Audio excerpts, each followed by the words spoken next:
Ladies and gentlemen, esteemed guests, colleagues, and participants from all over the world, welcome to the 9th SDMX 2023 Global Conference here in the beautiful Kingdom of Bahrain. This is a landmark event as it marks the first time the conference is being organized in the Middle East area. It is an immense privilege to gather today amidst the pioneers, experts, and innovators in the realm of statistical data and metadata exchanges, in short, SDMX. Let me quickly recall our vision of SDMX, which is to streamline and standardize the processes of exchanging statistical data and metadata, offering a more efficient and cohesive approach to global statistics. For 2 decades, SDMX has been backed and sponsored by the key international organizations: the European Central Bank, ECB, Eurostat, the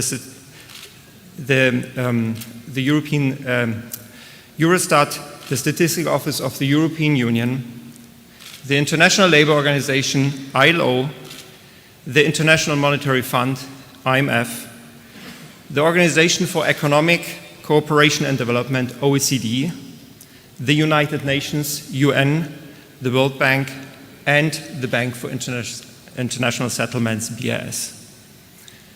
This gathering is evidence to the dedication and vision of the global community coming together to shape the future of SDMX. My name is Raphael Schmidt from the BIS. I'm currently chairing the SDMX Secretariat, and I have the honor to lead through this opening session of the conference. Now, to give you a glimpse of the beauty and richness of our host country, please turn your attention to this brief visual journey through Bahrain.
Thank you very much.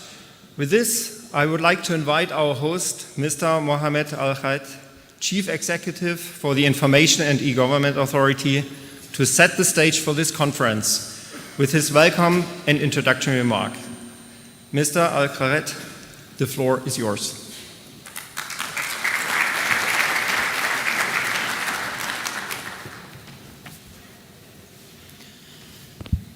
Thank you, Mr. Rafael. Bismillah ar-Rahman ar-Rahim. Assalamu alaikum wa rahmatullahi wa barakatuh. Your Excellency, Mr. Rashid Mohammed Al-Ma'raj, Governor of the Central Bank of Bahrain. Your Excellency, Dr. Fahad Al-Dosari, President of Saudi Arabia General Authority for Statistics. Mr. Bert Crosset, Director of Statistics and Chief Statistician at the International Monetary Fund, IMF. Your Excellencies, esteemed guests, good morning. I am pleased to welcome each of you to a momentous occasion with the 9th Global Conference on Statistical Data and Metadata Exchange, SDMX. It is our pleasure to host this pivotal SDMX gathering today in the Kingdom of Bahrain at the heart of Arabian Gulf.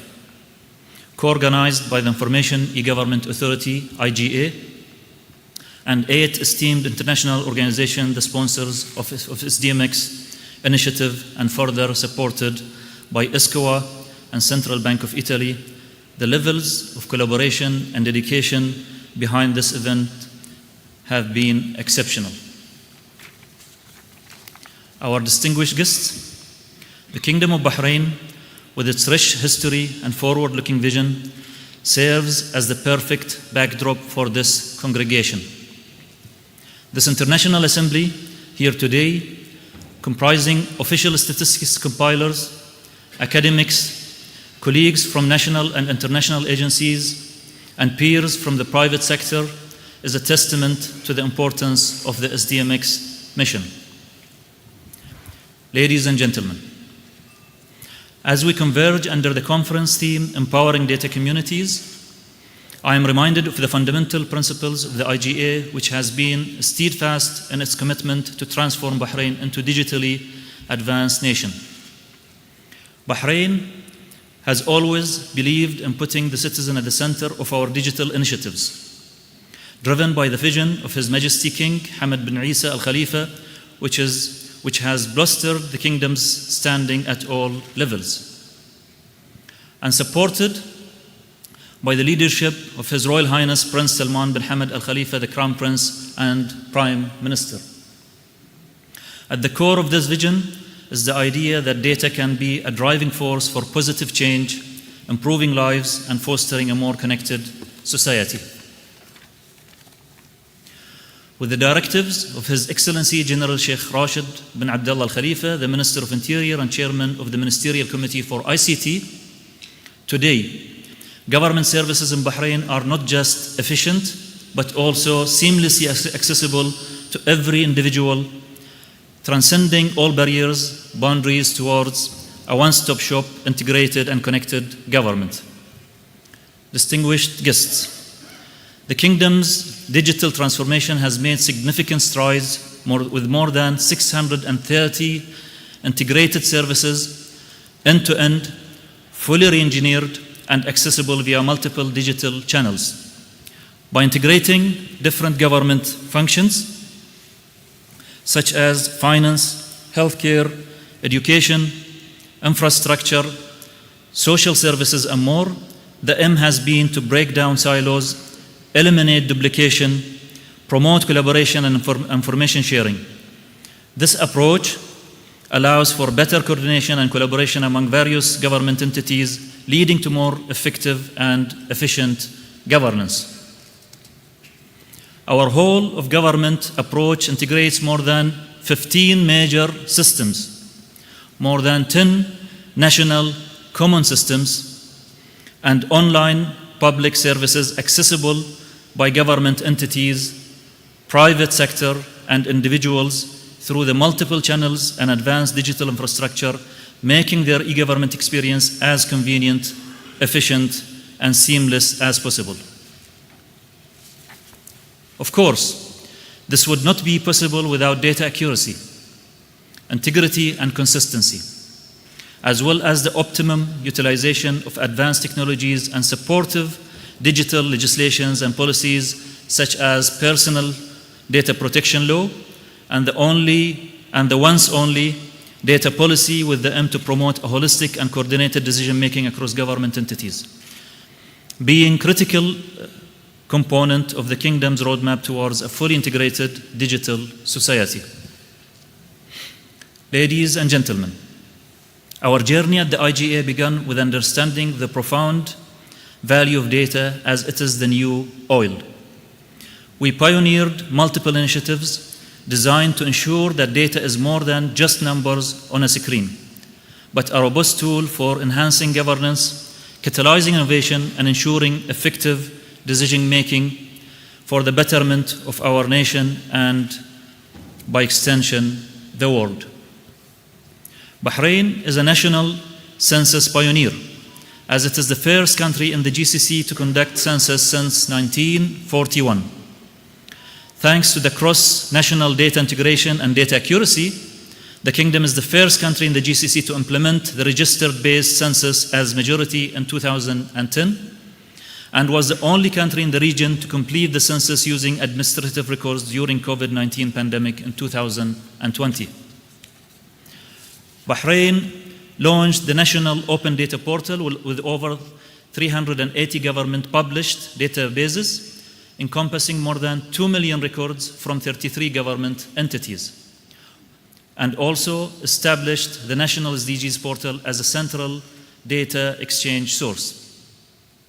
The Kingdom is committed to conducting surveys that support national development strategies and the government action plan, as well as optimizing decision-making at the highest levels. These include the Consumer Price Index Survey, monthly since 1970, Household Income Expenditure Survey since every 10 years since 1974, Foreign Investment Survey quarterly since 2009, Tourism Survey quarterly since 2015, GDP Indicators quarterly since 1980, and Foreign Trade.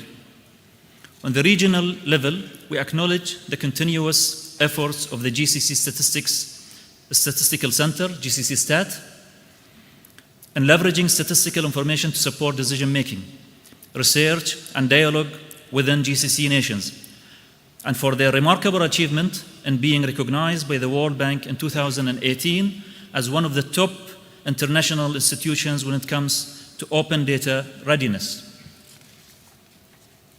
Moreover, GCC collaborations in the field with the support of GCC Stat have brought many great achievements, the significance of which are demonstrated through initiatives such as GCC Joint Strategic Plan for Statistics, unified standards and methodologies for several projects such as Harmonized Administrative Register Base for 2020 Population Census, Labor Survey, which has been successfully implemented in some GCC countries.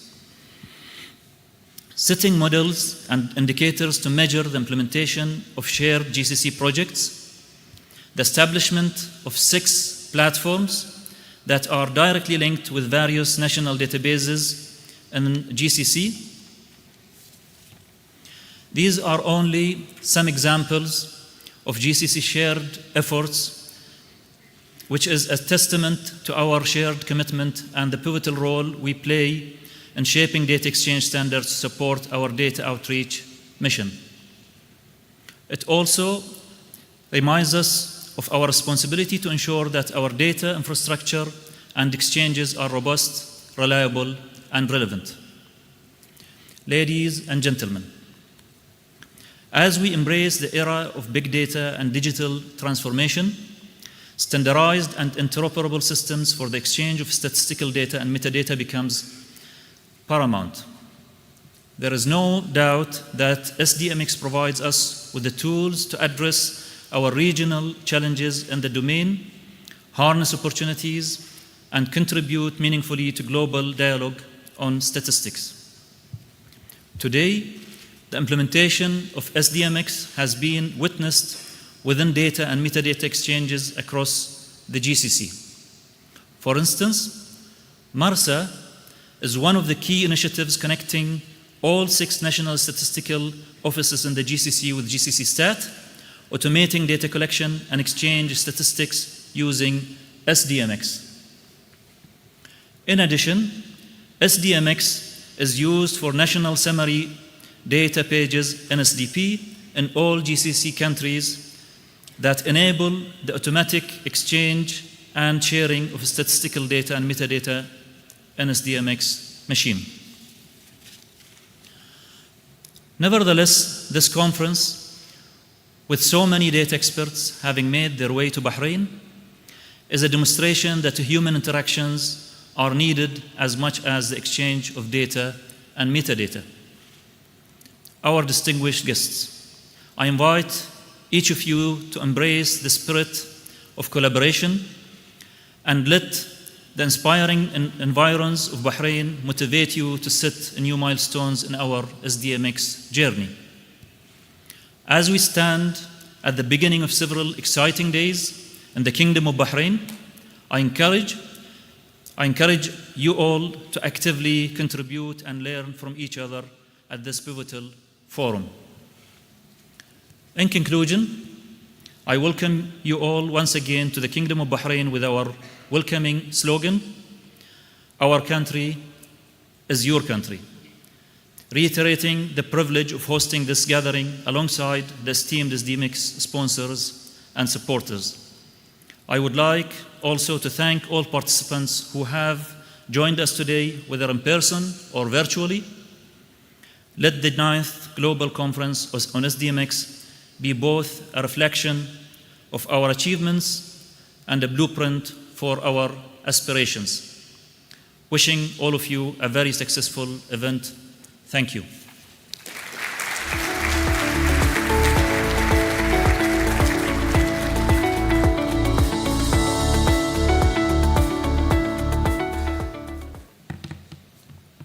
Thank you very much, Mr. Al-Hayat, for that insightful introduction.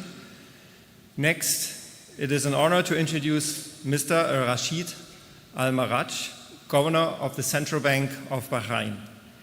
His special address will undoubtedly enlighten us further to the intricate fabric of our shared mission. Mr. Al-Maraj, please take the stage.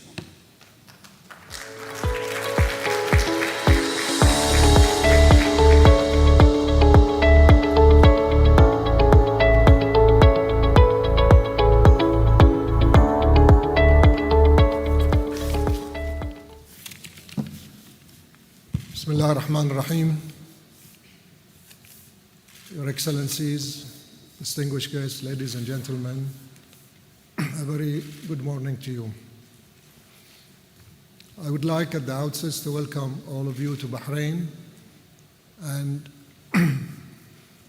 wish you an enjoyable and a successful meetings during the next 2 or 3 days. I would also like to thank the host and the organizers for giving me this opportunity to speak to this distinguished audience. The theme of the conference, Empowering Data Communities, fits well with the mission of the Central Bank of Bahrain as the regulator of the financial sector in the Kingdom of Bahrain. Central Bank of Bahrain is responsible for the generation and dissemination of monetary and financial statistics that is essential in maintaining monetary and financial stability. We recognize the need to ensure the quality and integrity of the data to reflect the situation in the financial sector. Data consistency, production, and dissemination are important requirements for the work of central banks. The Central Bank 5-year financial service development strategy covers many initiatives on artificial intelligence, fintech, and instant payment solutions. The Central Bank and IGA have worked together to build a resilient digital infrastructure, capitalizing on the data available with the IGA to facilitate new solutions for the financial sector, such as the eKYC, facilitating digital onboarding for all types of financial transactions and services. the e-check, offering a digital solution to check processing. These are very few examples of the close working relationship that we have been having with the IGA, and I thank them for excellent cooperation to promote the financial sectors in Bahrain. As a central bank, we also interact with international bodies like the IMF, the World Bank, the BIS, and other central banks. SDMX can help in streamlining interaction and enhancing the speed of data exchange, improve data management capabilities that will in the end benefit our financial data ecosystem. In conclusion, I would like again to thank the hosts and the organizers of this meeting, and I thank you all for being with us in Bahrain, and I wish you a successful and fruitful meetings. Thank you very much.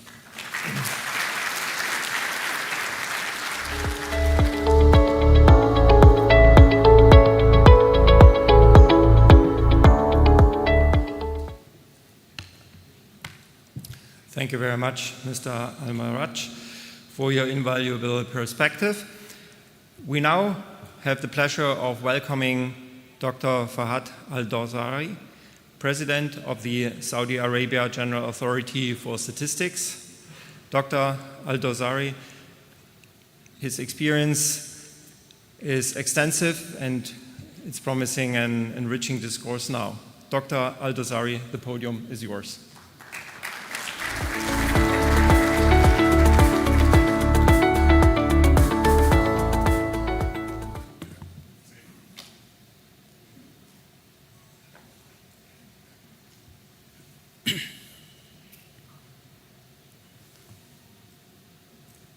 Bismillah ar-Rahman ar-Rahim. Your Excellencies, respected guests, Assalamu alaikum wa rahmatullahi wa barakatuh. Good morning to all. It is a pleasure and honor to be with you today at the 9th Global Conference on the Statistical Data and Metadata Exchange. This is, as Raphael said, this is actually the first time this event is being hosted here in the region. And with that, I would like to extend my sincere thanks and appreciation to the Kingdom of Bahrain for hosting this important conference and for the good organization and hospitality we have seen. I would also like to express my appreciation to the Bahrain Information and E-Government Authority and the SDMX sponsors for co-hosting this event with the support of the United Nations Economic and Social Commission for West Asia and Bank d'Italia. Also, I send my gratitude to the statistical offices and participating international organizations and invite all of you to take an advantage of this opportunity to learn more about technical aspects of SDMX. With the notable acceleration of the official statistics mechanism and methods, the ongoing development of data collection and analysis techniques and the methodologies for creating statistical indicators, the exchange of statistical data and metadata has become crucial necessity for data communities. The SDMX International Initiative was launched in response to continuing level of rapid developments and ongoing demand for large and informative data sets. Its goal includes empowering the data community and updating and unifying the mechanisms within the field, whether at national or international level. As the official entity authorized to produce statistics and indicators covering all aspects of the Kingdom of Saudi Arabia, the General Authority for Statistics produces numerous statistical data, reports and indicators on economic, social, demographic, and environmental development. JSTAT enjoys a strategic position within the Kingdom and is very keen to empower the statistical community, whether in terms of data collection or making it available to interested stakeholders. By using administrative data provided by various national entities and by conducting field surveys to collect and provide statistics in several sectors and fields, the authority strives to obtain data in its national or from its national sources. Our main goal is to deliver reliable and up-to-date information in a wide range of industries and businesses domains. This is achieved by utilizing conventional sources such as surveys, whether telephones, field, emails, or innovative sources like administrative data or big data. The authority is eager to make the data its releases available to its client. It has been taken initiative to provide increased number of electronic platforms, including what we launched recently, the Economic Data Platform, in order to meet this goal. JSTAT uses cutting-edge and contemporary techniques to deliver its data. An example of such an innovation has been the use of interactive maps as part of the presentation of the results of the Saudi Census 22, which was published this year. Over the recent years, the volume of statistic work has expanded. The Kingdom of Saudi Arabia statistics sector has been substantial or has been through substantial transformation. All areas of statistical products undertook statistical initiatives and projects led by the General Authority for Statistics in order to produce data and indicators that supported development plans, programs, policies, including the Saudi Vision 2030. The SDMX framework and standard are intended to help national statistical offices to organize and exchange data and metadata. Additionally, our office uses SDMX to upload KSA data on platform run by the International Monetary Fund and ESQA. The areas covered include statistics of GDP, labor market, price, export and imports, and relevant indicators of sustainable development goals. Through advancement of the application of and the use of the SDMX rules at the international level to facilitate also the exchange of statistical data within regional and international organizations.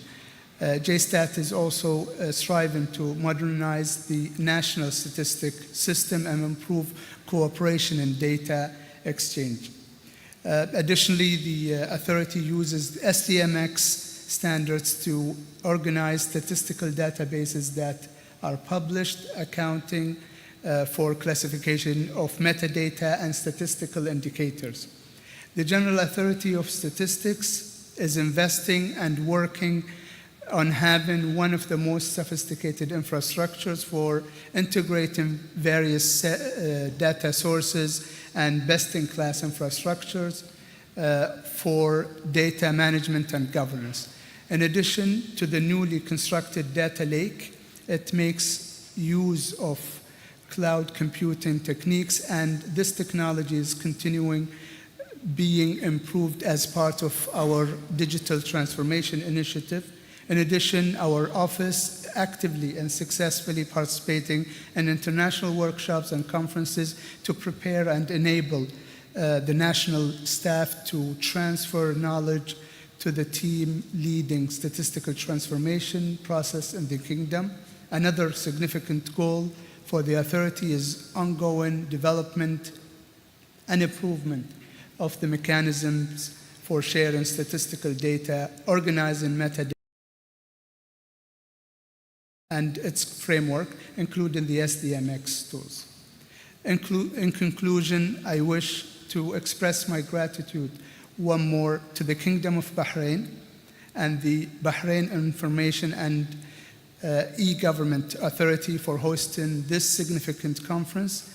I also thank participating international organizations, NSOs, and the sponsors of SDMX. I'm happy to confirm on behalf of the General Authority for Statistics of Saudi Arabia that we are always ready to provide cooperation on data exchange to various officials and statistical bodies in order to support statistics of sustainable development worldwide. Thank you everybody for being here and wish you all a very productive conference. Thank you.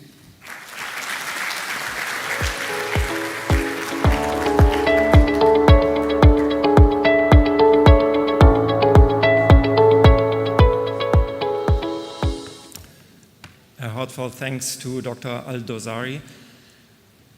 Now, shedding light on the broader picture of the SDMX roadmap, we have with us Bert Krause, Director of the Statistics and Chief Statistician at the International Monetary Fund. He will present the message from the SDMX sponsors group and will delve into the SDMX business case and the roadmap.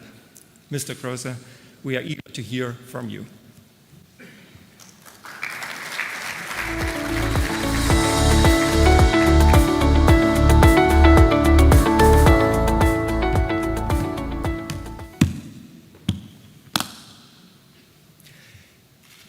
Thank you, Raphael, and good morning. Assalamu alaikum. It's a big pleasure for me to be here in Bahrain, hosted by the government of Bahrain in this SDMX Global Conference. As Raphael said, I'm Chief Statistician of the IMF, one of the 8 sponsor committees, and I'm sending a message in behalf of these sponsor committees. So the SDMX Global Conference is organized every 2 years and is organized by the sponsor committees. And the idea is that we present progress on SDMX developments and provide capacity developments. As was said before, this is the first time the meeting is organized in the Middle East. We had conference already in Europe, in Africa, in Asia, in Central America, and we're very happy that we can now be here in Bahrain.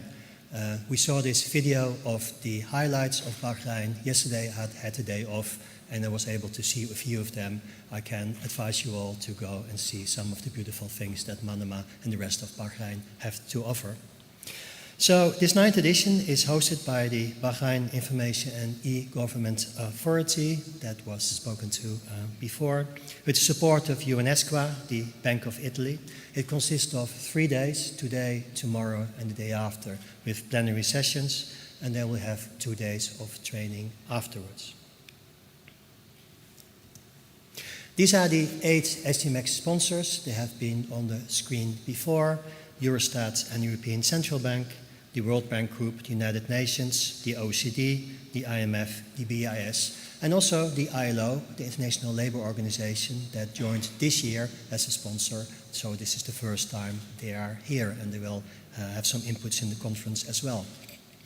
Apart from this sponsor group, there is a secretariat. This is chaired now by Raphael, who is presenting this session. Many organizations are part of that. And there's a technical working group and a statistical working group that will also present at this conference.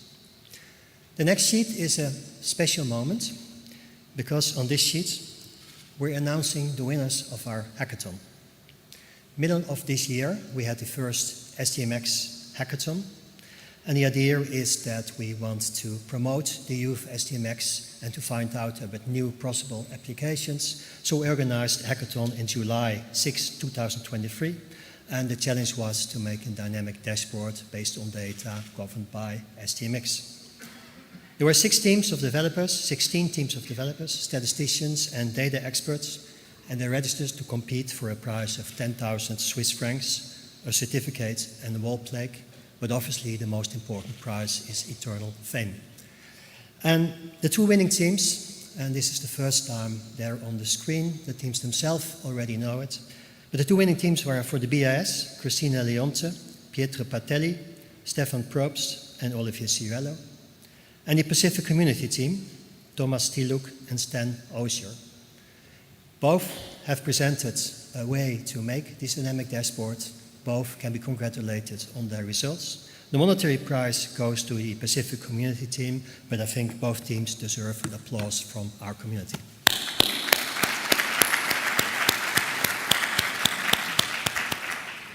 The results will be published on the SDMX website and on something new that's called SDMX.io, which will be explained later in the conference. And they're not here, but they're online. So if you're online, congratulations on your results. So the title of this year's conference is Empowering Data Community. And the idea is to explore how SDMX tools and technologies can be leveraged to enhance collaboration and knowledge sharing. The conference will feature new use cases, guidelines, open source tools to facilitate exchange of data and metadata using SDMX. And it's really exciting. If you look at the program, there are a number of really exciting applications going on. I think there's really a revolution going on in the applications, in the ways we can use data and share data, and I'm very sure that after 3 days we'll say, well, this was a great conference and we had a lot of things to offer and a lot of things to learn. A good thing is also that the use of SDMX is expanding beyond the international organizations, the national statistical institutes and the central banks that have used it for so long time.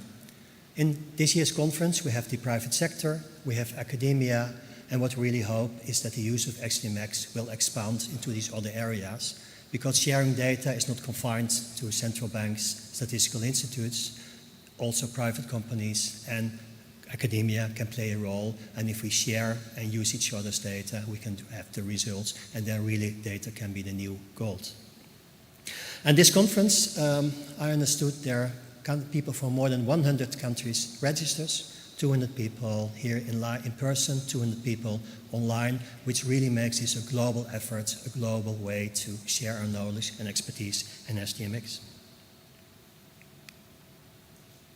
So why? Why do we need SDMX? Why can we not just do what we did 20, 30, 40 years ago, just having our own surveys? Things are changing. They're new challenging for statistics. I was at the annual IMF World Bank meetings 2-3 weeks ago in Marrakesh. Central bankers, ministers of finance were there discussing the large challenges for the world now in economy and finance. The inflation, the debt, climate, fragmentation. And something came back in every session, the need for data, the need for good, granular, timely, relevant data. And not only data about the individual topics on the economy, on society, on finance, on climate, but data that relates these issues. And we learned that in the pandemic, when the measures were taken by government to fight the pandemic, they had impact on society, they had impact on the economy. The same thing with climate. If you have policy measures for climate, it also has an impact on the economy. So we cannot make policy measures anymore just dedicated to one topic. We need to have integrated policy making, and that's why we need integrated data, and that's why data linkage, sharing of data, and combining data is so important.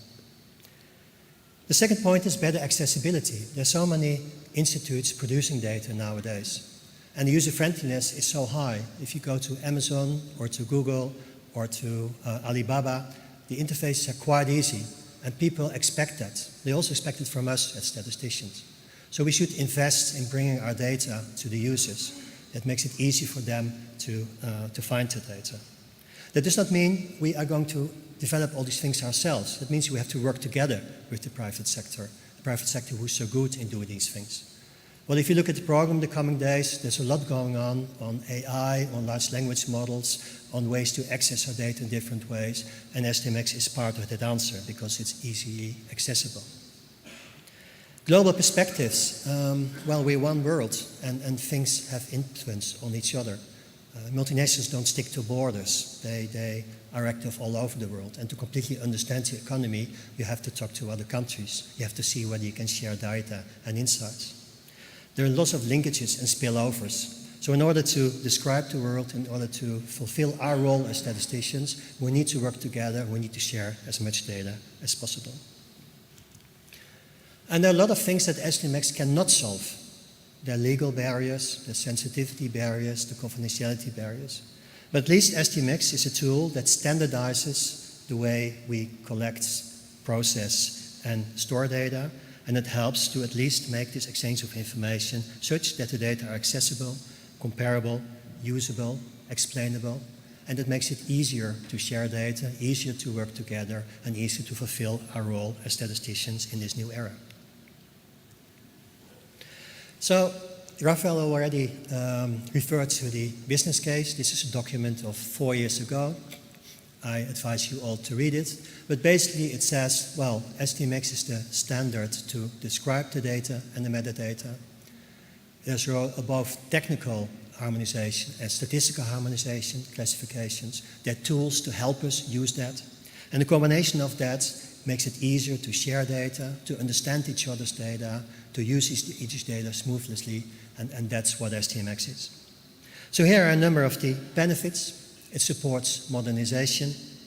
If you have the same metadata description, it's easy to have tools that can be applied to all the data sets, which makes our statistical process much more modern and efficient. It improves timelessness and accessibility. If you know what the data means, if you can access the data and can use it without trying to find out what the metadata is and what it refers to, it's much easier to get timely data. Also automatic validation. If we know what the data is, we can include all these tools that automatically validate the data, which improves the timing before we can get the data. It reduces cost and reporting burden because we can share tools. And it provides access to a global community. And I think this conference, us being here in this room today and people connected online, is proof of that. There are a lot of people wanting to work on that from all sectors in the economy and willing to share knowledge, expertise, and a community is here. And the idea of the conference is not only to say successes, the idea is also to say what did not work, to exchange experiences on successes, on failures, and to tell us each other about what the recent developments. So I'm going to give 3 examples of SDMX at the IMF. Well, that's the issue I know most about because I'm from the IMF, but I guess many examples can be given and will be given in the rest of the conference. The first thing that we'll see here is the IMF data dissemination standards, and they're already featured in the presentation of Mr. Al-Quaid. The IMF started this 30 years ago, and the idea is that if countries are transparent about their economy and their financial system, this leads to better trust to the public, to the media, to the businesses, but also to credit rating agencies. There's proof that statistical proof that if countries use the dissemination standards, it leads to better borrowing conditions, which sounds a bit technical, but means that countries have more money to spend on health, on education, on roads, and all the things that are so important. There are 3 levels of the dissemination standards. The orange countries are so-called SCDS plus countries. These are countries with systemically large financial sectors, a lot of information on the financial sector, on the economy. The latest countries that adhere to this initiative were the UK, Malta, and Belgium. The blue ones are the SDDS countries. They also submitted voluntarily, but they were promised to publish a certain amount of data, also in the economy and the financial sector, not so much as SDDS plus, but still a lot. And the latest additions there were Namibia and Zimbabwe. And the green countries, EGDDS, are the countries that are transparent about what statistics they have, integrate a plan how to improve these, and also tell that to the world. To the right you see a national summary database for Dominican Republic, but in the presentation of Mr. Al-Quaid we also saw a number of the NSDPs in the region.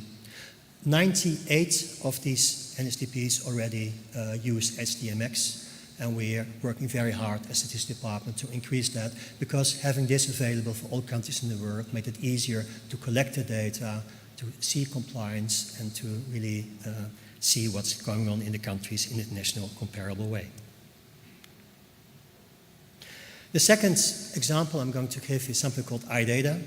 This has nothing to do with Apple, but still it's called iData. This is our new management dissemination platform. This is really internal, but it's an example how SDMX can be used for better internal data governance We all need data governance internally. We all have different data sets, and we all need to ensure that people know where is the data, how can we use it, what does it mean, how can we combine it. Well, SDMX helps because that's the basis of our data system, both in the design phase, in the collect, manage, and the dissemination stage. And the fact that in the dissemination stage is very exciting. We'll have later on today a presentation of the large language model application on our data portal. It's joint work by EPAM and by the IMF. And basically, it's like StatGPT, but then generating queries on our own data. So you know you got good data, and you can use your own language. This is only one example. There'll probably be more examples. And this is one of the things you can do if you have standardized metadata description like SDMX. My last sheet, the Data Gaps Initiative. The Data Gaps Initiative is something that was asked from us by the Ministers of Finance and the Central Bank Governors of the G20. The G20 and the Ministers of Finance and Central Bank Governors in Bali last year asked the IMF, together with the UN, the World Bank, OECD, ECB, and the G20 economies, to fill important data gaps. 7 of them are related to climate, on mitigation, on adaptation, but also on risks. If you go to the energy transition, this is risky for countries that have a lot of oil, there's transition risks. And green finance, what does that mean, green bonds? And also on inequality, income and wealth. The 3 recommendations on fintech credits, financial inclusion, and digital money. And 2 recommendations are on data, access to data and data sharing. So our Ministers of Finance and Central Bank Governors asked us to invest in data sharing and invest how we can really ensure that we share the data that are needed to create the data that has to support these important policies. So this is the international organization, the 20 economies, the countries of the European Union. Recently, the African Union joined the G20, so also these countries are on board. And for example, we just heard from Saudi Arabia. This is also a very actively contributing country to that.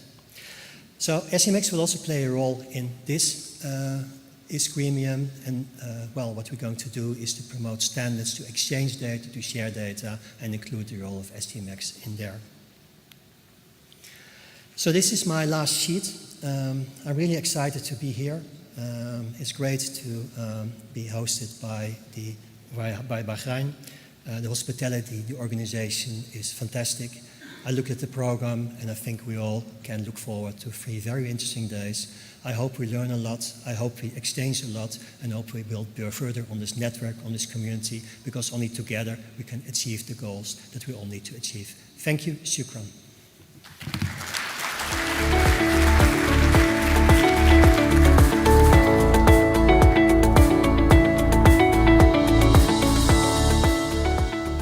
Many thanks, Bert, for this message from the SDMX sponsors.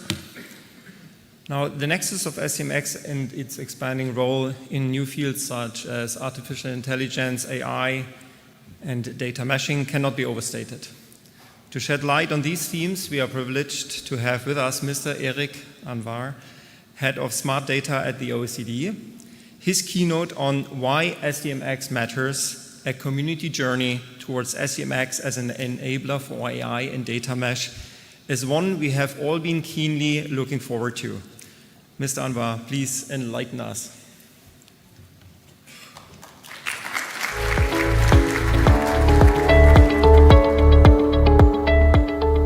Thank you, Raphael.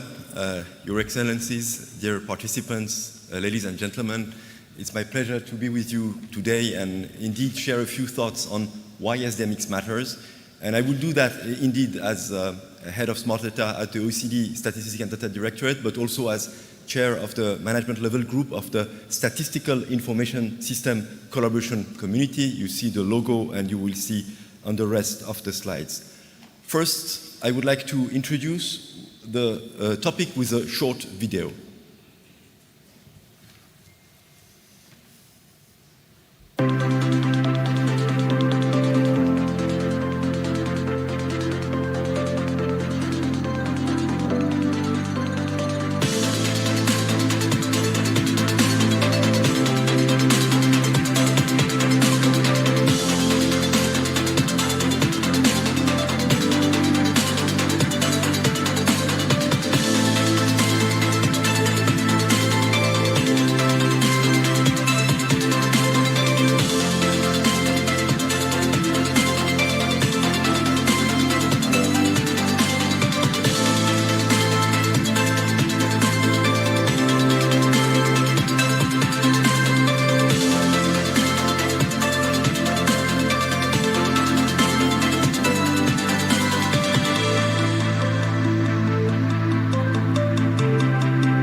SDMX is about data semantics, and because it is about data semantics, I do believe it has a lot more to offer than just supporting the traditional reporting use case, even though this use case, of course, is important and will continue to be important.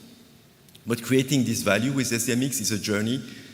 More precisely, it's a community journey, and that's the first point I would like to develop today. If we act as a community, then we should be able to develop what I call the SDMX metadata-driven approach, and this is more or less the state of the play today, where we are investing and deploying solutions. And that could indeed lead us, looming on the horizon, to potential application of SDMX in the field of AI or as an enabler for a data mesh.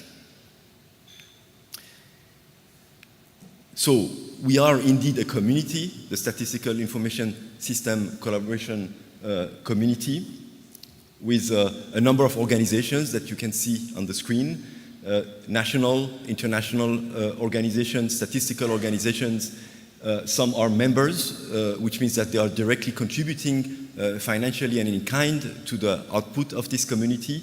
Some are close partners with whom we collaborate in a symbiotic manner. And our common goal, raison d'être, is to be a reference open source community for official statistics, focusing on product excellence and delivering concrete solutions to common problems through co-investment and co-innovation. And I will emphasize these last two words because I think this is really what the community approach is all about. We are like-minded organization with very similar data products, very similar data consumers, facing common challenges, and so there is a lot of room for co-investment and co-innovation, and probably to an extent that today is largely still untapped. And the result of that is open source and open knowledge assets that we can share way beyond the boundaries of the contributing members. So open source, our main product is the .stat suite, which essentially is an implementation of SDMX, initially meant to support dissemination and reporting use cases, and now about covering the broader data lifecycle. It consists of three main components: the .stat core, which essentially is a SDMX data storage, SDMX native data storage capacity, the data explorer, the data lifecycle manager, and all of that, of course, is underpinned by the standard, by SDMX. The search engine in the data explorer is drawing on SDMX structures, artifacts that it will index from the .stat core in order to enable the search for data. And the data lifecycle manager interacts with an SDMX API in order to access data, update, upload, and edit the data. And the beauty of the standard here is that you can use, for example, the data explorer for any other SDMX endpoint. In literally a matter of hours, you can ship it, ship the container, connect it to your endpoint, and start actually exploring your data. The beauty of the standard is also that with time, a large ecosystem of data tools become SDMX literate, and you can use it to data engineer your pipelines, to develop your statistical transformations, to develop your dashboards, and we will see great examples of that demonstrated today. As the standard approach is not just about architecture, component-based architecture is also about enabling a cooperative business model. I would like to illustrate that with the .stat suite, but that would be applicable in many other projects. There are components that we develop and we invest in, but we largely depend on the outcomes of what is produced by other communities. For example, components developed by Eurostat in the context of their SDMX RI project, which are crucial for our success and to which we also contribute, but also the FMR, the reference tool for SDMX structure authoring by the BIS, that we look forward to integrate as a component of the .stat suite in the future.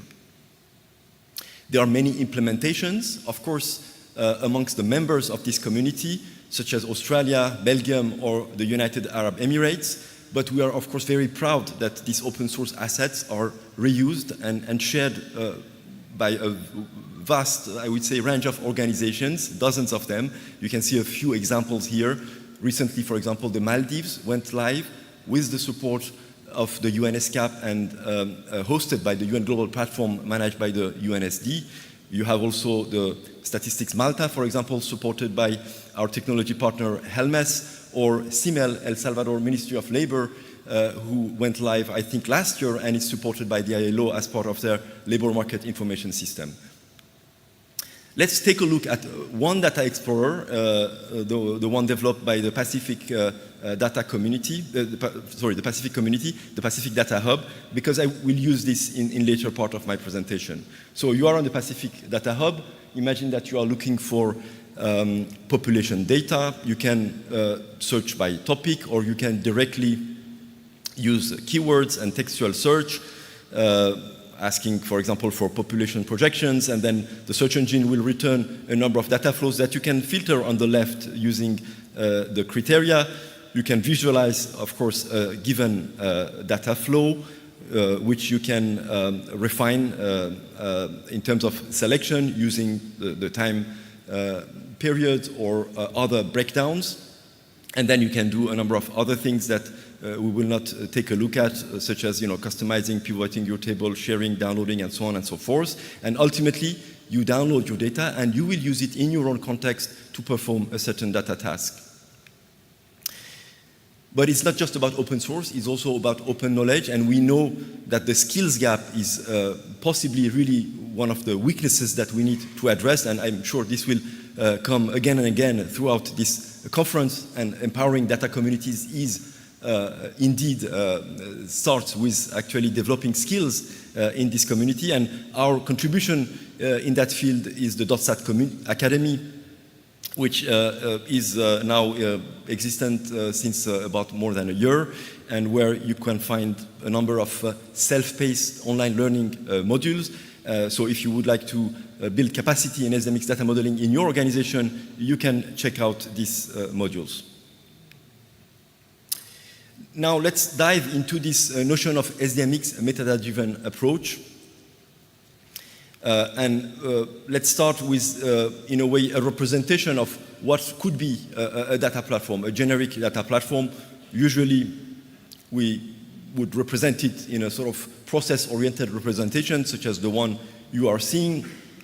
Usually, also, we would like to create this sort of unified data management layer across the data lifecycle, but also across the business domain, the data domains in our organization, and a notion that for us at the OECD is also underpinned by the notion of data project, aligned with the notion of data product. Data project is all activities, resources, tools, skills that will contribute to the creation and maintenance of a given data product. And the point I want to make today here, of course, is that creating this unified data management layer is something that you can achieve using SDMX, and more precisely, building an SDMX backbone. So what is an SDMX backbone? Very concretely at the OECD is the way you can assemble in a very modular and flexible manner data spaces, SDMX data spaces, to fit the needs of your process, to fit the constraints of your topology, doing that with shared spaces that can be used by many teams and departments in your organization, but also sometimes developing domain-specific data spaces that will fit the requirement of a particular domain. And you can see already with this that it's like a Lego play, and with this you are creating, in fact, this unified data management space in a very modular and flexible way, and yet being able to accommodate specific requirements of a given department or domain.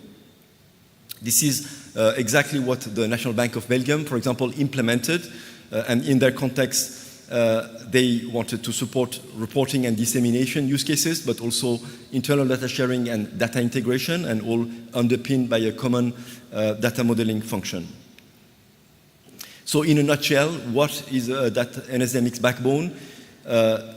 SDMX data storage becomes a commodity on-premise, over the cloud, over the entire data lifecycle, and across all the domains, statistical domains, business domains in your organization. SDMX APIs enable universal data interoperability, and that's really, I think, a key strength of SDMX, is that since its inception, it is API-centric, and this is what enables component-based architecture or microservice orientation. And SDMX is a semantics, a data semantics, and that's what enables indeed metadata drivenness in order to drive data user and data manager experience, and that is what I would like to develop now.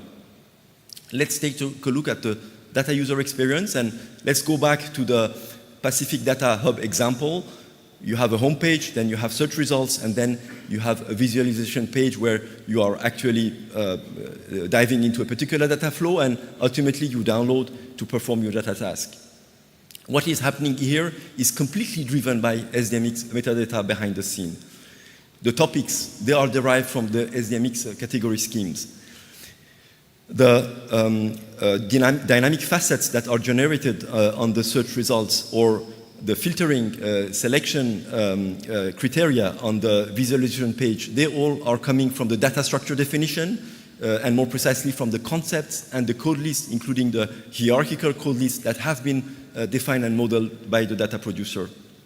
And finally, you have also referential metadata and presentation annotations that will influence the way your data is portrayed in the Data Explorer. So you see, everything is in fact driven behind the scene by SDMX. So what is happening is that between the data manager and the data user, you have a mediation by an information model. You can call it a data model, a metadata model, or data semantics. And of course, this is contributing to the user experience. And we all know that in order to create a great user experience, you need a feedback loop. You need a user-centered approach.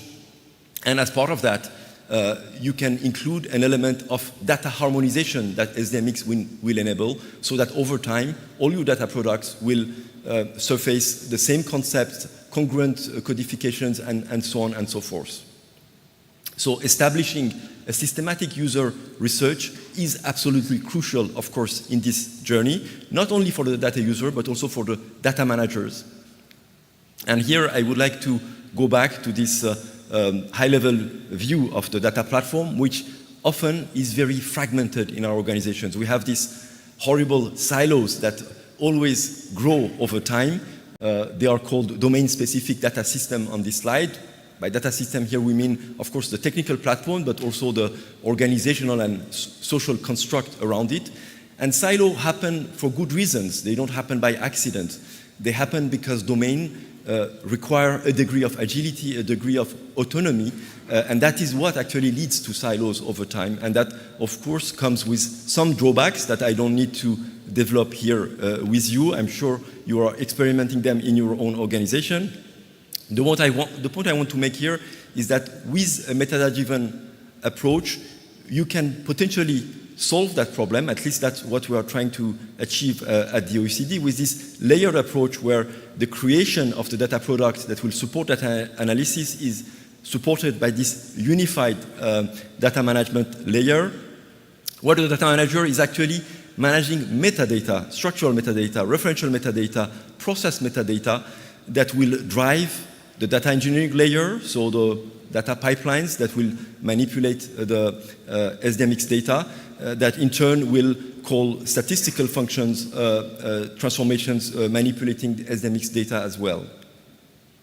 So in a nutshell, the SDMX meta-driven approach will combine the centrally managed data infrastructure, this unified data management layer, the data SDMX backbone, with the possibility of more autonomy, more agility, so decentralized data operations, and this will help us achieve a number of benefits, decoupled roles and specializations in the teams, data management by non-coding expert, facilitation of staff mobility, possibility of mutualizing certain data tasks, better migration of platforms in the future with this modular approach, also preserving domain autonomy and agility.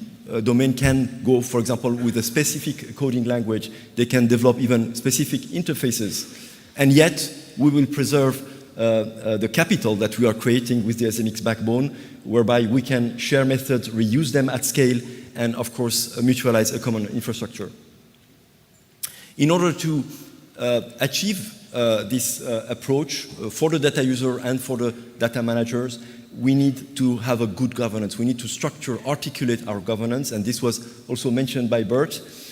And for that, SDMX has a lot to offer because SDMX provides the tools, the conceptual tools, the technical tools to operate your governance and progressively harmonize your information models. And I invite you to read, for example, these guidelines that we developed based on our experience and experience in community member organizations. So with SDMX governance and SDMX backbone, progressively you are creating the context whereby you can drive data user experience, data manager experience with SDMX metadata. And this takes me now to the two sort of innovation on the horizon that I would like to introduce today, which is first SDMX as a potential AI enabler. Once you have this data platform with a unified data management layer, the SDMX backbone, there is a number of use cases that you could consider. The one that I will develop today is the one to improve data access through natural language and conversational mode. You could think of other use cases that perhaps we will have an opportunity to discuss this afternoon.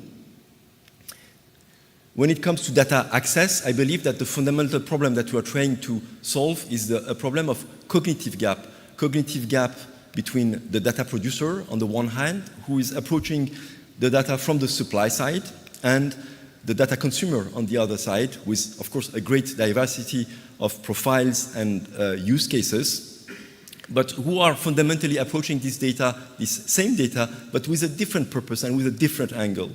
And of course, as I already mentioned, user research, UX techniques, data harmonization, lexical search techniques, all of that can contribute to some extent to overcome the gap, but they will ultimately always remain a sort of irreducible cognitive gap where possibly AI can help, and I would like to give you two examples. The first would be to develop natural language capable data explorer.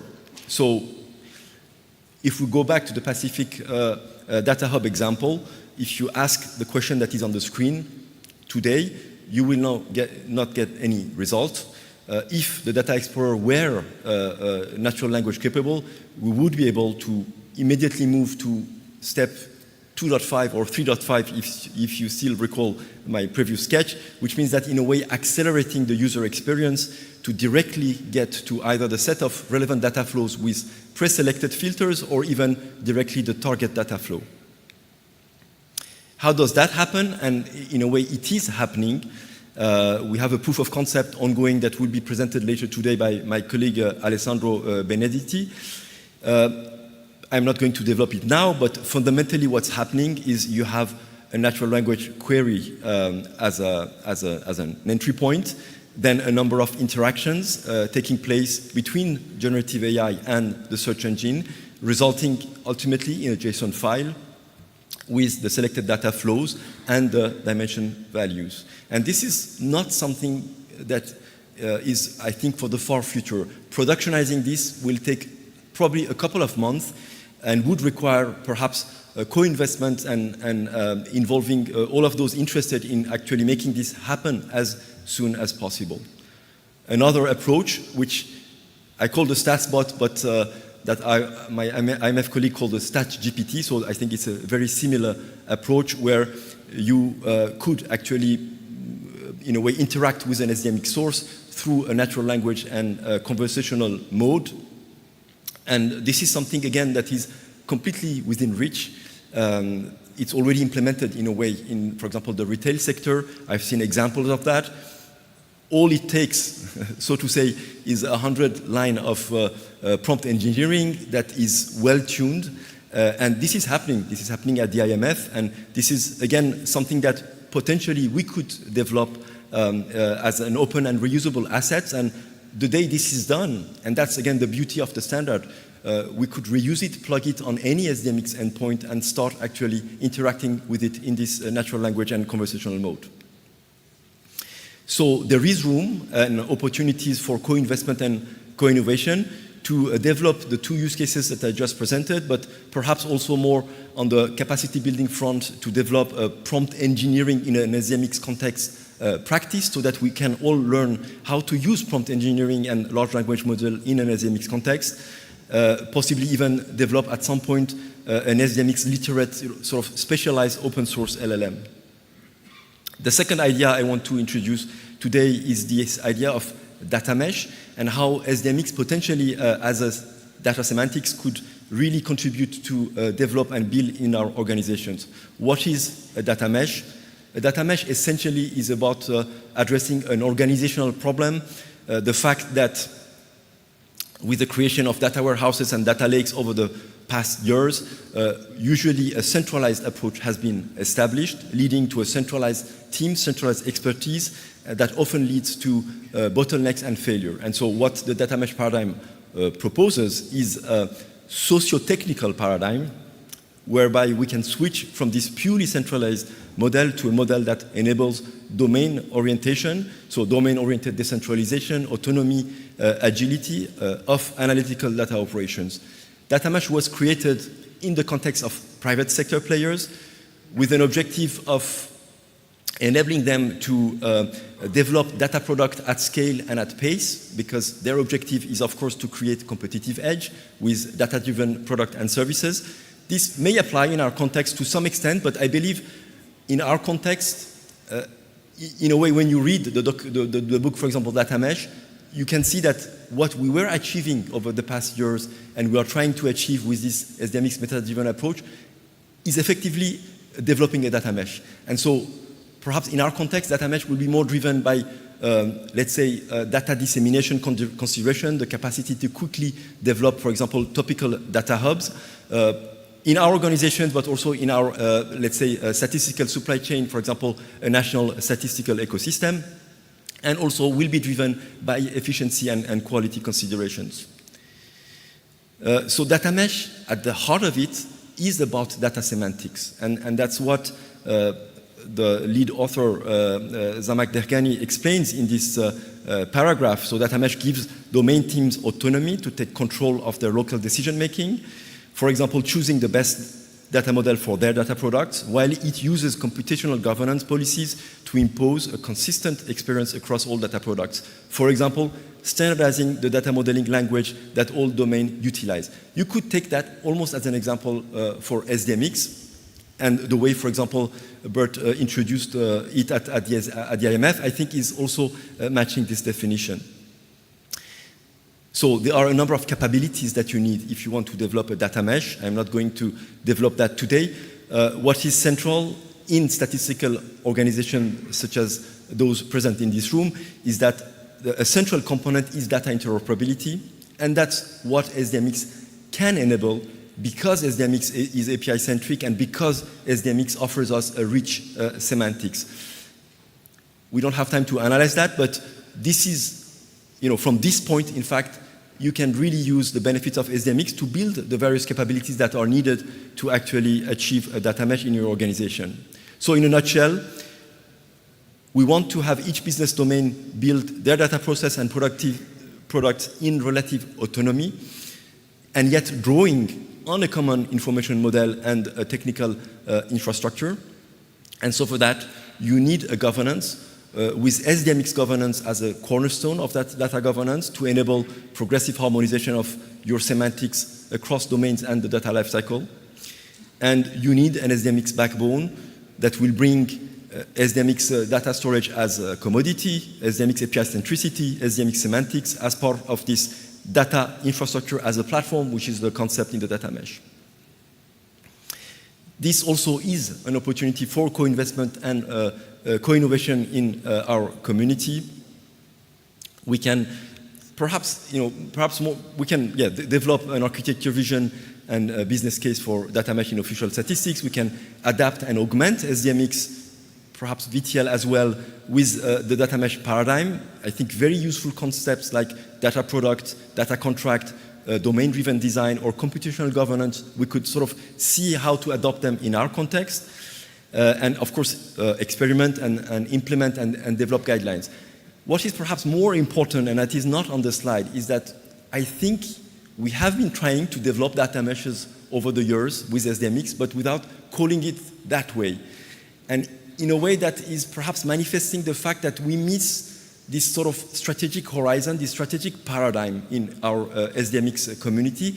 And it could be, of course, to be demonstrated with a careful analysis, it could be that data mesh offers us turnkey this sort of strategic horizon and paradigm of what we have been trying to achieve with this concept of data and metadata exchange, but that we were not able to articulate clearly as a sort of all-encompassing concept.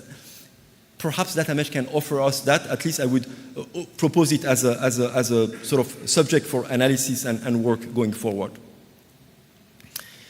So in conclusion, creating these values with SDMX start with thinking as a community, SICC in this context, but also the larger SDMX community, of course, because this is with this community mindset that we can actually trigger co-investment and co-innovation that are so important if we want to move fast, if we want to innovate at scale and at pace.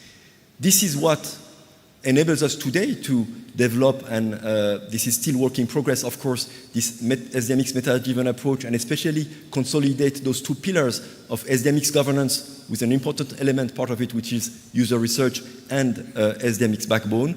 And that is, I think, offering us the foundations on which we can capitalize to potentially envisage application of SDMX in the context of AI or in the context of a data mesh. Thank you for your attention.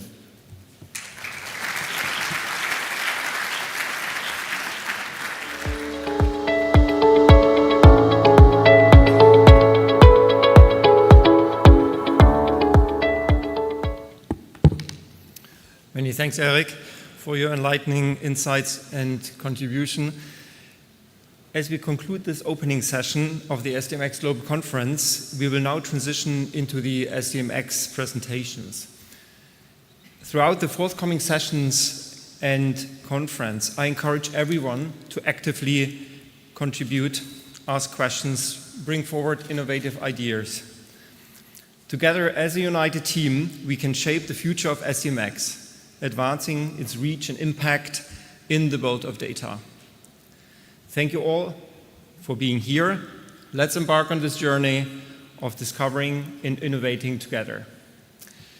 Before we break, I'd just like to highlight that we will take 2 group photos. The first one will feature the 5 speakers of the opening session, positioned here in front of the podium. And the second will include all the speakers and chairs, as well as the members from both the IGA and the SDMX organizing committees. And this will be taken outside of the lobby at the entrance. So I kindly request all the individuals to involve and gather in these designed areas for the photos. So the first one will be here. And the second one, okay, Lula just corrects me, so the second one will also be here. So we take first the smaller, and then the photo with a larger group. Thank you very much.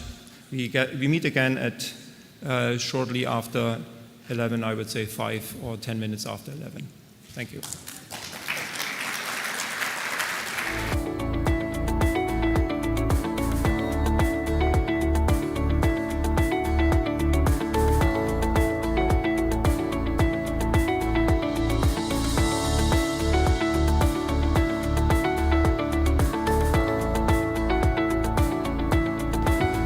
Excuse me, I was just told a little additional announcement.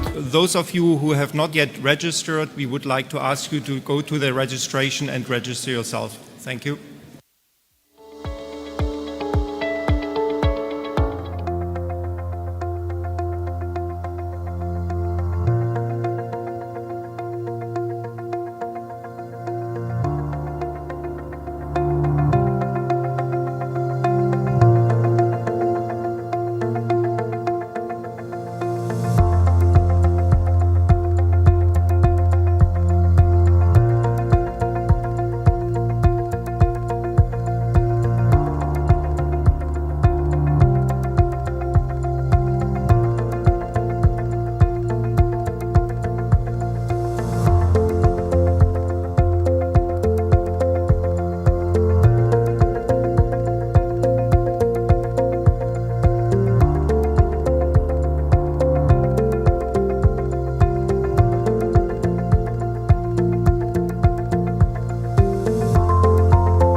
So we are ready for the second photo. So again, I would like to invite all the speakers and chair and also the IGA and SDMX organizing teams here.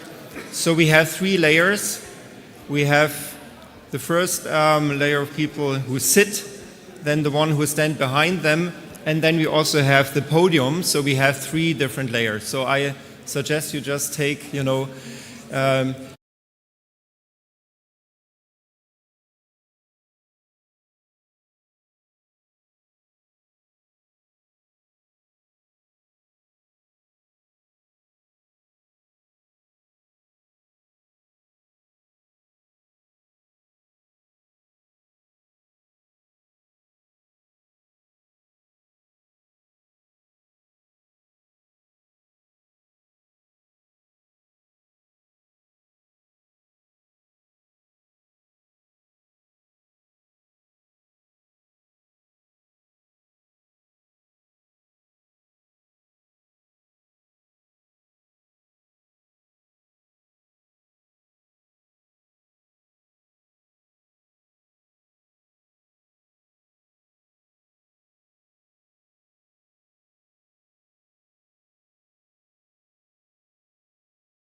Ladies and gentlemen, we're going to restart the session now.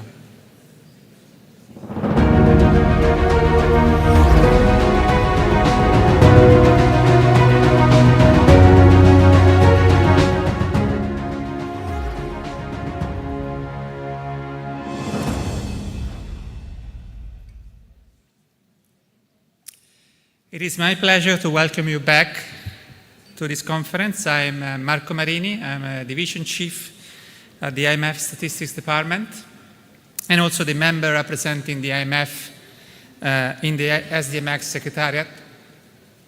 I'm truly honored to be the chair of session 1, where we will delve into the exciting world of new technologies and techniques for SDMX. It's not by chance that we position this session as our first topic.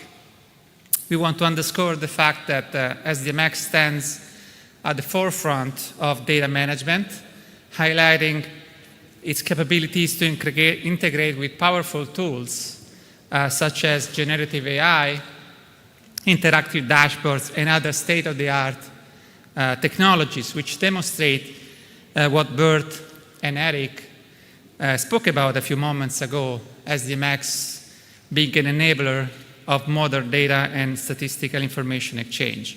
We have a full agenda with 6 distinguished speakers, actually 8, bringing diverse experience from international and regional organizations, academia, and the private sector. The session will conclude after the break with a panel discussion on the intersection between AI and SDMX, which will be moderated by Bert Kruse. Before we kick off, let me share a few important details about this session. Each speaker has been given a 15-minute slot to present their work. If there is time left, I will take 1 or 2 questions at the conclusion of each presentation. Otherwise, I suggest that you direct your questions to the speakers during the break to avoid delays in the agenda. We'll break for lunch originally at 12:15. We'll see how we will do with time so that we can recharge and network for a lunch. And then we reconvene at 1:30 to continue our journey into the world of SDMX and cutting-edge technology. So without further ado, it's my pleasure to introduce our first speaker. It's actually a couple of speakers. I'm pleased to introduce my dear colleague, Jeff Dunford. He's chief of the iData program in the statistics department of the IMF. iData, as Bert mentioned, is the project to replace the IMF's data management and dissemination system. Jeff is an economist by training with 20 years experience in the fields of fiscal policy, macroeconomic forecasting, and transfer pricing. Jeff will make this presentation with Ilya Gorlik. Ilya Gorlik is the head of the real-time computing lab at IBA, a private company. Ilya is a seasoned technology leader with over 25 years of experience in managing large-scale software projects. IBM is responsible for real-time computing and reliable artificial intelligence labs. So this shows great partnership between IMF and a private company, IBM. So without further ado, Jeff, the floor is yours. Thank you.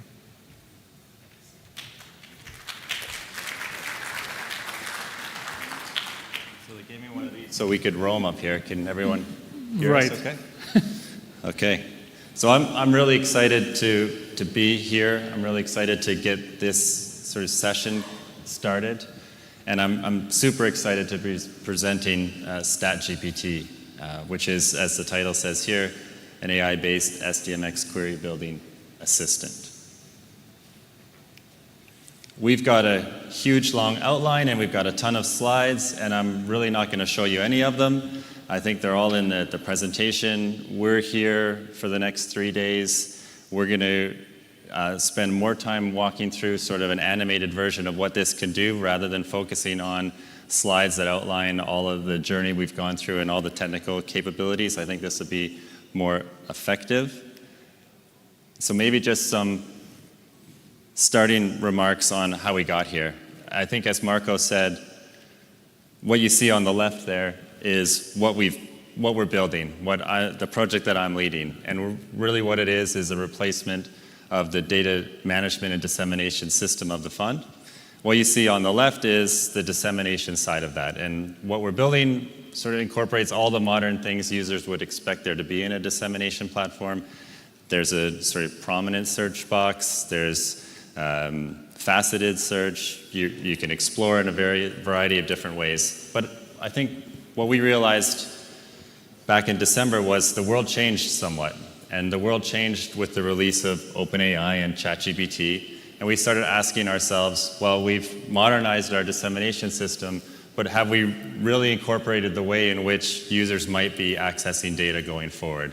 And anyone who's used ChatGPT probably knows that this sort of semantic discussion with an AI intelligent agent really seems to me at least to be the future for data search and data acquisition. And what we're going to show you today is really a prototype StatGPT on how we think that could work.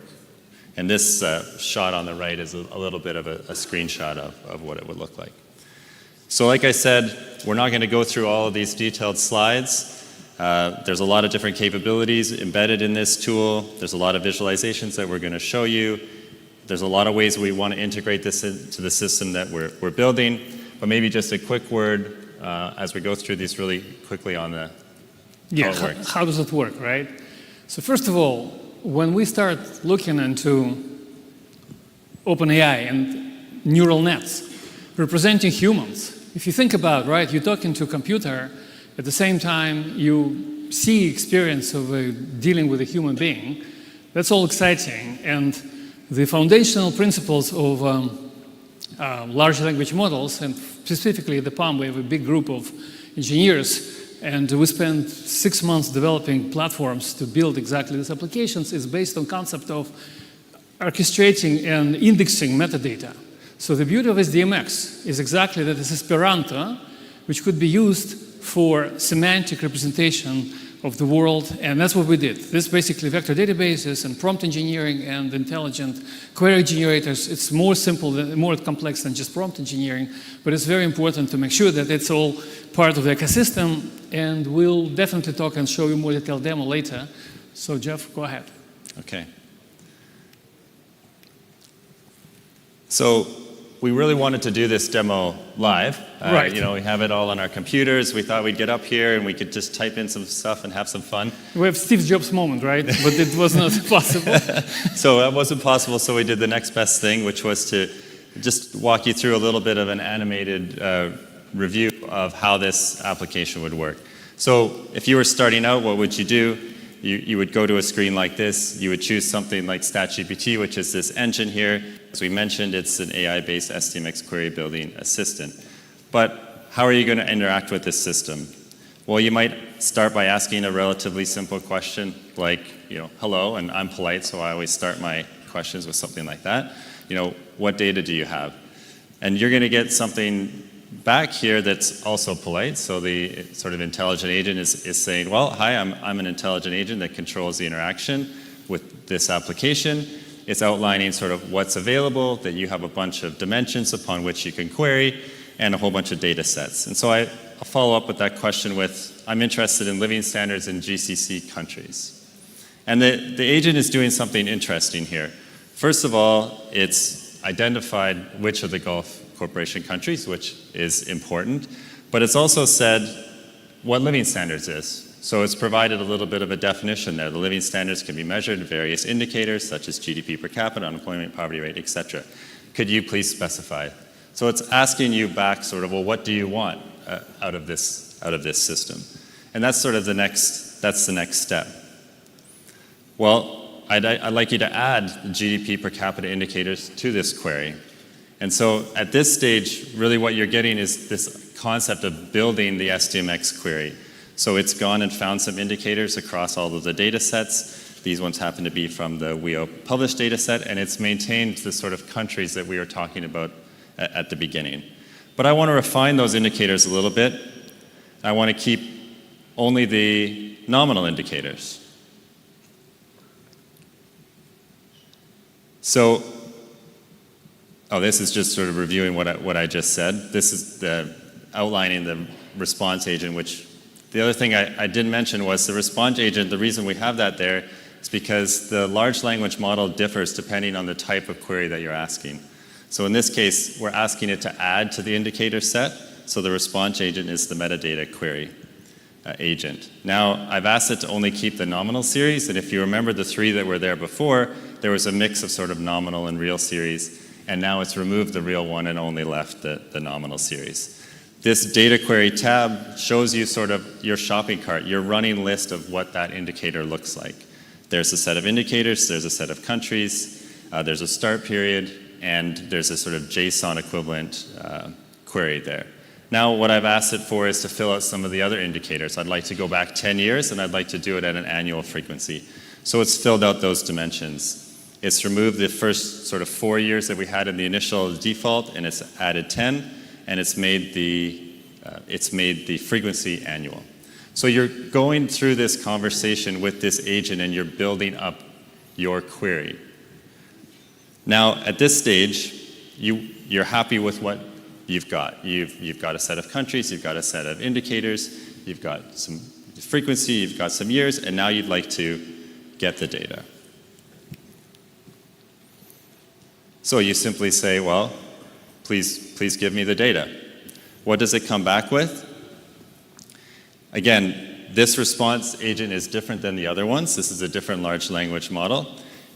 It's the query sort of fetching model, if you want to think of it that way. And these are all the different outputs. So you have an SDMX query.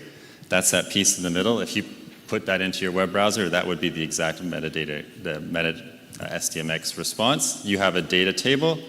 You have charts by country, by indicator. Very simple output. These are all easily extractable, easily downloadable. And this is live demo, right? It's a live system, which basically you can definitely see when you have a moment and go play with it. Yes, exactly. Okay, now this last piece, I talked about integrating this into the system that we're building, right? So right now we have sort of standard dissemination model, search bar, browse by topic, browse by country. But where we see this going is having this exact chatbot interaction, StatGPT, as one of the ways in which you could query data out of the system that we're building. So this thing on the left is the exact same interface I just showed you, but it would be embedded in the tool that we're building. So you could have that exact same conversation. This one's related to CPI, not living standards. And the output is your shopping cart of data. And what's interesting here is once this is integrated into the system, all the tools that you've built to compare series are available to you. So you could chart these series, you could extract them, you could download them, you could do what you want. And for us, getting past this prototype phase into this sort of production phase is really this, integrating this part. So obviously this is real and it's exciting, right? Because we can interact with databases, with metadata, with repositories in the human language. By the way, we can speak any language. It can speak French, it can be German, it can be Arabic, and it's all happening right in front of us. And I envision that a few months from today, when we release this product, community of people will start accessing macroeconomic data in a completely different ways. And what's next? Analytics. You will tell now system, calculate correlations, find gaps in data, find errors, and what's next? Suggest recommendations. And this is only the beginning of what we're happening here. And the world is divided now on what's called digital workers, which is here, and what's called biological workers, which all of us. And that's very interesting kind of transition to the probably 24th and 25th, 2025, and that's we're excited about this. Yeah, so in terms of next steps, I think Ilya mentioned it, more training. This application needs to get better. It needs to receive some feedback from our sort of internal set of economists, from all users. It learns very quickly, but it can only get better. We want to build a data transformation model as part of it. And the third point is the most important one, and I think it's why we're here, right? There's no reason why this application couldn't point at any SDMX API. Right now, we showed you an example of it pointing at the IMF SDMX API, but it doesn't matter. It can point to any one SDMX API, and that's the key value of SDMX. So that last point, international collaboration, please come and talk to us. We would really like to share this tool. We'd really like to hear your particular use cases, and we all have our laptops here. Come to my table, play with it. It's really fun and exciting. I just want to finish only with one note. The more people use neural nets, the better they get. That's also a very interesting point, which I'd like to say, that international collaboration in this particular case is not only invitation for let's have fun together. It actually makes system better, because the more you do it, the more it learn, the more it train, the better it gets. And when Eric talked about prompt engineering, that's only one element of the whole this game. Creating different vector databases, creating different embedding schemas, creating different intelligent agents. This is all part of international collaboration, which I'm super excited about. Thank you, right? Yeah. Any questions? Thank you. We're Please, here. We still have 3 minutes. 3 minutes for questions. Thank you. Thank you very much, Jeff and Ilya, for this exciting partnership and results of really something that is cutting edge and on top of what's happening in the world right now. Yes, I think we have about 3 minutes left for questions. Are there microphones available for the room? I hope so. But yeah, if you have a question, please, there's a question in the back. Yeah, there's a question. But we need... but there's no microphone. But we can hear you. Or you could come up here and ask. Yeah, you can come up here otherwise.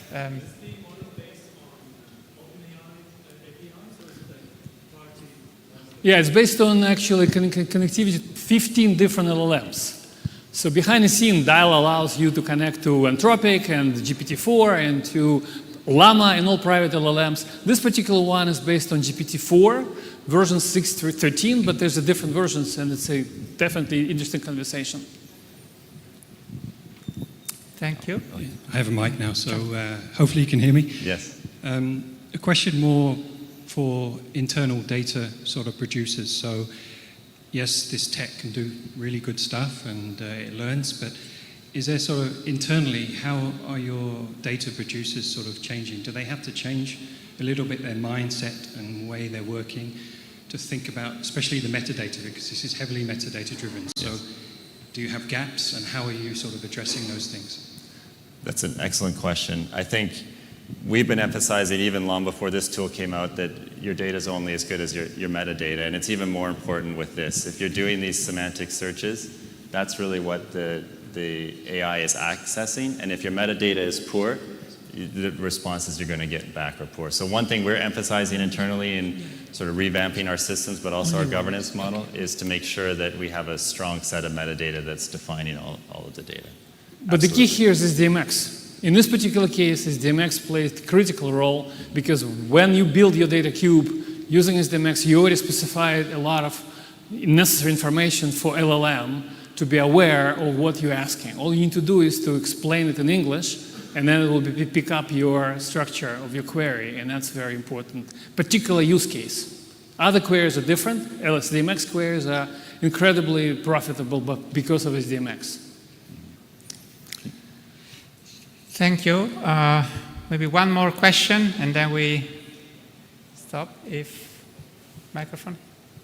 But you can come to stage. Can you give us an idea of the dimension of the project from inception until you have something that you can give to the users? Maybe if you could repeat, and also if you can say your name so that everybody... Yes. Hi, Alessandro Bonara from the European Central Bank. I would be interested to know a bit more about the dimension of the project, meaning from inception until you have a product that could be digestible for the end users. Right. The original project was obviously a lot of exploration, a lot of trial and errors, which started in April of 2023 and get to here. From now on, when we learn a lot already, the next implementation of this thing would be probably simpler, and it's especially if you're using SDMX. But so in 1 year you get something.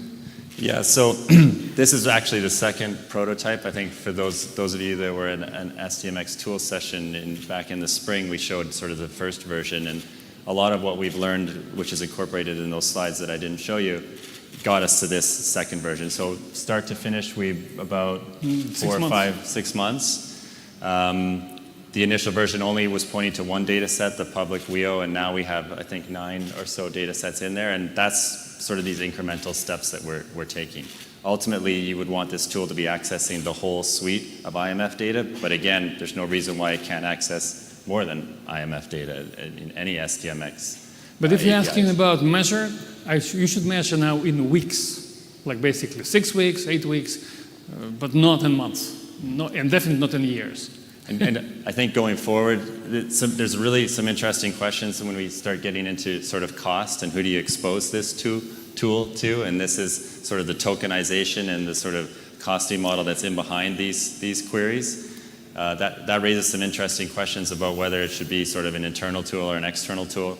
We absolutely want it to be externally facing, but it will, I think, go through a round of exposing this internally within the fund first.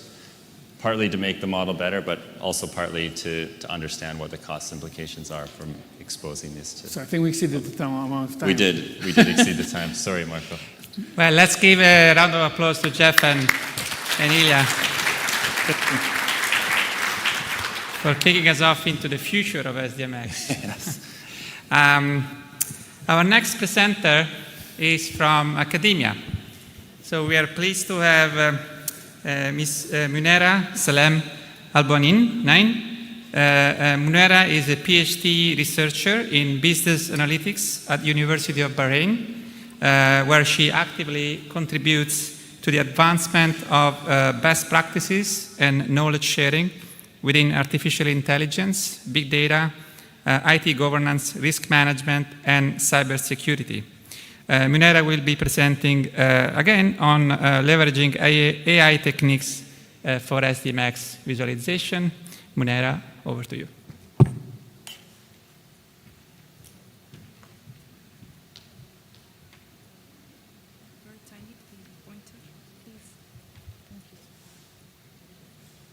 Good morning, everyone.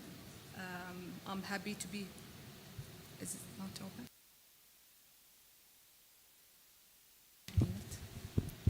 Good morning, everyone. So I'm happy to be here today. Thank you for the organizers to have me here. And I'm Bahraini, so welcome to Bahrain for all visitors. Today my presentation will be about leveraging the AI techniques in SDMX visualization. AI is a very common word. We are hearing it every day. AI as I started, so by AI, what's the meaning of AI? AI is the processes or softwares and algorithms that we are using to have the machines to be act like a human in an intelligent way. So now we are able to have the machine to understand, to reason, to analyze, to learn itself, and to make decisions. The SDMX, the great initiatives that we are having today, thank you, is international initiative that has been initiated by 7 international organizations. We have people representing those organizations here, and we are happy to have them this year here in Bahrain. The benefit of SDMX, as all of us, we know that having statistical data in a proper way will have to improve the data quality, will help us to have more accurate data, and it will, of course, reduce the duplication. So this will help us to reduce the cost and will help us to do a very strong comparison between different sets of data, and of course we will be able to make strong decisions. The importance of SDMX data, by standardizing the data, data will be more accurate, more consistent, and more comparable. Also, having the data in a proper way, in a very reliable way, will help us to free up our resources so they will be able to focus on more important tasks. The challenges we are facing with the SDMX, the accessibility, the complexity of the data, and one of the big challenges is collection and processing the data. When we collect the data and then we process and clean the data, this is the hard part. It takes a lot of time and effort. So having the new techniques, the AI techniques, will help us to reduce the time and the effort at this process. Also, a big challenge is ensuring the data is accurate and complete. Sometimes we are getting the data, we are collecting the data, and then we just surprised that the data sets that we are getting is not complete. So this will really be a big challenge for us as a researchers. The SDMX and AI. The AI and integrating the AI within the SDMX will help us to empower our way of collecting data, our way of cleaning data. The processing way will be really enhanced by having the AI techniques. Also the accuracy, the efficiency of the data as well, it will be way better using the AI. The visualization of the SDMX data, here we're gonna share a kind of example here, and how we can have the AI helping us to have a great visualization of data. The advanced techniques that we can use in SDMX is the artificial intelligence, the machine learning, and the deep learning. Having a graph-enhanced AI, it will help us to have powerful visualization. Knowledge graphs is a good example that we are going to share here. And knowledge graphs, as you know, provide us with so many benefits. Because when we are searching the web and we are getting a good knowledge graph, such as Google, it will save our time and effort.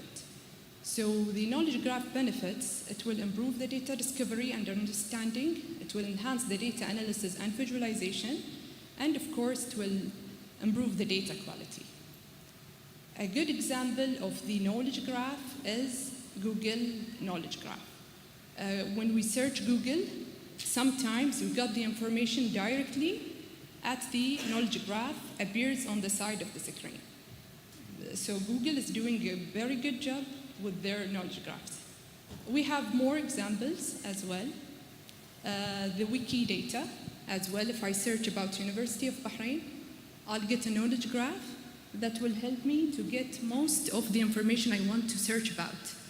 So it's really helping any researcher or any ordinary person searching an information on the web to have the knowledge graph directly with the information they want to know about. IBM Watson as well, they are having grateful knowledge graph. They are using the AI techniques in enhancing these graphs, and they are doing very well, and they have wonderful examples of powerful knowledge graphs. The final example I have is LinkedIn. Of course, all of us, most of us here are professional, we are using the LinkedIn. So by searching and using the knowledge graph, LinkedIn is providing a wonderful visualization. To end up my presentation here, I have an example. It's a research paper, actually published one, done by a group of researchers, and they used the Python, which is a machine learning language, to build an AI-based knowledge graph.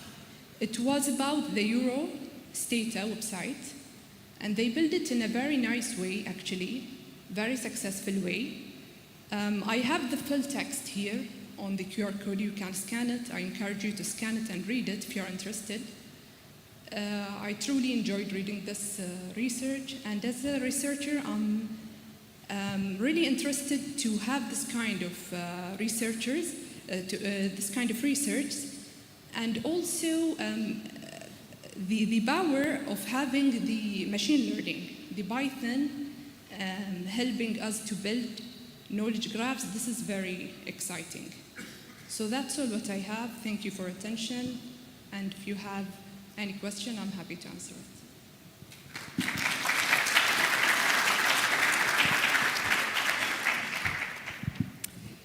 Thank you, Munera, for this exciting presentation, and also, showing us what all the applications that are out there, showing use cases of SDMX. Any questions for Munera?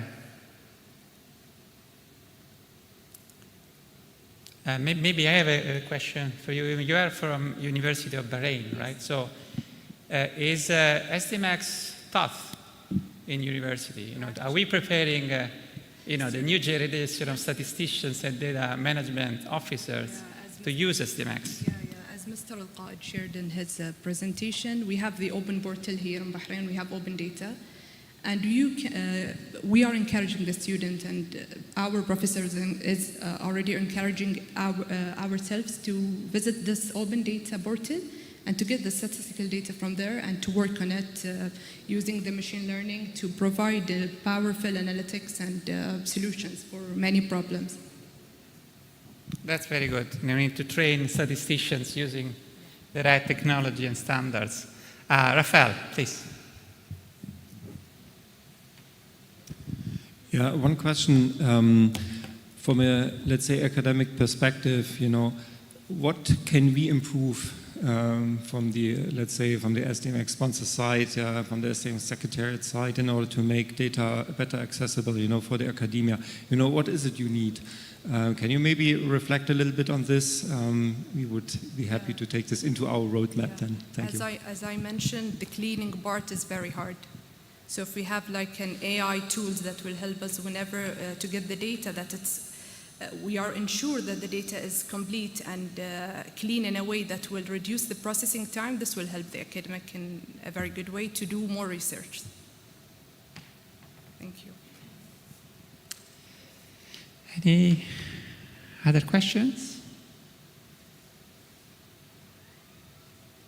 I don't see any, so let's thank Munera for this presentation.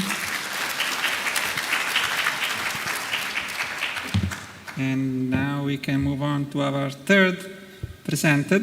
I'm very excited to have here Yves Jacques, a friend of SDMX. Yves is currently chief of the Frontier Data and Tech Unit at UNICEF. So we're going back to the international organizations world, where he delivers on data science, spatial data, and open data solutions. Yves also has broad experience managing data and IT-driven product portfolios. He has led tech teams in the private and public sector across domains as diverse as epidemiology, agriculture, and retail analytics. Yves, over to you. Thank you, Marco. So thanks to the festival sponsors here and organizers for allowing me to present some of UNICEF's work on how we connect users to data. And it occurred to me while listening to everyone here today, this morning, that I might have called it, I say data and you say data. It's all about how we, connect people to the data, no matter how we speak. Frontier Data and Technology Unit sits in the Chief Data Officer section. We call it Frontier Data because it's about how we push the frontiers of what UNICEF knows how to do with data and technology. And part of that is really about connecting our users to the data. So big data management perspective in what we do. We have 600 plus indicators on the situation of children at regional level, national level, and in many cases, subnational level. We've been working with SDMX since 2018. We brought together 7 different units. We have people who work in nutrition, education, child health, education, so on. We brought them together within a single warehouse for the first time at UNICEF when they had all worked very separately in the past. We went full open data in 2019 so that we really started treating our data as a global public good. Many sites now pull from our open data registry. It's really core to our kind of create once, publish everywhere principle. And data.unicef.org, which is the flagship data site for UNICEF, currently pulls about 8 million pages a year. A lot of those are driven by the SDMX indicator data warehouse that sits under the hood. But as we were going along, we started asking ourselves, who are we actually serving? What are the limits or the scope of our users? We know that in the statistical world, we use very precise terminology for our data, but when we look at how our users are interacting with the data, they often don't connect with our technical language. So, even users who are used to statistical terms, they might be challenged in understanding what our internal technical language is. Starting from the user side, we decided, how do we actually understand what kind of traffic we might be missing out on from the internet? What are the kind of keywords that are related to children that users are using within search engines? And doing that analysis, we realized that we're actually missing out on all kinds of web traffic that really we should be trying to reach. And there's a couple reasons why we might be wanting to reach those users. Some of it is self-serving in that we'd like to increase the traffic to our websites, of course. The more eyeballs on our data, the better. But there's a second aspect to it, and that's that we have gold data on how children are doing around the world. And if we're not connecting that to the users out there, and also I include the general public in that, then we're kind of doing a disservice to our users. And in not connecting them to this gold data, in a world of fake news and mistrust in data and statistics, it's vital that we not only create gold data, but that we connect it to users so that we can really kind of combat this sense that there's no ground truth in anything. So we started looking then, okay, what are the various solutions that we might be able to do to connect users to the data? How do we get a good enough match? We might not be certain what people are asking for because maybe their queries are actually kind of clumsy, you might say. But we can still make some pretty good guesses, and we can show them related terms as well. So how do we take common user queries and then try and connect them with our precise technical answers? And on top of that, how do we capture all of that traffic that we're missing?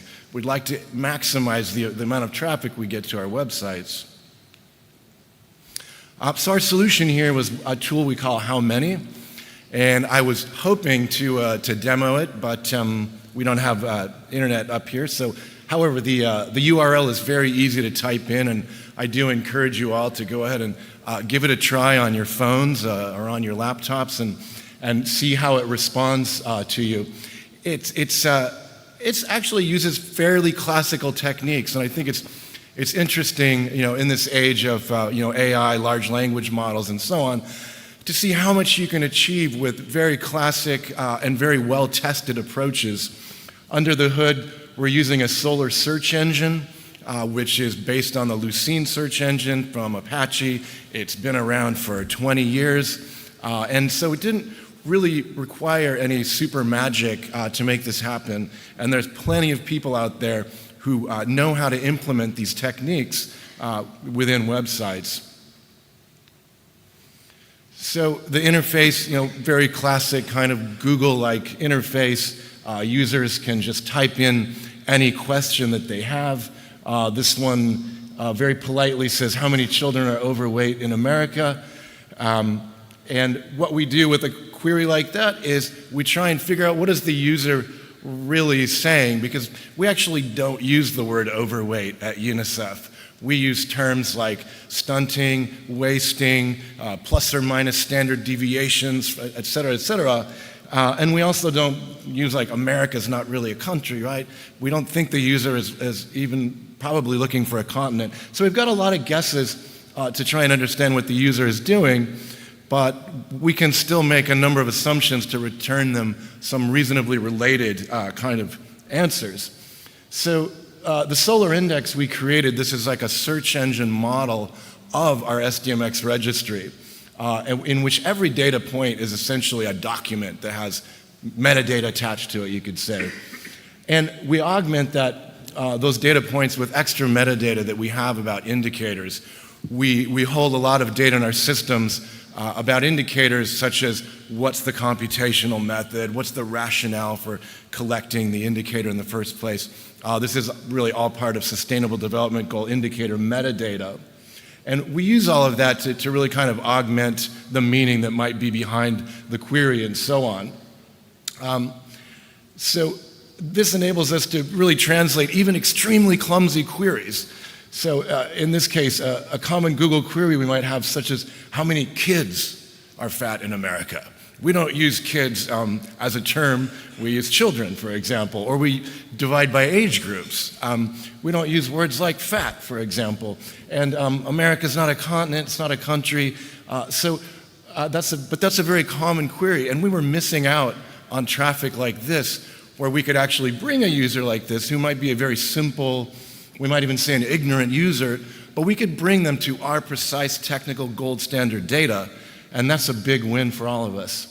And you can see we did a lot of work to make it capture slang words or colloquial expressions. So how is it performing? It's been really exciting. About a year ago, a little over a year ago, we released it. So far, it's brought 110,000 visitors to the site that we wouldn't have gotten otherwise. So that's traffic that was related to keywords that have nothing to do with our indicator terms. So it's all traffic that we'd have completely missed out on. Many of those users hitting multiple pages as well. So it's really now about 6% of all of our search engine traffic is owing to the fact that we put this fairly simple search engine-based tool, into our SDMX mix. And we now rank #1 for a number of terms that we were completely missing out on and that we had no ranking for before. So it's raising our presence for a number of important terms for very important questions that we can now bring users to the gold data. So, next steps. Obviously, we're all talking a lot about AI, and as I've said, I think interestingly here, we're not using any AI techniques really in this current implementation. However, having put the pieces together as we have, where we've got our SDMX registry, we've got another tool that handles all of our indicator metadata, as I mentioned. We push those two together into our Solar search engine, and then that's just queried live from a completely separated web front end. Having put those into all these different components, it's very easy for us to just swap out one of the components so that we can fairly easily say, okay, perhaps we'd like to move from our Solar search engine, build a language model, and use AI techniques. That will just require pulling the one component out and really replacing it with a second one. And I think that's also one of the benefits of using SDMX and data management approaches is we're really separating the data, the reference metadata, all the structures that are defining our data. We're separating all that work from then how we're going to connect users to the data, how we're going to display that data. The rest of the overall business life cycle of what we're doing with our data is separated from the underlying structures and implementation. I often think that there's no reason for users to even know that they're using SDMX, even though they may be greatly benefiting from it. And this is exactly what we tried to do here with our work here with How Many.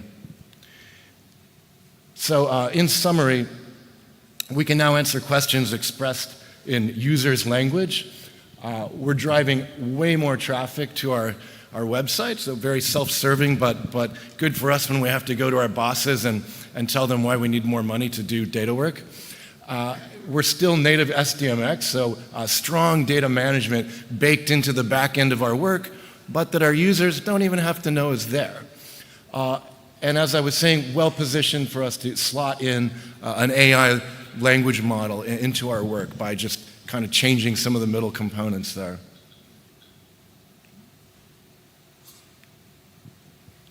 Thank you. Thanks to you. Thanks to you, Yves. Great application. Another use case now, you can connect, search terms, internet data, with SDMX. We have a couple of minutes for questions. Anyone wants to ask questions? There is one hand in the back.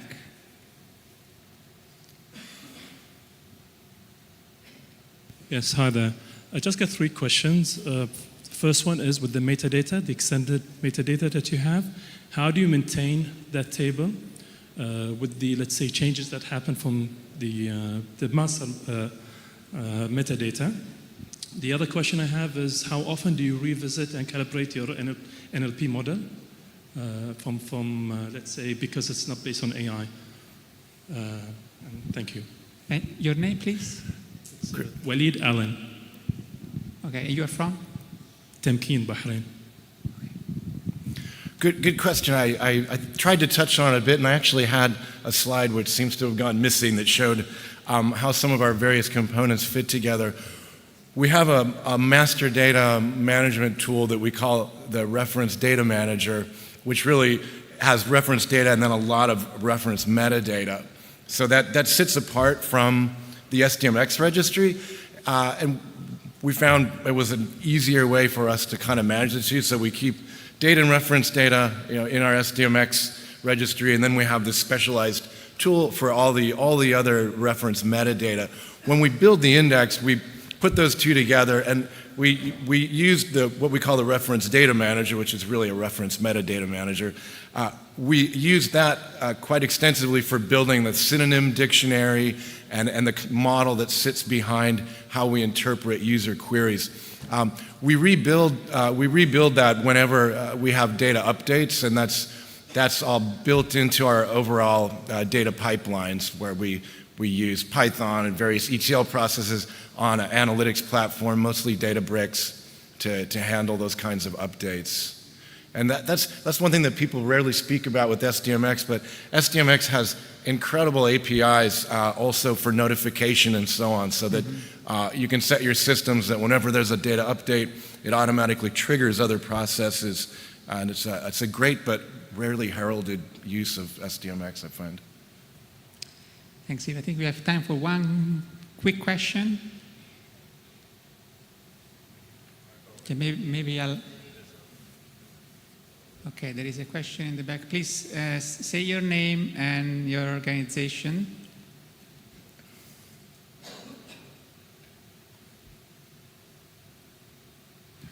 Okay, Dua Shukri from Kabmas, Egypt.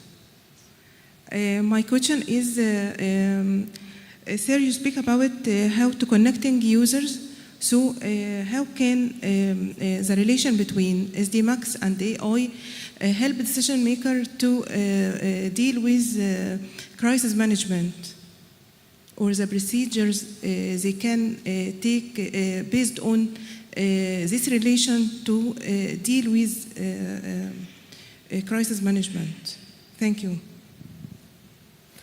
I had trouble understanding. Can you summarize for me? Yeah, can you repeat the question, please? Because we have some... Okay, my question is, we speak now about the relation between SDMX and AI. So how can this relation help the decision maker to deal with crisis management? Is it a relation, or is it effective for deal with crisis management? This is my question. Thank you. Crisis management. If I understood correctly, is how can you use SDMX to also work with process management of your data business processes? Crisis management. Well, okay, I would say that SDMX started out as I'll try and move quickly here too, started out as a standard primarily coming from central banks, working with time series and financial style data. It's been expanded through several versions to, I think, handle many data types quite well, including 3.0, which now has support for microdata, and I see no reason why you can't use it for crisis data. We actually are currently putting data sets together in SDMX that connect to our GIS work, which we're responding both to crises in Libya and Palestine for that. Yeah. And I'd be happy to speak on that further. Yeah, and of course, I mean, I guess in crisis situation, it's important to be quick and release data as soon as possible. And I guess, SDMX helps with that because, it provides certainty and, rapidity and sort of a machine-to-machine transmission that can be used in those situations where data are needed as soon as possible. So I would stop here. So thanks so much, Yves, for this presentation. And we are doing relatively good on time, although we started late. So we are now with our fourth speaker. We are happy to have Alessandro Benedetti. Alessandro is Director and R&D Software Engineer at SIS Limited. He believes in open source as a way to build a bridge between academia and industry and facilitate the progress of applied research. He is actively contributing to the open source community and presenting the applications of leading edge techniques in real world scenarios and meetups and conferences like this. And we heard also from Eric that he's collaborating with the CC, so we are happy to have you, Alessandro. Please, floor is yours. Thank you, Marco. So, hello everybody. While we wait for the slides up here, I would like to thank the audience. And today, I'm going to skip the slides about myself because I got already an introduction, and about my company. Just to let you know, we are information retrieval specialists, so we work with search engines, recommender engines, and we are quite passionate about it. And especially only open source search engines. So today we are going to talk about large language models, and we are going to start with an introduction. So what are large language models and what's the open source landscape for large language models? And then we're going to illustrate an application of integrating large language models with search in the SDMX application. And specifically, we are going to showcase a POC to move from natural language query to statistical discovery and exploration. And we're going to wrap it up with some future works and findings. So let's start with an introduction about artificial intelligence and where large language models fit. So artificial intelligence is in general a branch of information technology that aim to mimic human intelligence in software.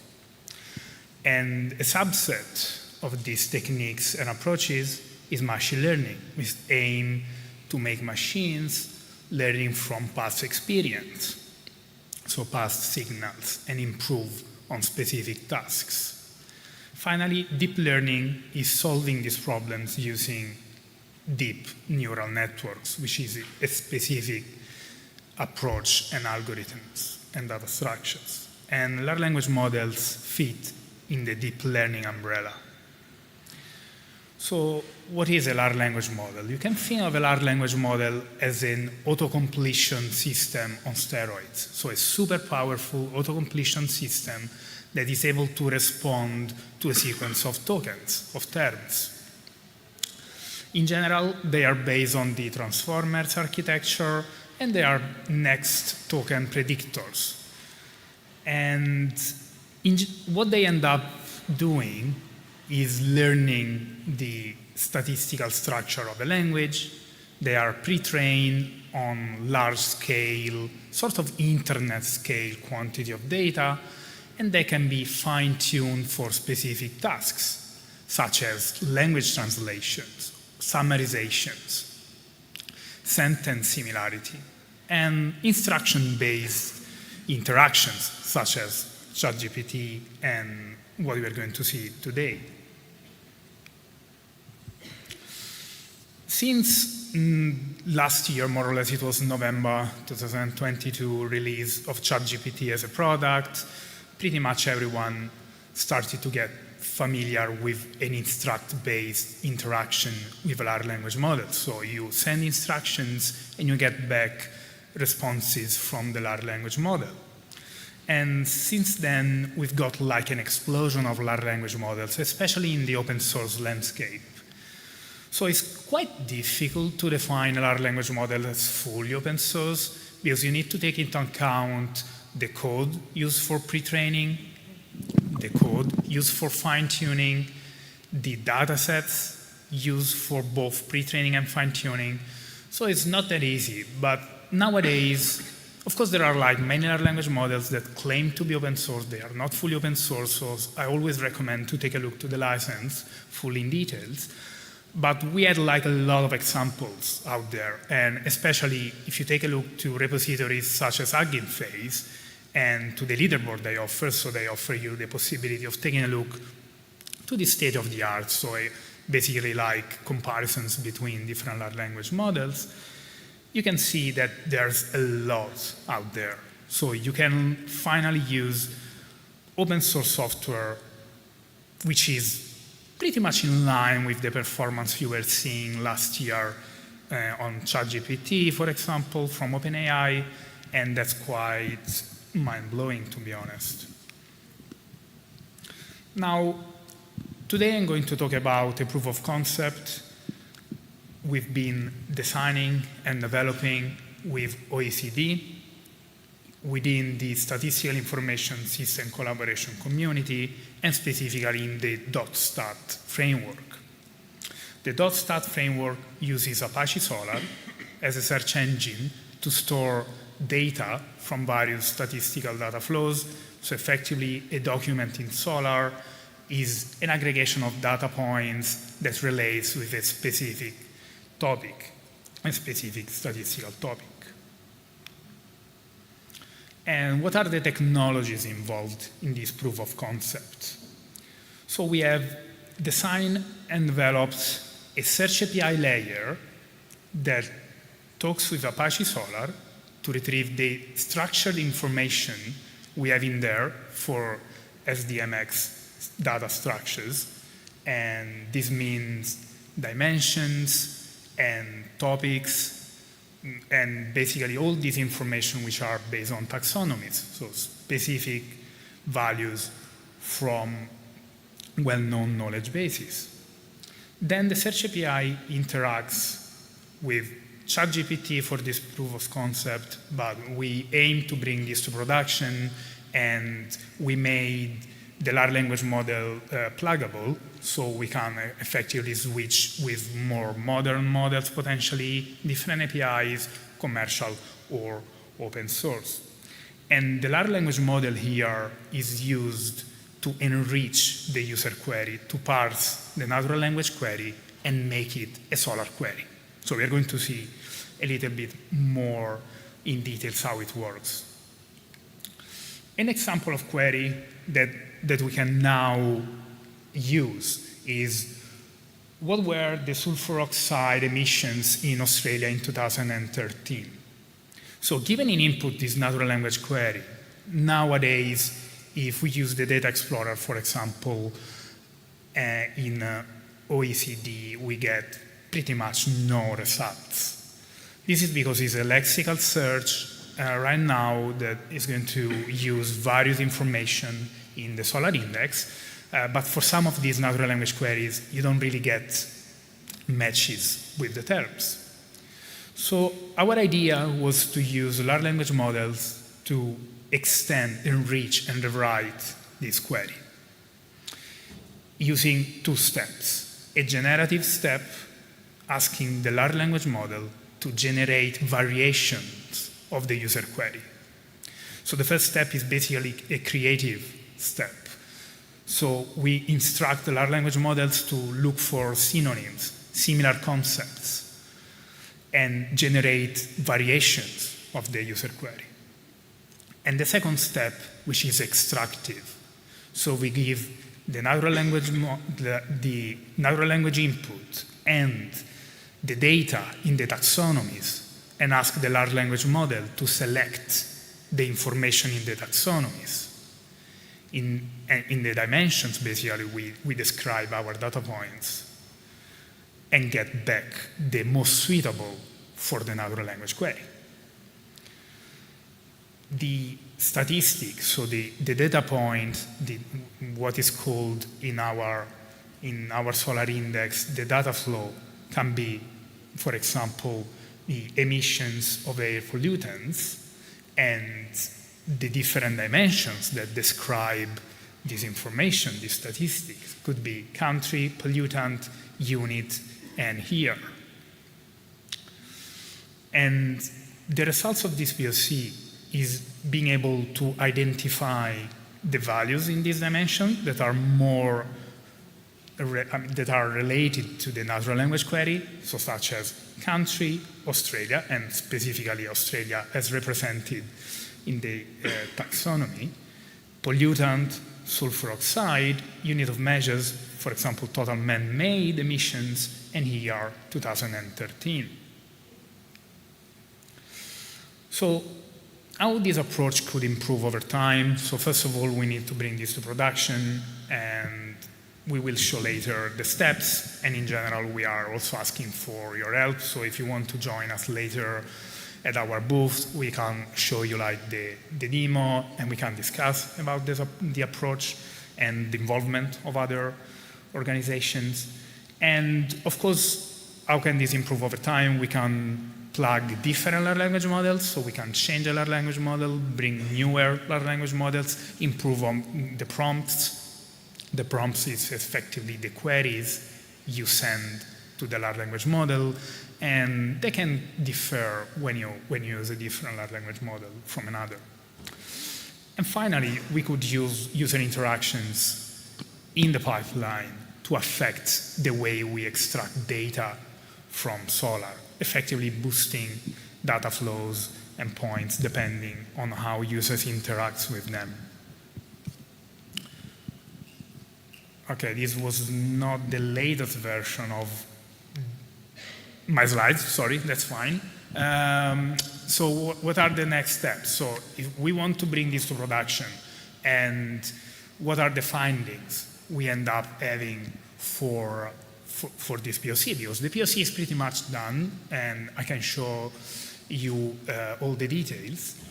And the findings we end up in the outcome were that, first of all, is quite promising. So we got like very interesting results. We got from natural language to structured query quite nicely. And we were using not a super recent large language model. We were using GPT 3.5 from OpenAI, so something more or less 1 year old. So if we use like a more modern large language model, we can definitely improve.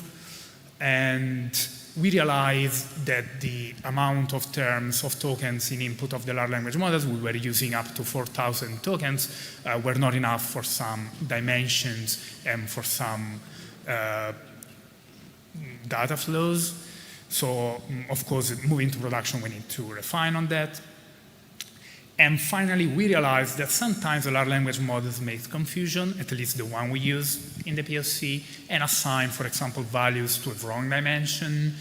And that's actually something we want to improve when moving to production. So steps for bringing this to production, we want to refine the queries we run on Solar to identify the taxonomies values, the dimension values, and the topics. We want to select the best large language model we have at the time, exploring both commercial solutions and open source solutions, and specifically compare also the costs and timings necessary to do the development. And then refine the prompts, so refine a little bit the way we interact with the large language model, the generative and extractive step. Finally, we want to do some benchmarking, both from quality perspective and performance perspective, to make sure that it's compatible with current usages. And that's pretty much it. I'm sorry the slides didn't reflect my last points. Maybe there was some problem in synchronization with that. Future steps, we want to use also retrieval augmented generation to summarize a response from the data points selected and return it to the user in a more conversational way, and potentially summarize the results again in a more like human understandable way. So thank you for your attention, and over to you for questions. Thank you very much, Alessandro. Great presentation, and definitely this shows potential for collaboration between what you're doing with what Jeff and Ilya presented in the first presentation. So maybe we have time just for one question. Yes, gentleman, please.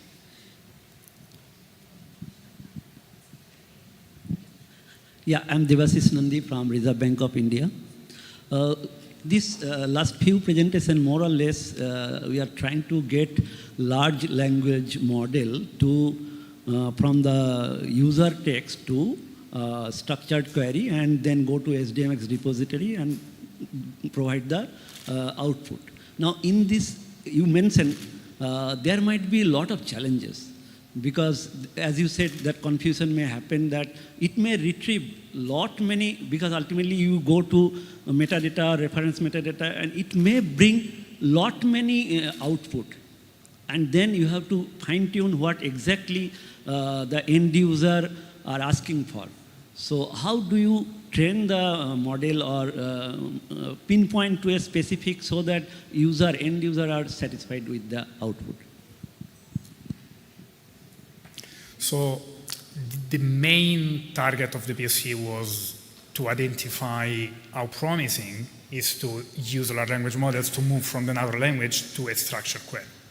Now, we are effectively restricting the interaction to only the data in the knowledge base and taxonomies we have within the data set, which is associated with the statistical information. So when we identified like problems in, for example, mixing dimensions and values, we believe we can fix that rather than just with user interaction, so having like a sort of conversational thing, improving both the models and the prompts we are sending to the model. Because you can, actually large language models are quite good in selecting stuff from well-precise structure, like programmatic information, so for example JSON information.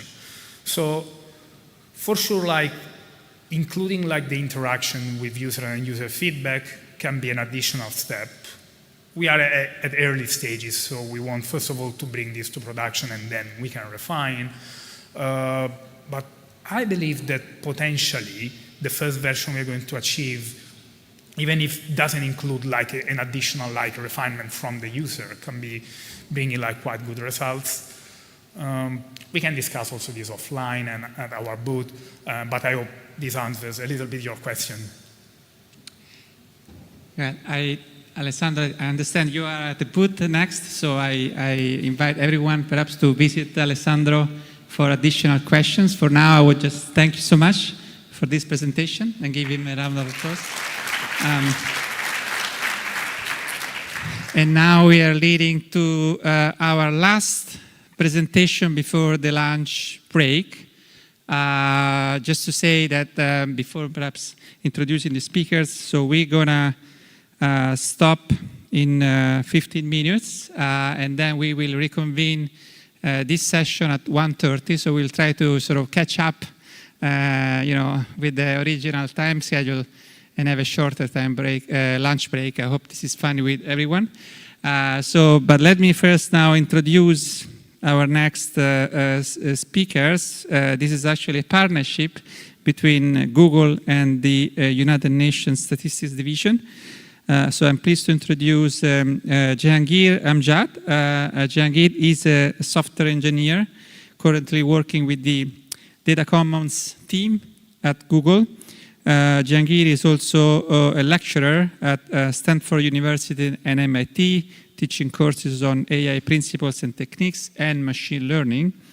And Jehangir is joined by Luis Gonzalez Morales. Luis is Chief of the Data Innovation section of the United Nations Statistics Division, and he also coordinates the work of the Data Science Leaders Networks and the collaboration with UN regional hubs for big data.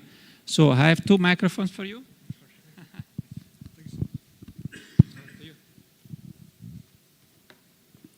Okay, hi everyone. I'm Jahangir. I'm an engineer in the Data Commons team at Google, and Louis will switch halfway in between.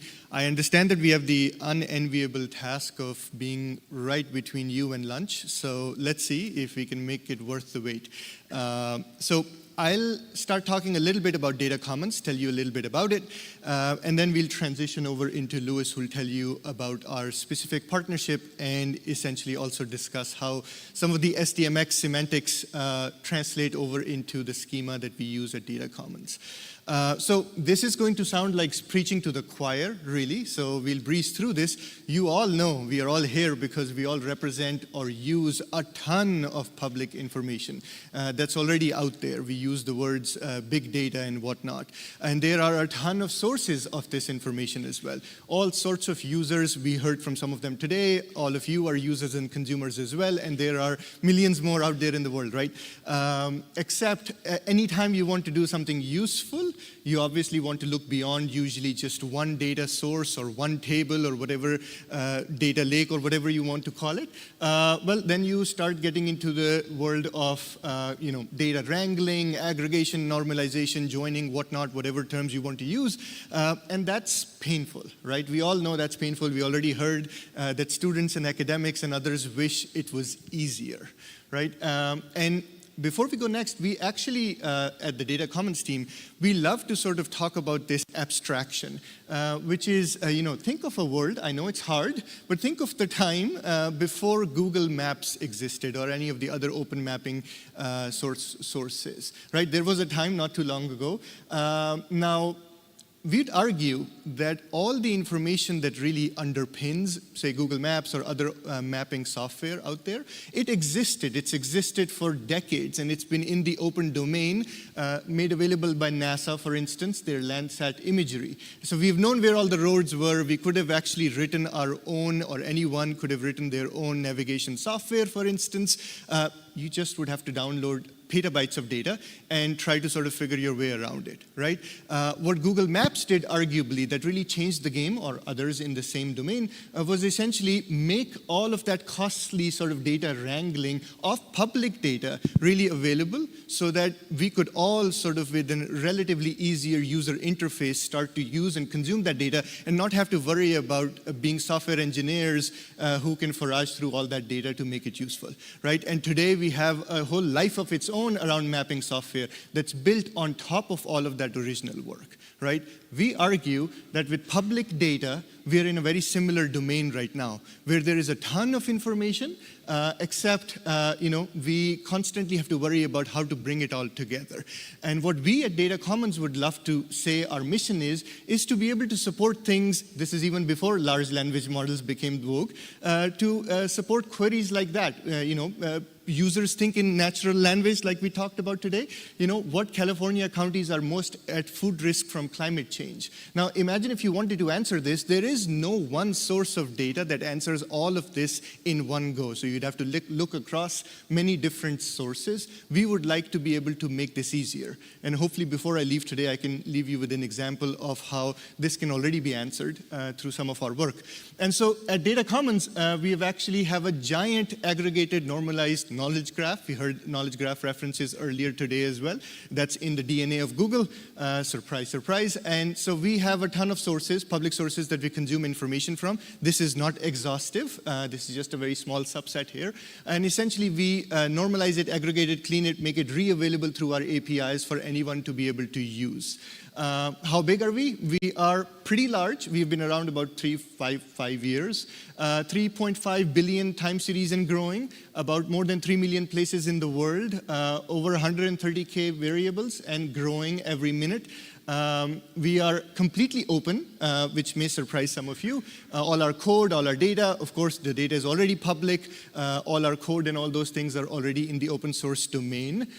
We do now have a natural language interface on top of all that data, so you can talk to the data, like some of the others also talked about. And of course, I'll talk about this, and Louis will bring it home, where how you can actually extend data commons, the work we have done to actually create custom data commons interfaces as well. So very quickly, because we can't do a demo, just quickly telling you, we obviously support timeline tools and charting tools, mapping tools, scatter plots, correlation plots, all those out of the box. We also actually show up in Google search. So today, if you go and search for any of these things as examples, fertility rate in Bangladesh or the GDP of whatever your favorite country in the world, you actually see results in Google search. You will see that those are being powered by data commons already. And that's been so for the past couple of years or so. We now have our own natural language interface that sits on datacommons.org, which is our website, where you can start answering questions like, what is the GDP of Iran? And you see a timeline and a summary show up already. What are the sources of greenhouse gas emissions in the US? You see the result. How does debt correlate with GDP in countries in Europe? And the important thing here is that in this last plot, the sources of information are coming from two completely separate sources. The whole point of data commons to bring all of them together. And here is a query that we talked about earlier. California counties most at risk from rising temperatures. On the x-axis, you have CMIP6 climate projections, very, very large data sets. And on the y-axis, you have the population who are food insecure provided by an NGO in the US. And they have no relationship to each other. Except when we ingest all of this information, we can pick up the linkages between them. And finally, and Louis will take over from here, is we have this public version of Data Commons, datacommons.org, that I talked about on public data. But you can build your own on top of it, where you can use everything in the public layer for free, and then you can choose to do whatever you want with it. You can make it public, you can choose to not make it public, you can bring your own data, and you can do all sorts of clever things, which is where Louis will tell you what we helped do with UN stats.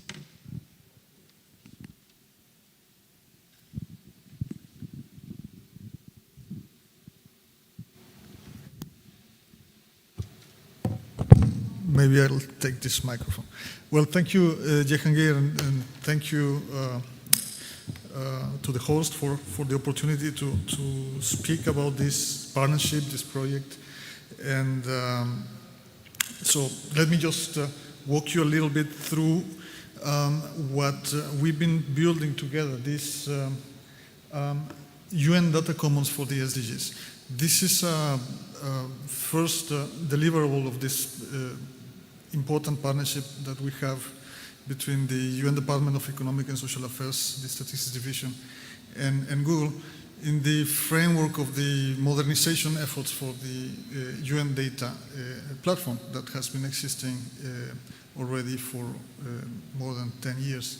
So at the margins of the SDG Summit this September, we launched this first iteration, we call the first iteration of the UN Data Commons for the SDGs, which is a project that brings together brings the data from the SDGs in a different interface that allows for all these capabilities for natural search and natural language searching and visualization and integration. And the vision is to expand it further to incorporate data from across the UN system. So the project is designed to achieve several objectives, to establish an explicit links to external resources, making data more easily findable, more easily searchable, more usable, to build applications that efficiently access related data across multiple domains. So the key here is cross-domain data integration using linked open data techniques and generating insights by leveraging these capabilities for reasoning and traversing this complex semantic interrelationships within the dataset. So, as I said, the idea is also to incrementally add more datasets and also more attributes to the model. This is a very flexible model that can evolve over time. So, but before going into the SDG data common, the joint data commons for the SDGs, let me first take a step back and talk for a minute about the global SDG database. It's a joint effort involving more than 40 UN agencies, and it's hosted by the UN Statistics Division. And you will hear more about this from my colleague Harumi in a different session. But this is, in a nutshell, a database that houses over 200 unique indicators, more than 2 million data records, covers both country-level data, regional data, some city-level data as well. And it plays a pivotal role in data sharing and accessibility and transparency for the SDGs. So based on this body of knowledge that is incorporated into the SDG database, this database is a prime example of successful use of SDMX. This data model allows for organizing and sharing data across the UN system, and is consisting of, as many of you know, entities that help us organize and interoperate in the data. So measures about the observed values, dimensions that allow us to have different levels of granularity and identify uniquely different data records, and attributes that provide additional information to understand the meaning of the data. So it's a semantically rich data model. However, well, this is a very simplified overview of the SDMX data model for the SDGs. Now, on the yellow boxes, you see dimensions that help organize the data and identify individual data records. On the green side, you see the attributes like give more contextual information and help understand the data and the observation value. So this is a very powerful model, as I was saying. It's a rich model, but there are different ways of organizing the data, and different models are adequate for different purposes. So SDMX is not the only possible representation of the SDG dataset, and there are many ways, many valid ways to represent the data depending on the purpose and the context. So what we do in this exercise is map the SDG data model from SDMX into the data commons model, which is basically consisting of a simpler sort of set of categories. It has entities, in our case is normally what we are talking about, which are normally geographic areas of some sort, of one sort of another, the variables that we are measuring for those entities, the observation values, and the provenance. And I just want to touch very quickly on this mapping between the two models. So from the SDMX data model to the data commons model, one of the main focus is the statistical variable. So statistical variables are what we are talking about, as I was saying, and they are characterized by, say, a statistical variable can be something like poverty, like forest cover, and they have different memberships and groupings that allow us to put different variables together to present them to the users in ways that make sense, and also constraints of what are the constraints for this variable so that we can drill down into more granularity. So just as an example, in the case of poverty, the constraints correspond to the dimensions like sex. So a statistical variable on poverty can be further focused on female population, and so that gives us this property of female. So these are two different models, but that map very clearly to one another. And I will be giving some additional details of how this happens. Is relatively straightforward, and by doing this, we empower ourselves to use all the capabilities of the semantic web technologies to be able to put together these more complex, more interactive, more rich data interfaces and provide more interactive user experience. So I will skip this one. because the time is a little bit short, this is where you can find the working versions of the UN Data Commons for the SDGs, as well as the datacommons.org platform. I would like to invite you to visit it, to play with it, and as a heads up that there will be more details about how this works from SDMX to the Data Commons model in one of the capacity building sessions. So thank you very much.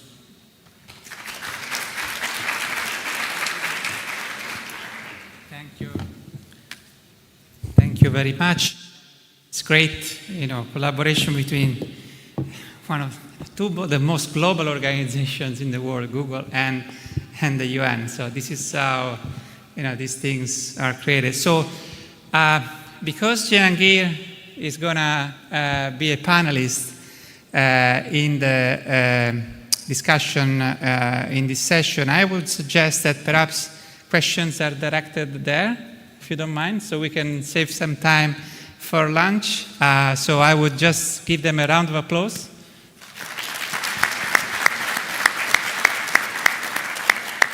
So two pieces of information. So we will reconvene here at 1:30. So we will, as I said before, restart on time according to the schedule, and we will have one more presentation with Federica Macron.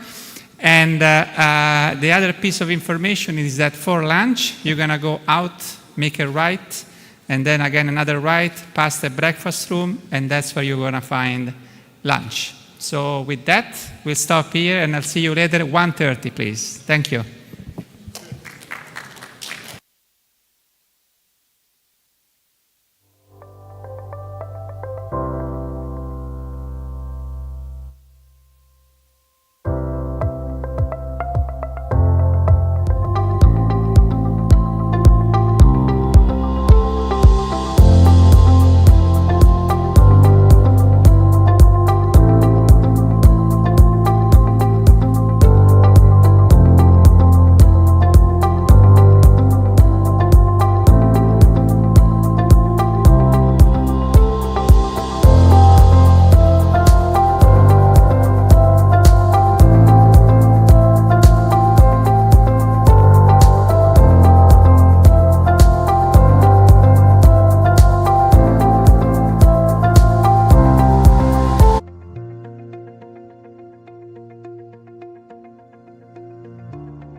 Our next session.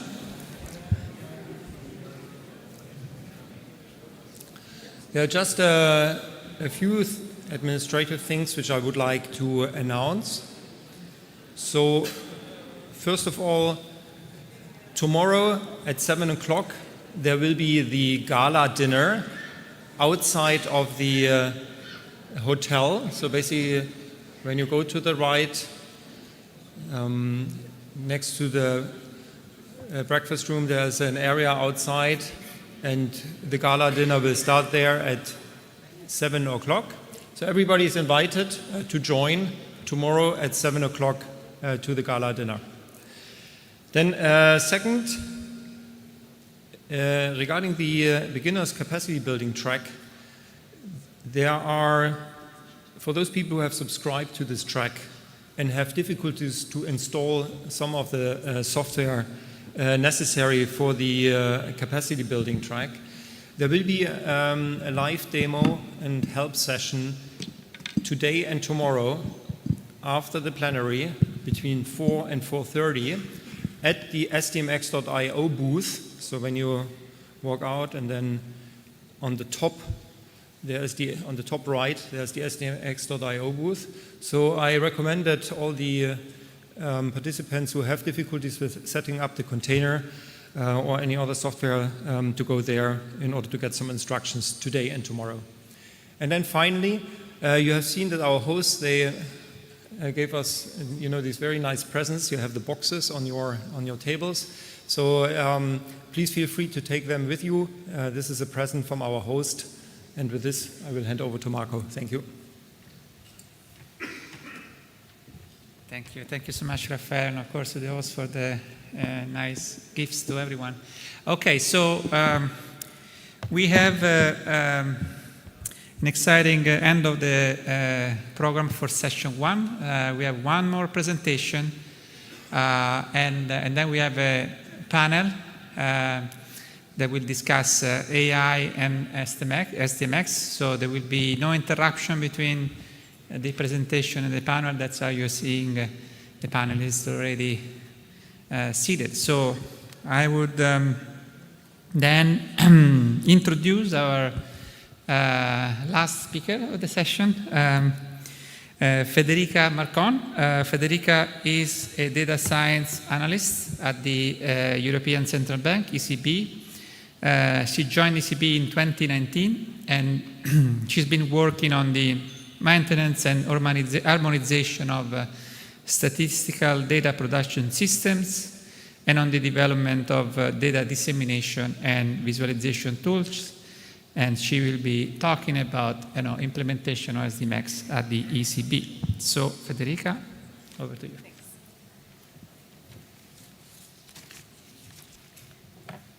I hope it works. So, hello all and welcome back.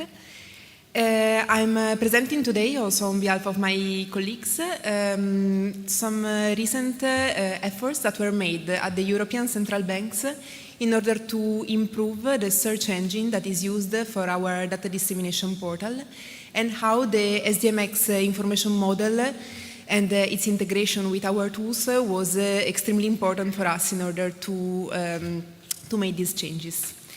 Does it work?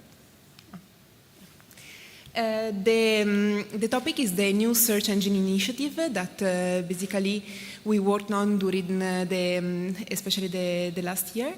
And this project, the trigger of this project is the fact that basically there was an exponential growth of the data that are disseminated in the ECB data dissemination portal since the launch of the statistical data warehouse in 2005, while the structure and the appearance of the portal remained pretty static.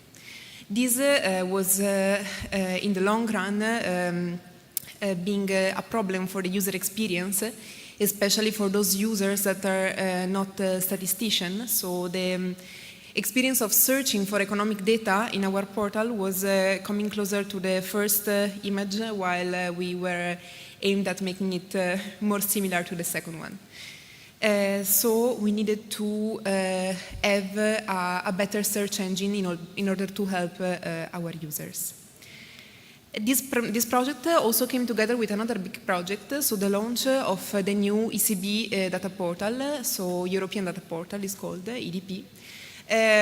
You can access it at the link that is displayed below, so if later somebody is interested in having a further look and also experiencing our search, I highly suggest you to visit it. So EDP is the key dissemination channel for ECB statistics and the primary source for data and metadata for end users. Of course, it's a portal for external users other than for internal users. And the portal is fully designed based on the SDMX information model.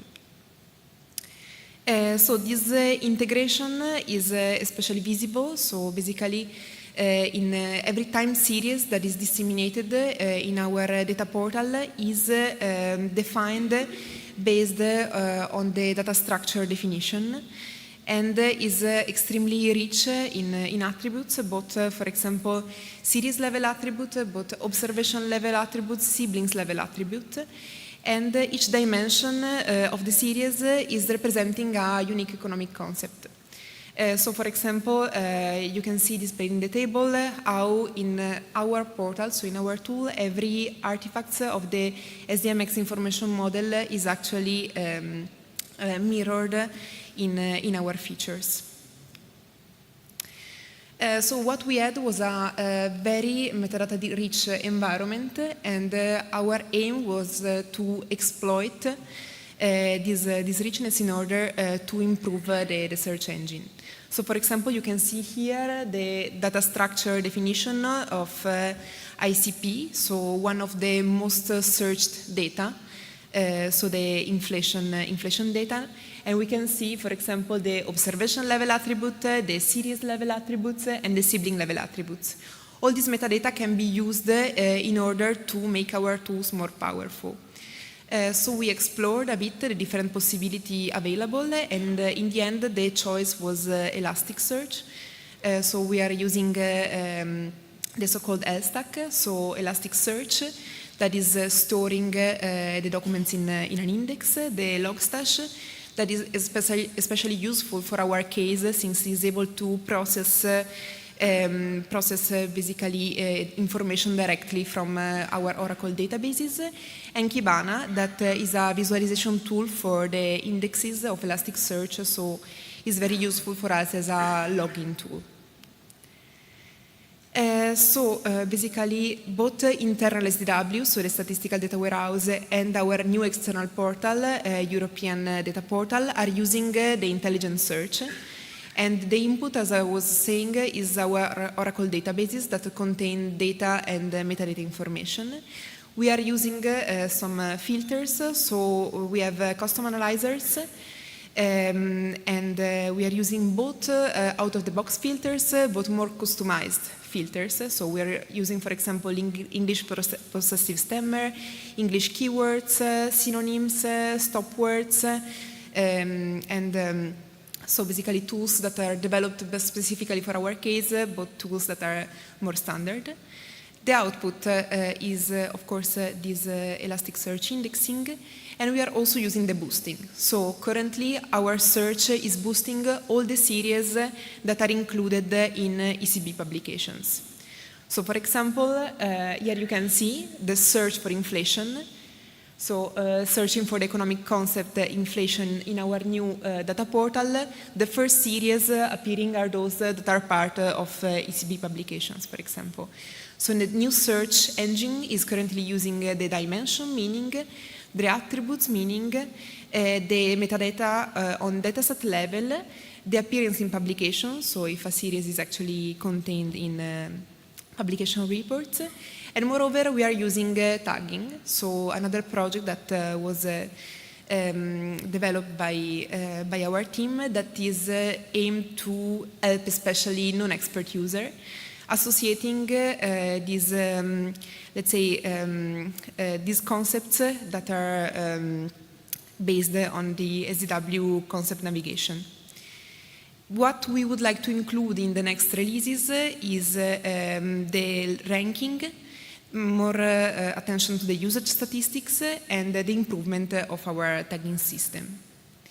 In particular, for the external portal, so European Data Portal, we have this tagging process that is extremely important for non-expert users. So, for example, these concepts or tags are displayed here in the slide, so you can see them as well in the data portal, and are aimed to make the search much more intuitive.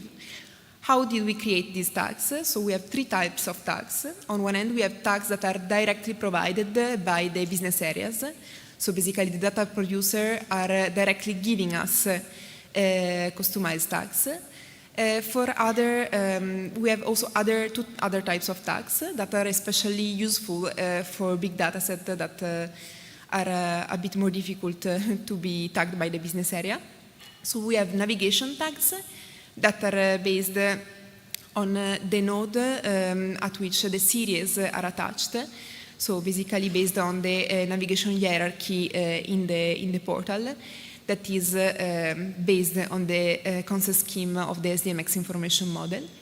We have code list tags that are again based on basically the data structure definition of the series. So basically we take a meaningful code list and we use it in order to create these meaningful tags that will help the user in searching the data. It was an extremely nice experience for us to integrate the SDMX information model in order to improve our search engine. And overall, we are reporting a very positive experience, and we hope to continue to improve the search engine, leveraging the features of SDMX information model. So that's it from my side. I don't know if you have questions about the topics.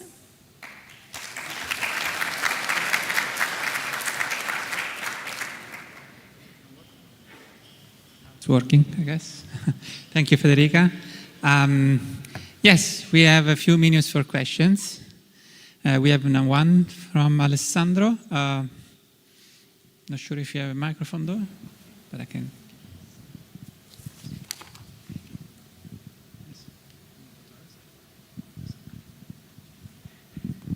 Thank you, Federica, for the talk. So you mentioned you decided Elasticsearch over Solar. I'm quite curious, what were like the top 3 reasons for that?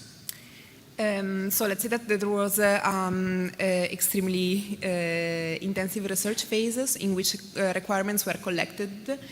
And Elasticsearch, we are using the open version of Elasticsearch basically for our search engine.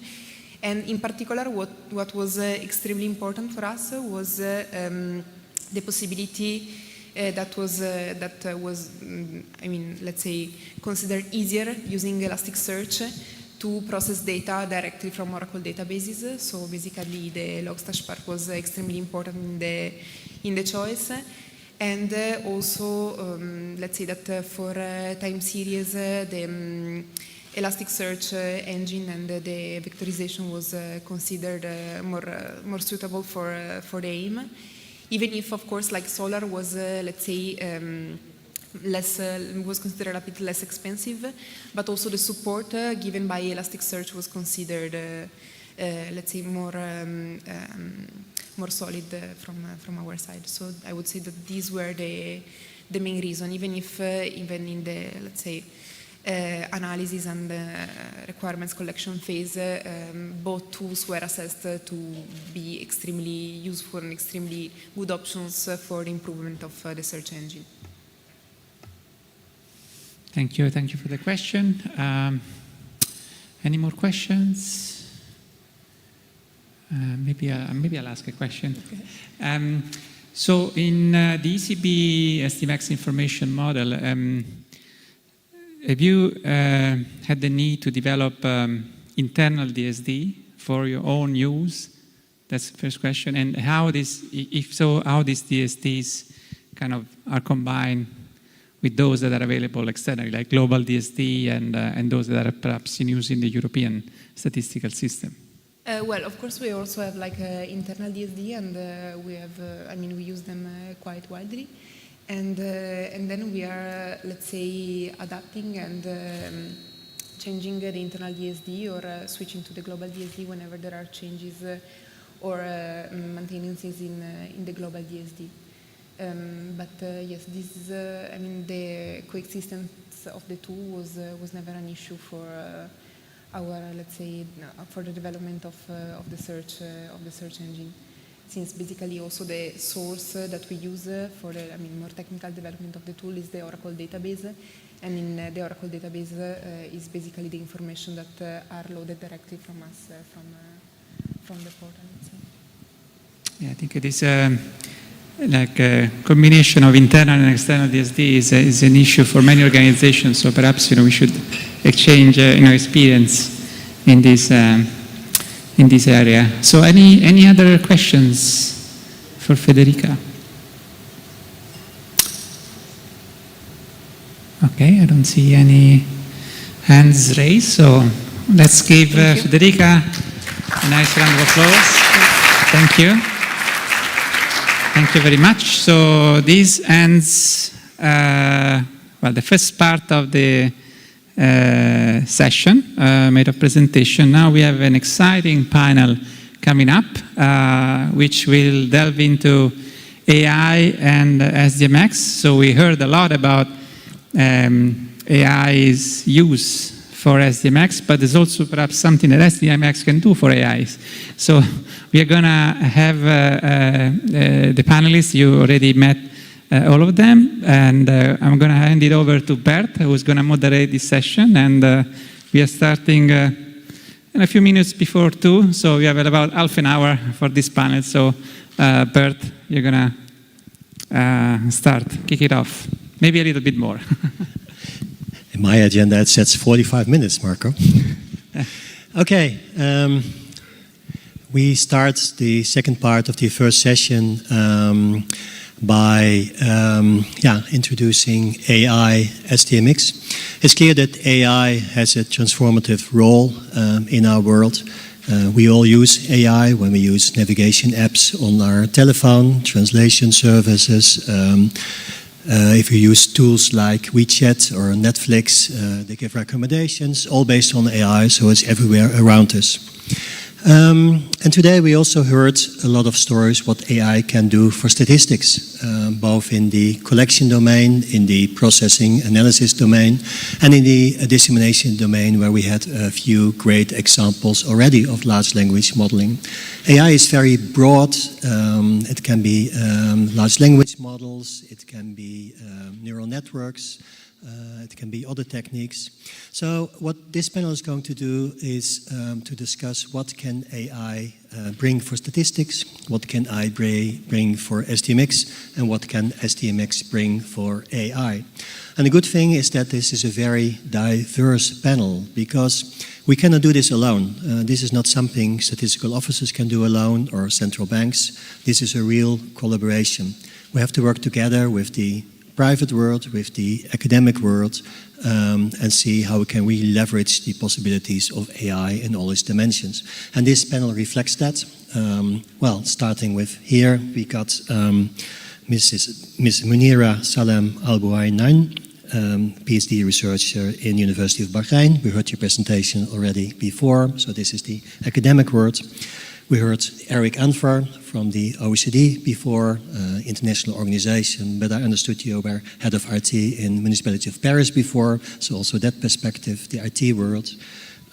Mr. Jahangir Amjad, software engineer at Google, but also teaching at MIT and Stanford. And the new face in this panel is Mr. Bashir Boukara Houa, my colleague from the IMF, head of RT department, and someone who's very knowledgeable about both RT and data. So if this panel cannot answer these questions, no one can. Private world, academia, RT, data, statistics, I'm really looking forward. So how this will work is as follows. I'll ask a very general question to all of the 4 panelists. What can AI bring for statistics? What can AI bring for SDMX?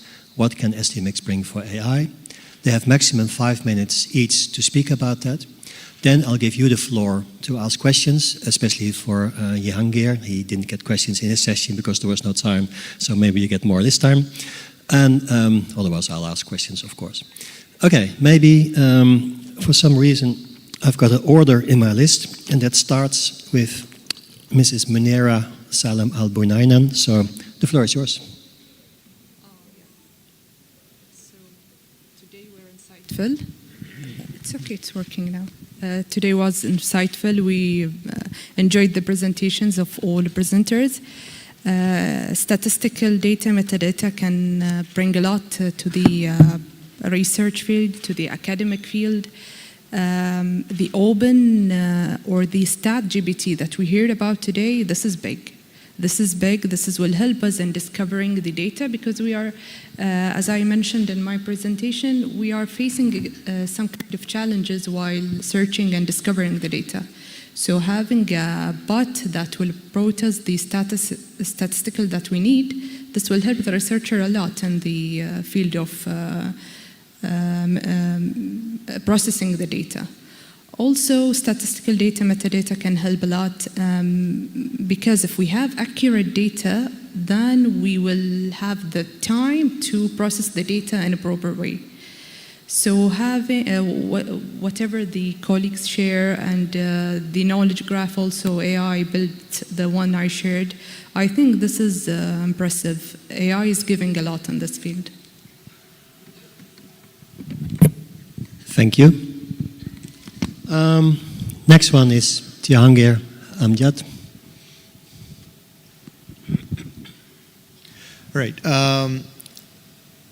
I'm not going to try to sound like an expert, so let me just, ramble on with some ideas. I talked about data commons, and I'll maybe guide my thoughts through our experience with data commons, because interestingly, up until maybe a little while ago, data commons was at a similar point that I'm sure the SDMX community also found itself in around the same time, which is we have well-established schemas, we had a ton of data coming from many different sources, and we were primarily data sort of surfacing platform. You could go and try to find data. If it wasn't there, we would try to make sure we could get it, and those sorts of things. And then this new modern sort of large language model, ChatGPT-based sort of world came about.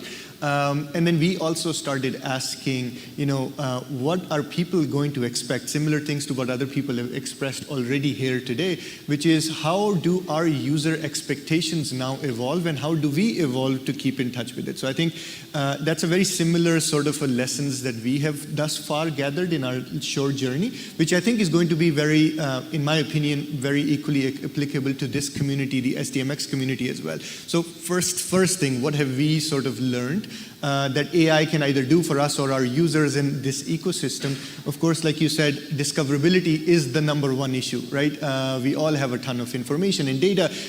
There are a bunch of statisticians here in the room. I tend to be more on the engineering side of things. We have our own biases that we put in and bring into the systems that we design, right? Because we believe that according to whatever needs that were there, we essentially design our systems to serve those needs. But when you put a search box in front of users where they can now expect, because we at, I guess, Google and others have trained people to see a search box and start typing your wish list, right? That does not always correspond to what we as either schema designers or data, engineering, modeling and whatnot, those are not necessarily one-to-one mapping between what the users now expect to retrieve or query about and what we thought they would be most interested in. So what we are realizing is, #1, it gives a lot of discoverability to data that we thought nobody might be interested in, because once you put a search box and there is a web URL and anyone in the world can go query, people will ask very, very interesting questions.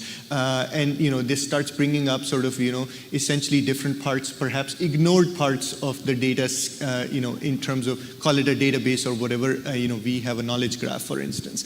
The other thing that was surprising to us is we started realizing that as soon as you put a search box, and you let people ask questions in whatever language that you support, they won't necessarily ask very single, easy, simple questions that bring up, the answer or the time series or, a very quick sort of retrieval and surfacing mechanism. People expect a lot of complexity because when you encourage them to think in natural language, they'll think about things that they believe impact whatever answers or decision making they're interested in. So they'll try to find correlations, co-occurrences. They'll even ask questions about causality, which I don't think we are necessarily set up to answer in these sort of very rudimentary tools that we are under development right now.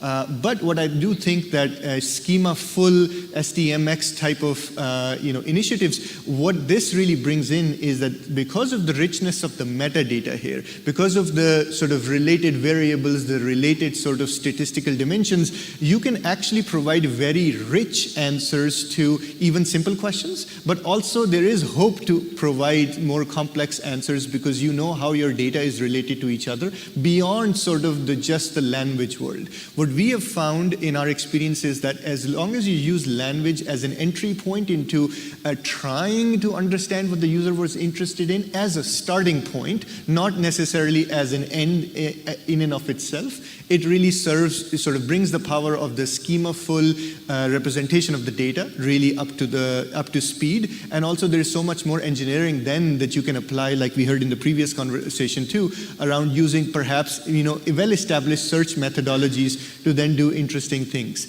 And the sort of the last thing I wanted to, actually this was basically around the sort of what the other thing that we've sort of learned is that there is constantly a question between whether to LLM or not to LLM. We even saw this today in the previous sort of discussion. I'm sure this will come up and continue to come up, where if you just put a search box and use an LLM to guide your search, you'll start getting interesting problems around hallucination. We all know this, right? Essentially making data up, making answers up, things that are not real. Well, this is where communities like SDMX and also schema.org for data commons and whatnot really help us stay grounded, because they can really limit the scope with which some of these language models can go wild, because you can really constrain it back and bring it back into the world that at least always remains factually correct when surfacing answers. For us, that was really, really important, and I think that is obviously very important to this community as well, because one wrong, factually incorrect answer completely brings the house down. When there is no trust, then there is no system, right? And that's what we are finding as well. We have taken great care in making sure sometimes we'll bring results which may not be what you were looking for. Okay, that's irrelevant result. We'll improve it over time,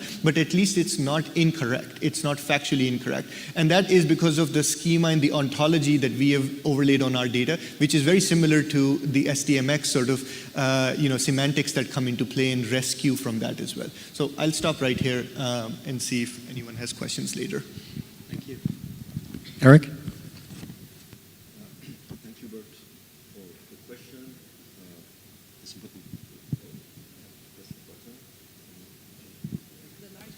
Okay, sorry.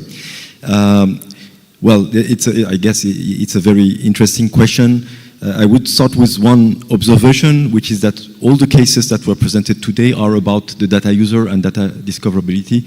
And I believe this is not happening by accident. And probably there are two factors that explain that, perhaps three. First is that, of course, it's a very important topic for all of us because we produce data and it's one of our main outputs. Second is because we have been patiently building this clean data, rich metadata, semantic rich data, and it's there and it's available.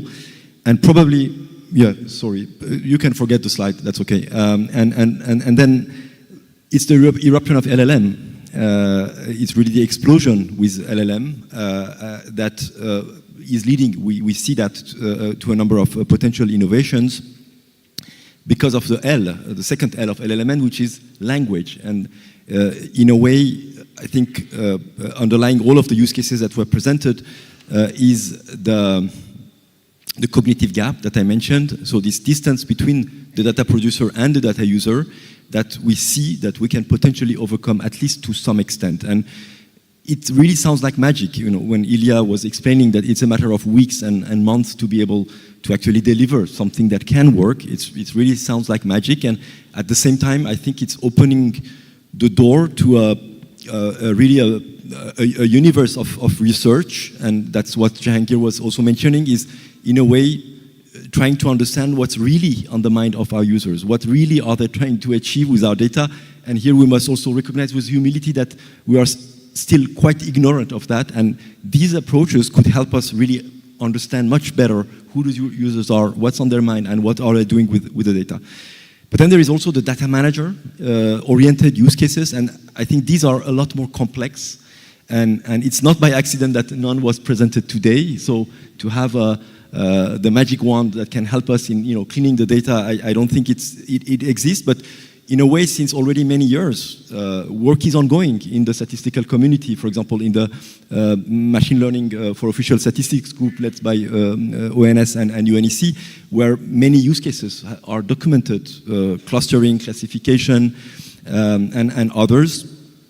But they still, I think, are remaining mostly at an experimental level, perhaps with a few exceptions, like how, for example, classification application based on satellite imagery, and others that are emerging. I guess here, what SDMX potentially could bring, because in a way these use cases are being developed without SDMX, is to bring this common way of describing the data that could help catalyze, I would say, the work and make it more easily exportable from one organization to the other, because we are describing and structuring the data the same way. And here, again, there are a few interesting use cases that perhaps we can touch base on later in this discussion. Thank you. Yes, thank you, Eric. I saw a few examples where it was used for automatic coding and classification. Also a few web scrape data and try to automatically classify that. So there's some application in production there. But for editing, not yet. Well, it seems so logical. I mean, we have all this raw data and this edited data. Seems so logical. I used AI for that, but I haven't seen that in production yet. Bashir, you're new to this podium. Looking forward to your insights.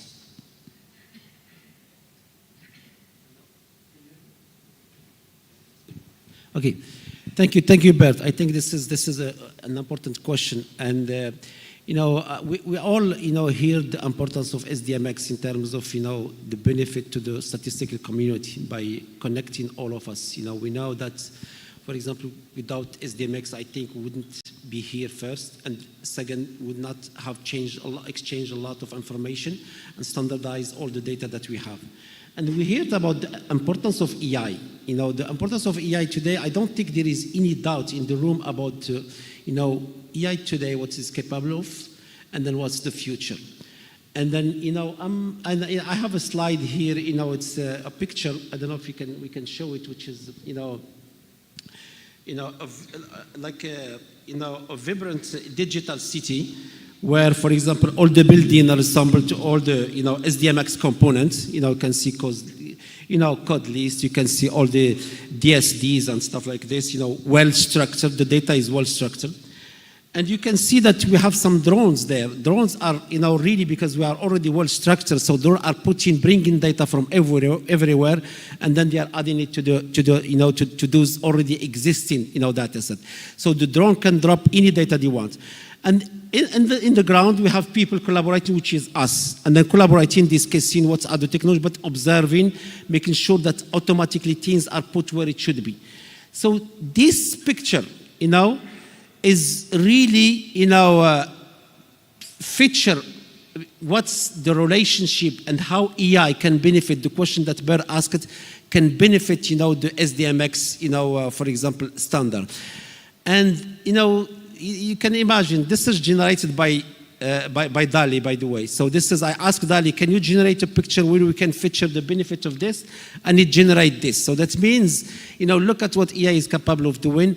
And this is really where we should be. To me, there is no doubt about that. Now the question is where, AI can benefit for example, the SDMX community and the SDMX, standard. We have seen this morning one aspect of it, which is, at the end, which is to me like, how we call it, like the for example, all the data querying, using natural language. So we saw an example of this StatGPT, and we saw a second example with the other company. Today, we are already there. So that means we can query, we can, in a natural language, and we can receive, the answer in SDMX and all of that. What's next? What we can do next? And, if you can go to the next slide, I think we have some, on the left, some area where, AI could help the SDMX. I'm thinking about data harmonization and integration. For example, what's fuel AI is really data. If you have data, that's it, you will have a good model. Why? Because the AI get trained, the more data it gets trained, the more accurate the output you will receive at the end. And we are here, we have a lot of data. So that means we can train our model on the way how we produce our SDMX standard, how we translate raw data till the end, and we have it in SDMX format, using all the current process that we are doing, creating all this DSD. AI can help on that by seeing how we work. It's going to generate that. Deep learning, this is what it is. If today deep learning is, we send 2 pictures to deep learning and we ask, is it a cat or is it a cow or is it like, a mouse? The AI today is able of telling us what it is.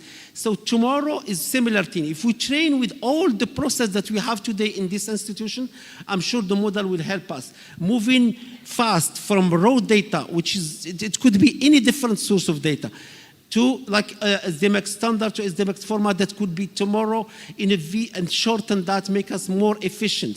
Second thing is data quality and validation. Today we have a lot of enormous process to validate our data. We can use again AI. AI could see how Bank of Italy is doing it, how OECD is doing it, and then how IMF is this, and try to harmonize the process there. Natural language processing, data interpretation, visuals, predictive analytics as well. This is an area where all our data is sitting there stored, but I'm sure there is, the data is a mine of resource, mine of knowledge, mine of things that we can share tomorrow. Yes, we do our data visualization, our analytics, but could AI help us there? Definitely, Look, and this is what AI is about. There are so many areas where, AI could help. And on the right, I'm talking here about some benefit, which is, for example, accuracy that Monira was talking about, efficiency. Definitely, by combining the two, I think we will have a good panacea for a better future. And I hope in this SDMX, strategy 2025, we will include AI there. Thank you. Thank you, Bashir. An extra question for you.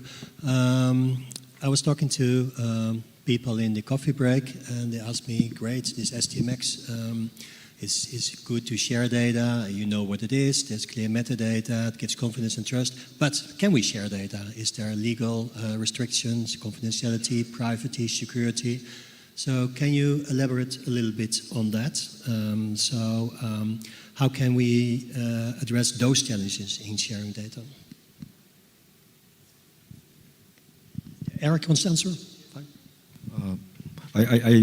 In fact, we were discussing with Alessandro over the lunch about a very interesting presentation that ECB made at the IFC committee recently about federated learning. And so I learned about what federated learning is, which is to develop AI models in order to produce, in this context of this use case, synthetic data that is relevant. And federated learning is about actually doing that in a cooperative model where you have a central model and you have local models. And in this project, ECB was coordinating a number of central banks so that they create a performance model to create synthetic data.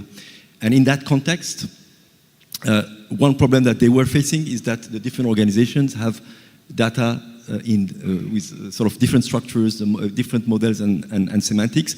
So perhaps, for example, in deploying federated learning at scale, SDMX could be used as a tool to create a common data model across the different confidential sources so that then you can run and train your local models, become more performant by sharing it through a cooperation with a shared global model. And so this is a way where perhaps AI and SDMX can sort of mutually benefit from each other, and SDMX can help, in a way, catalyze federated approaches, I would say, in general.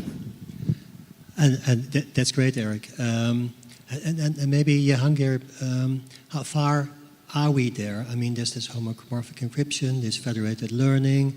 The theory is great, but from the private perspective, how far are we? Can we really use these new techniques to share combined insights of data and preserving confidentiality and security? These techniques that Eric described, federated learning, using AI to derive insights from different data sets, still protecting confidentiality. Are they used in the private sector? How far are they? How do you see the future and the near future? I think there's a complex answer and an easy answer. I'll go with the easy one first, which is, well, we thankfully work with only public data, so I'll abstract that away, where we only work with data that is shareable, that is no private information and whatnot, because we, being part of Google, also know what it means to work with data which is not public, which has private user information. It has enormous legal challenges, and especially for the private sector, it has enormous both legal and economic consequences, right? So there is a lot of work around making sure that we don't allow leakages of data, we don't allow models to essentially perpetuate by leaking of information and essentially making it available elsewhere. How far along are we? I think the private sector, I will argue, is a lot farther ahead than sort of the public domain because of natural sort of economic considerations here, because the cost of, say, Google, being in the news tomorrow around leaking private information is enormous compared to perhaps some other public source, right? And so the private sector has been expected to respond to these. I think the large language model world certainly makes things harder. Just to give you my software engineering perspective, slightly away from everything we were talking about today. For instance, a lot of organizations in the world do not let their software engineers use, the coding assistants that ChatGPT and Microsoft have made available, because you cannot guarantee that everything that's going from your code base essentially is only staying on your end of the world. And so I think I agree, either federated learning or some other form of it is perhaps the emergence of some sort of an answer. Perhaps on-device learning is another one as well, where every user sort of carries a pretty advanced processing unit or many in their pockets anyway. And I think the world is perhaps, this is my educated guess, this is not a Google answer, by the way, I think we are moving towards something like that, where we can at least guarantee that everything that's here does not go and go out into the world and retrain a bunch of models and benefit and leak information elsewhere. I don't know whether how that will play into the SDMX sort of standard, similar to us at Data Commons, because we tend to be more public-facing anyway. So I think it's less the standard that's the issue, more where and who owns the data that's more sort of a critical concern. Yes, fantastic. Well, also in the public world, we're not supposed to lose data, confidential data, but indeed the scale and the resources of Google maybe make it possible, and that's why we have to cooperate on this. So I think basically we'll see that AI has a large role to play. We see examples where we can improve efficiency, analyze big data that otherwise we couldn't do, and we need to analyze big data to have the right granular, timely, and dedicated data that we need. Large language models come up a lot because it really makes the bridge between our structured, difficult to understand data and what users want to make. And the point that sharing data is easier by SDMX because we know what it is and the tools, but there still is confidentiality and legal issues to be solved. There's some forward-looking techniques to deal with that, federated learning, multi-party computation, homomorphic encryption, but it's still work in progress, and the perhaps is right. I'm sure it will be there sometime, but not very soon, although I've seen some things in production. Before we go on, are there any questions from the floor on these exciting topics? Yes, please state your name and the question. I'm Devasis Nandi from Reserve Bank of India.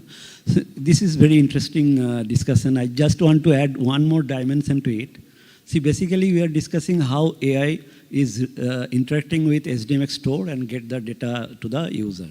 Now one more is, because I'm a statistician, the statistics part, because statistics is not only data, it's analysis. Like through AI, if I ask, please give me seasonally adjusted information on a say particular consumption, and suppose the information is not readily available in my SDMX store. So now R Python is having a lot of libraries. So this is another dimension to it. So AI interact with SDMX and along with immediately do the analysis, statistical advanced analytics, and provide the information. So that also may be one of the ecosystem we can add it. Thank you. Reactions? Yep.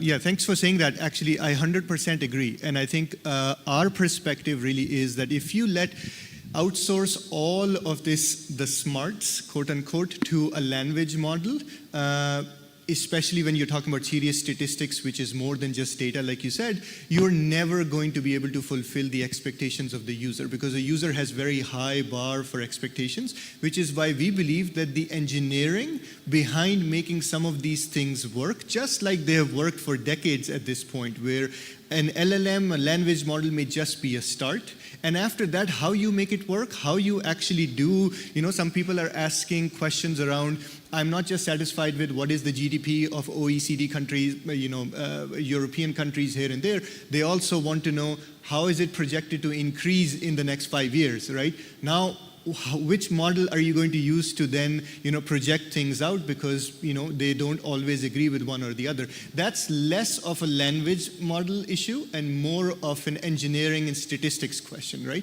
And which is where we believe that until and unless you marry both of them together, in a true engineering context, of course I'm biased because I am an engineer, but you're building a system here, right? And a language model is only one component, perhaps the entry point here. It cannot be the end all. You shouldn't use ChatGPT or OpenAI or whatever other service language model you want to use to say, go make predictions for me, fill holes in the data, give me this and that, because that's not what they're meant to do. They'll make things up, and they'll make things up in very embarrassing ways as well. So, yeah, Bashir. Yeah, if I might add,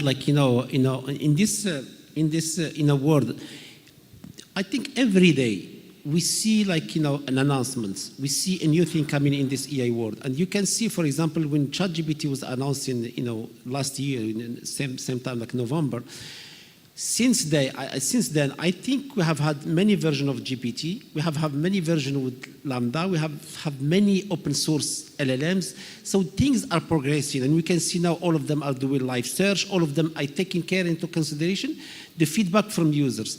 You can see today a lot of them are thinking of these privacy issues.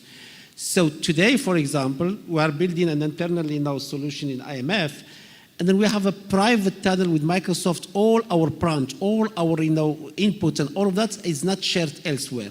So to me, I think the initial step should be to start doing this combination between AI and SDMX and our data internally first. This is my own assessment based on my experience.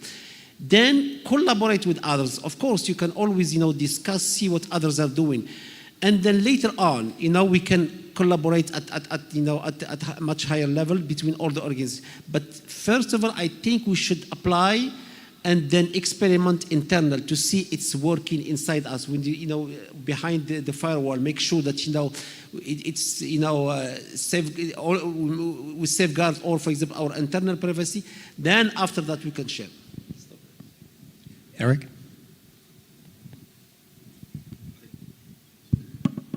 I believe one aspect, one dimension of this question is perhaps really about the challenge of data upskilling in general, and where, of course, there are pair programming applications that today, for example, already are being used at a very grassroots level by data scientists to learn how to code, for example, in a new language or convert from one code to the other.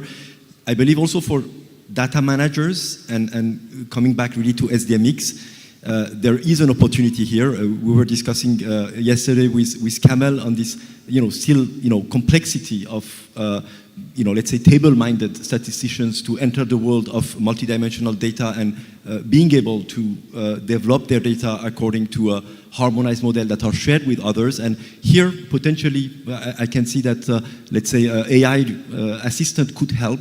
And so that's what I called in my slide pair modeling. So somehow bringing LLM to the shore in the data management environment so as to help statisticians model their data properly, adopt the good practice without necessarily going through the very steep learning curve of learning all the SDMX jargon and tools that is still, I think, a hurdle and an obstacle to sort of larger data harmonization.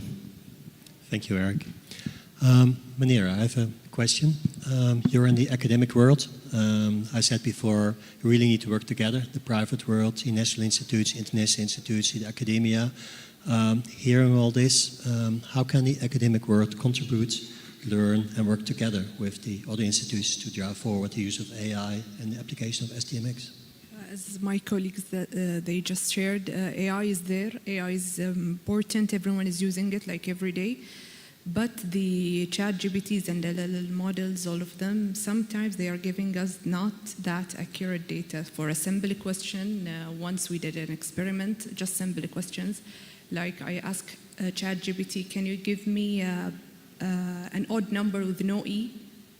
And he kept giving me wrong answers. So the academic field is encouraging the new generation to use this kind of AI and all of those applications, but we have to carefully use it, having a statistical data, metadata exchange with the organization that approved these kind of data be available on the open data portals. As long as we are confident that these data are accurate, and then we have to try it using the models that we have, but we have to make sure that the data is accurate. We can also use the models to ensure that the data is accurate and to discover the data in a proper way. So this is a way that we are trying to do. Okay, thank you. Other questions in the floor? Yes? Yeah, there.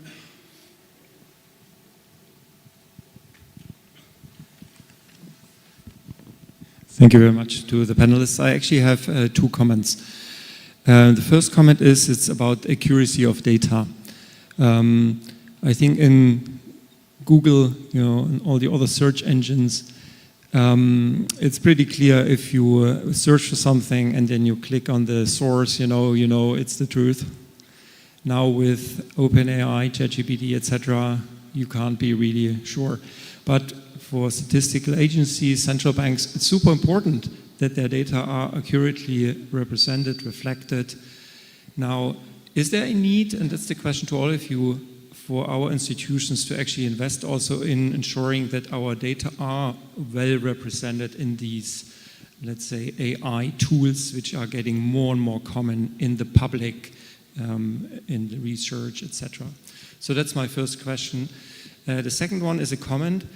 As the chair of the SDMX Secretariat, for me it is super important that SDMX is not just an exchange format as it used to be in the beginning when we started with SDMX. It was basically a standard which we implemented to exchange data, but as you see now in the conference, it's actually much broader now. It's the standard, it's the statistics, the data, it's the tools, it's even the models, as we see from this panel, and this is also how I see how SDMX will evolve in the future. It is really a combination across all these different domains with a big emphasis on the tooling and the modeling, etc. Thank you very much. Thank you. Anyone wants to take on this first question on how to represent our data? Rashia first. Oh yeah, sure. This is a good question. The reference is very important for scientific community and then for organization like like ours. The technology is evolving. I'm sure even GPT now with their link with Microsoft, with Bing. I think Bing now they can put some kind of reference when you try to search. I'm sure they're gonna combine the two, and as Google is doing, and I think all of them will get to that level, because people, they don't want just the answer, they want as well the reference. Where are you bringing this? Because we heard about this hallucination. Even though we see less hallucination, I think there is a lot of progress there. On the question of, for example, should we consider those large language model? I think the answer is yes. I think we should leverage those, because those are critical in terms of if you want tomorrow to, the way how we search for data today is going to be obsolete tomorrow, because all this young generation, to look for our data, and we want to disseminate our data. We want people to use it. So that means we want, them to interact with data in a very, modern way. We want them to access it. We want them to. They want as well us to start using other alternative source of data. They want us to use geospatial, a lot of things that they want to use. So to me, those tools will help us to achieve that goal. Yes. Yeah, very quickly, absolutely important, I think, to know every single data point, where it comes from, because as you have, I'm sure you have the same issue here, where multiple agencies and sources could often be talking about the same data point as well. What if they don't agree with each other? Which one do you show? How do you attribute the source of the information? That's extremely important for accuracy and also by user expectations at this point. We have taken great care to make sure, again, the same point that I was making earlier, to use the language model just for the language part, the understanding part, not the data serving part. The data serving part is engineering to us. And when we control what data we serve back, we know exactly where it was coming from. That's when we can surface the provenance as well. And that's been a absolute core critical component for us in designing something like this. And how do you do that? Because it's very interesting. How do you check quality of these data sources? So quality, because we are consuming, we work with the UN Stats, for instance, who work with several other agencies. If there are data quality issues on that end, we are nobody, we don't consider ourselves to be experts to say we believe the data quality is bad. Sometimes it's obvious, because then we'll flag it and say either it's a bug in how we are ingesting the data, or it's just an obvious human or computational error. We don't typically, though, answer questions around this looks like this is a factually incorrect data point, because that's why we identify the source. We should we can, and in the future we will, essentially also be able to take you to the source of the data and say, this is where we found this from, so that you can raise your concerns there. And if they don't agree with it, then it's something that we have, essentially it's a bug on our end, right? So we would want to make sure that that's the case, but we don't think it's our place to actually flag data on our website, for instance, and say we think this is bad data. If it's bad, we would like to surface it to the data owners first and let them tell us whether that's actually true or not. Thank you. Any questions from the room? Yes, question over there.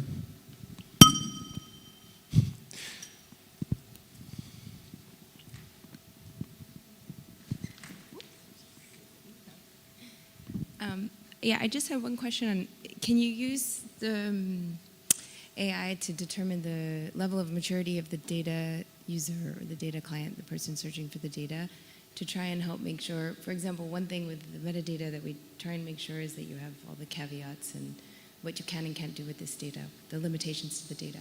But then if you just have people open searching and they kind of skip over those, or they try and combine things. So I'm wondering if there's a way for the tool to understand, okay, based off this question, the level of maturity might be A, B, or C, and this information should be presented in side by side with the actual data itself. That makes sense. That's for Jahangir, I think. Yes. Yeah, again, I think that this is an excellent question, because we grappled with it a lot. And I think the SDMX community, because of your standard, you're actually very well set to actually address this particular issue, which is don't use the language model again to essentially answer the question. Only use that to understand what the user the intent of the user. When you are serving the data, that's where the metadata around the data points, around the sources, perhaps which sources cannot go together, perhaps which data points make sense, which don't make sense, perhaps these are the things that should be correlated with each other, these shouldn't be. I'll give you very sort of basic examples. When you're trying to correlate things, or when you're trying to understand per capita information, and you erroneously, language models are actually pretty bad at that kind of information, where you're throwing in per capita versus non-per capita information together and trying to draw sort of like, population level understanding from it. Sometimes it may make sense, sometimes it makes absolutely no sense. But given that you have semantics, you can encode this information in semantics, in our case schemas, or other sort of metadata on top of CDs and data points to ensure that you can guide your serving of the results with that knowledge. Of course, if you're going to rely only on the language model to do it, then you're maybe out of luck a lot of the times, right? And so use the engineering part to essentially guide the process. That's been our learning, and that's something that helps us sleep easy as well, because then we know we are making fewer mistakes than we could if we just let a language model do it on its own. Well, thanks, Jahangir. I think this stresses again the importance of good cooperation between statistical offices, people who produce data, and companies like Google who can help in this way. We have to close, but I want to give the four panelists each one last chance to say something. What's your key takeaway of this session and the main way forward? Bashir, I'll start with you. I think, we learned a lot today. And then I want just to make one last, one comment is, we see now the private sector is taking up, and then the private sector is like kind of dominating. But you have to know that the majority of machine learning model came from the academia till 2014, and then the curve changed, and then of course the private sector took over because of the commercial things. But when academia does things is really based on scientific results, and all of that has been documented. So I think we should not be forgetting this, that the academia has a big impact on what's going on. So that means the model that we've seen today, which is large learning, like machine learning model, is scientifically sound, but it will improve over time. Very good point. And this, and again, stresses the importance of working together, academia, businesses, statistical institutions, each have their own role, and together we can be successful. Jahangir? Yeah, I think I've already said more than enough. I'll just basically conclude from my end by agreeing with you 100%, which is, this is a very exciting time in our sort of industry, if I want to use the industry term. And I think there is a long way to go. This is just the very beginning. Us working together, both, whether it's a commercial entity, non-commercial entity, out in the world, academia, I think everybody's trying to figure out how to essentially, put guardrails around things, but also be able to really maximize some of the utility. And I personally remain very hopeful, and I think the initiatives like SDMX really stand to hopefully help guide some of this sort of very careful development of how do you use this technology to actually benefit our users on the other end, which perhaps the definition of who our user is has actually evolved, and it's a lot more democratic now, which is hopefully music to all our ears. So, I think it's a very exciting time, and hopefully we'll do all the right things. Great, thanks. Eric? Well, I would like just to say that I'm also very excited about what I saw and by this discussion, and I believe the community model more than ever is a relevant one. We have been sharing data, we have been sharing knowledge and software, and now we are sharing models, and I think this is really opening a new universe of cooperation, and it's very promising. Thank you. Munira? Well, for me, I think that having more open data portal will help the academia and will help the business owners as well. And also there is a way that we can use the AI tools, whatever is available, the chatbots and all of those things, in more intelligent way. And we have to keep in mind that we are using the right data, the accurate data with it. Thank you. Clear wish list. We have to close this session, and it's just an exciting time to be in statistics and data right now. I remember when I studied mathematics 35 years ago, we were taught the theory of neural networks, and it was so great. I mean, it worked fine with all these layers, and we could imagine that you could approximate every function with it, and we all thought, yeah, this is nice theory, this will never going to be used in practice. We tried to implement it in Pascal and COBOL, whatever, it didn't work. And now, 35 years later, we're just using it all over. We're talking about big data analysis, large language model, and it's only the start. Things are really going to change. And the message of this panel should be, we do it together. The academia, the private world, the institutions, the international institutions, we all have a role to play. And the role is to ensure that there's good data that can be used by our policymakers to make a better world. Thank you to the panelists, and goodbye.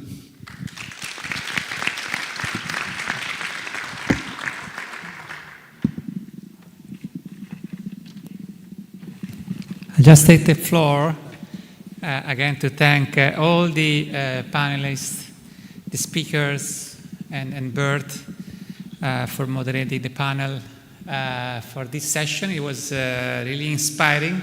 We learned a lot, and I encourage everyone to, think about what we learned, and of course approach the speakers to understand better their work, and perhaps establish new relationships, new partnerships that can bring new ideas, and maybe in a couple of years when we have the next SDMX conference, we will learn even more about how we are progressing in this area.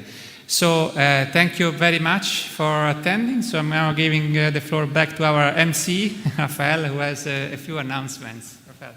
Right, three things. First, you might have seen we have the booths outside where different organizations and companies present their products. So I encourage you to look at them, talk with the colleagues during the break. They will be also available after the plenary, so from 4 to 4:30 or even 5 today and tomorrow, and obviously also on the third day. So please inform yourself. You are encouraged to do that. Now, the second thing is we are trying to increase a little bit the temperature here in the room. It's just that you know, because I've heard this, so we are working with the colleagues on this. And then the third thing is that we will reconvene here in 15 minutes. So basically, exactly sharp 3 o'clock. Yeah? All right, thank you.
Sorry.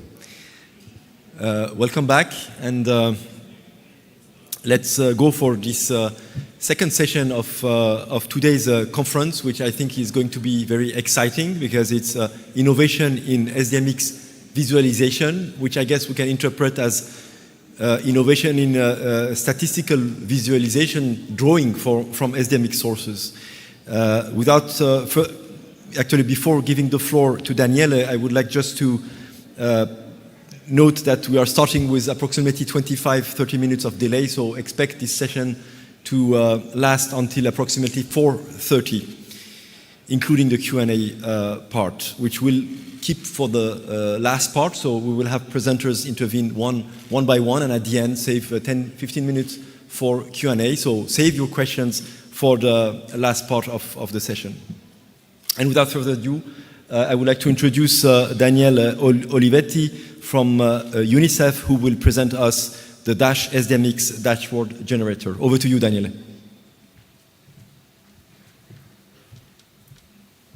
Okay. Thank you. Good afternoon. Okay, the presentation is about UNICEF SDMX. That is an application to build configurable SDMX-enabled dashboards. The current situation, we have a lot of demand for data visualization, and we found out that requests from our colleagues are increasing. Data is changing fast. We are not anymore in a situation in which you receive a few data updates maybe per year, but you can have multiple data updates per week, or actually also per day in case of emergency situations. And deadlines are always tight. And sometimes we have a simple need just to embed a simple chart in a page to support a story or something like that. Also, in some cases that we have a lot of country regional offices, and in some teams there could be no capacity to use complex tools like Power BI and Tableau, for example. Again, we have powerful tools like Power BI, Tableau are, but sometimes solutions are difficult to reproduce dynamically and repeatedly. Also, do we have staff, time and capacity to manage the update, maintain the dashboards and so on. Also, we did quite some effort to put our data in SDMX. Can we take advantage of the APIs, and can we pull the data directly from the SDMX endpoints? Also, can we get rid of intermediate formats and data processing? So, sometimes you find yourself in the situation of downloading the data, transforming the data, uploading into another software, and then create your dashboard. Can we get rid of that? So the need is a solution that allows to quickly define simple dashboards. We don't want our users to have a deep understanding of SDMX. We just want them to be able to create a simple data query in SDMX. We want to fetch the data directly from our APIs to avoid local copies of the data that become quite quickly outdated. We want it to be fast to configure and deploy. We want to be, as I said, we have several regional country offices, so we want to be multi-project, multi-tenant, so that each team has its own space. And we want it to be easily embeddable in a public-facing website. So in other words, we want to answer the question that we receive from our colleagues. My data is in SDMX. How can I create a simple dashboard that tells a story about my country or about a situation? Or how can I embed a simple widget, a simple dashboard in a page, in an existing page that supports my story? And also, how do I make sure that the dashboard doesn't get outdated tomorrow or in a year time? The solution that we found, we developed an application that connects the data and the charts. The user defines the slice of data he's interested in and how to visualize the data. Then the application generates automatically the widgets or a full dashboard. The data is dynamically pulled from the SDMX endpoint, so the application speaks SDMX. There is no intermediate format. The application is already working. A few screenshots. This is a screenshot of the title that can be removed. The application is based on components. So, for example, there is a card component in this case, big number that is probably important for the story that we are trying to tell, name of the indicator. Components are arranged in rows and columns. You can place any component in any position, and you can add any number of components. Another example of component, simple map. It can show a static map, or you can play through a time series to see how certain indicators evolved through time. Another kind of chart, bar chart and line chart, it can, of course, easily be extended to accommodate any type of chart. This is an example of our dashboard embedded in an existing page. In this case, it's data.unicef.org. We embedded a full dashboard, but you can even embed a single widget, a single chart. It's really useful, again, so that our colleagues in the communication team can create the page, and then they can embed a chart.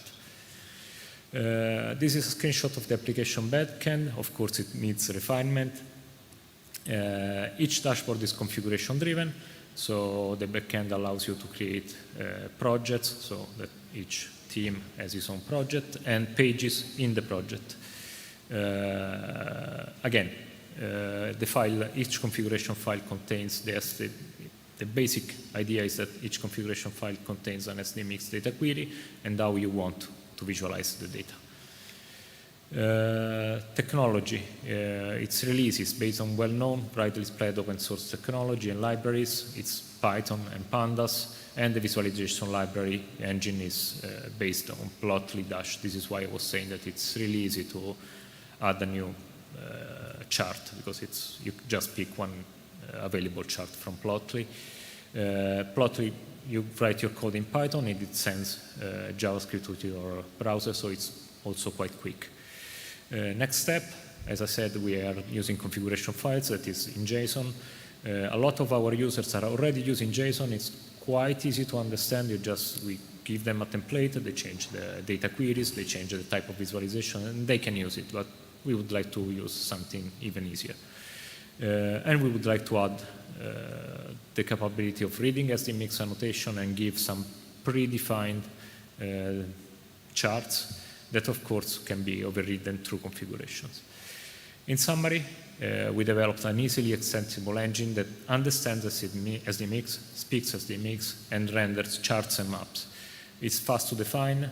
There is low maintenance burden because the data is directly pulled in real time, so as soon as you update your data, the change is immediately reflected in the chart. It can live as a standalone component, so you can create your own complete dashboard, or you can embed parts of the dashboard in existing application, and is based on well-known technologies. Thank you.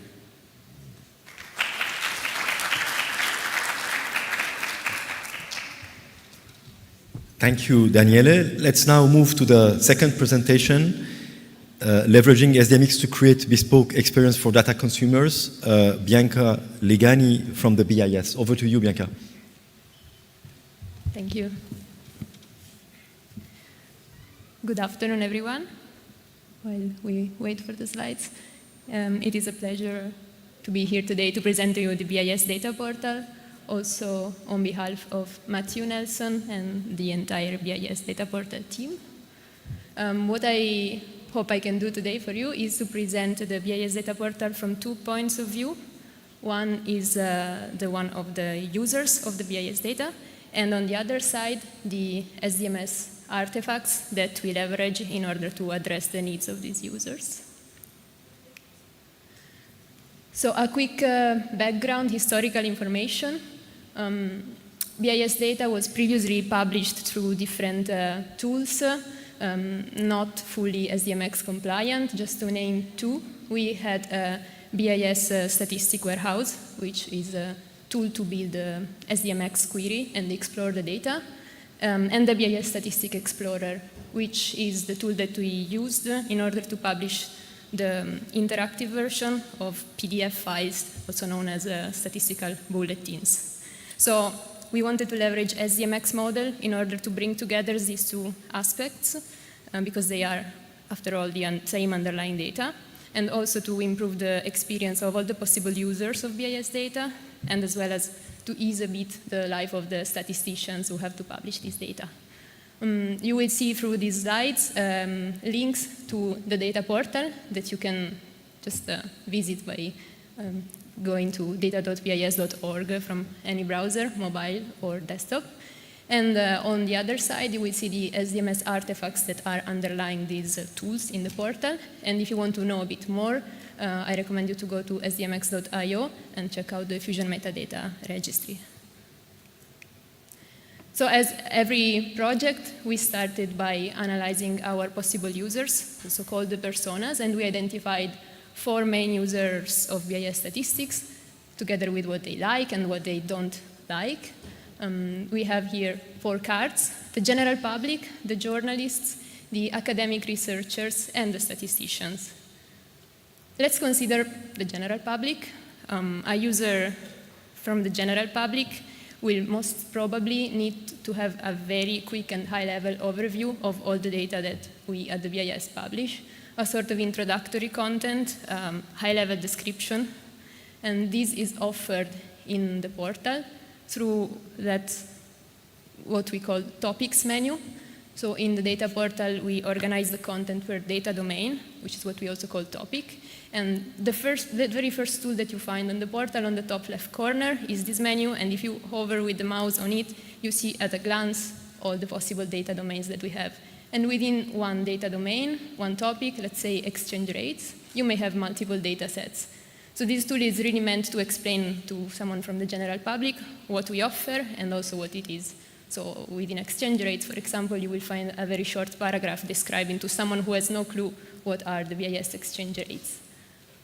This is maintained by the statistician through the Fusion registry in an artifact that is called the category scheme.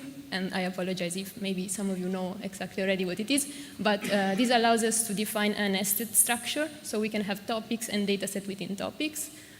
We can give names to these items, and we can also type there a short description, which is the paragraph which in turn is displayed in the data portal. Let's now move to a different type of user, and let's think about an academic researcher who most probably knows already what exchange rates are, but possibly we need to know more about the methodology that we have at the BIS to collect or to compile this data. So for this kind of user, we offer all descriptive content for each dataset in the page that we called overview. Once you click on a dataset, you will land as a first thing on this page. Here we have an about section, which is a description cured by the statistician regarding this dataset. We have metadata and methodology, links to important documents such as research and publications, and of course also a glossary and frequently asked questions. This is maintained also by the statistician in the registry through an artifact that is called the metadata report. A metadata report is structural metadata content, which is reported against defined metadata structure definition. This is just a snapshot of our metadata structure definition. It is based on the SDMX 3.0 reference metadata model, which is supported by Fusion metadata registry. And for each dataset, the statistician can populate this content in order to give a description of the dataset. Some of the items are coded. You can see the frequency, for example, is coded, but we also have free text or URL or dates, depending on the content that is going to be displayed on the overview page. I will now move on to another use case, and let's consider now a journalist. We assume that a journalist knows already the BIS data, is already familiar. The journalist needs the data to tell a story and doesn't have necessarily SDMX or database knowledge. So for this kind of users, we offer a view of the data, which is curated by the statistician in a tabular format. And this is what previously was published as PDF files in the statistical bulletin, then moved to the interactive version of these in the Statistics Explorer, and now it is featured in the portal in this publication tables page. Here the user has some basic interaction. There are some drop-downs. The time period can be changed. We can navigate through various tables, but it's pretty much defined by the statistician. And this is also defined in the Fusion metadata registry through a new feature, which is actually based on existing SDMS artifacts, which is the publication tables. The user, in this case, the statistician, is able to define for each cell of the table a pointer to a specific observation in a time series in a given data flow. Different data flows can be combined, but there are many features, such as, for example, looping through code lists, also based on the data availability. And it's possible to do some time manipulations, such as time offset, frequency conversions. There are many interesting features that I do not have time to explain today. So in case you are interested, I would recommend to go to the FMR wiki and check out the publication tables. Just to mention one, I think it's a very interesting metadata-driven business logic. You are actually able to rescale the figures by reading the unit multiplier attribute.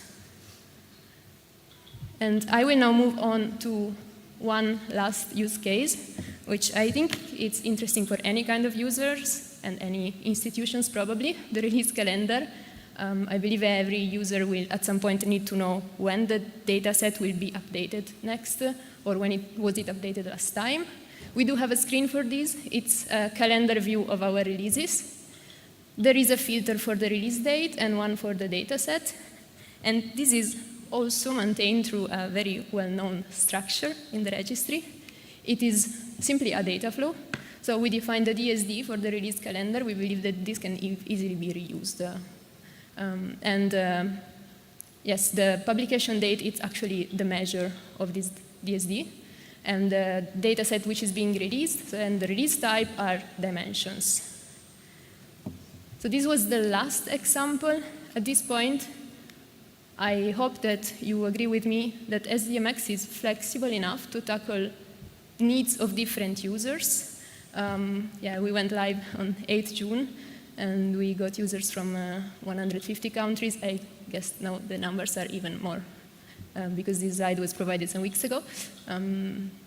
Yes, the statisticians, together with the collaboration of the IT department, are now able, through the data portal, to provide very structured SDMX content to users who have no knowledge of SDMX. Thanks for your attention.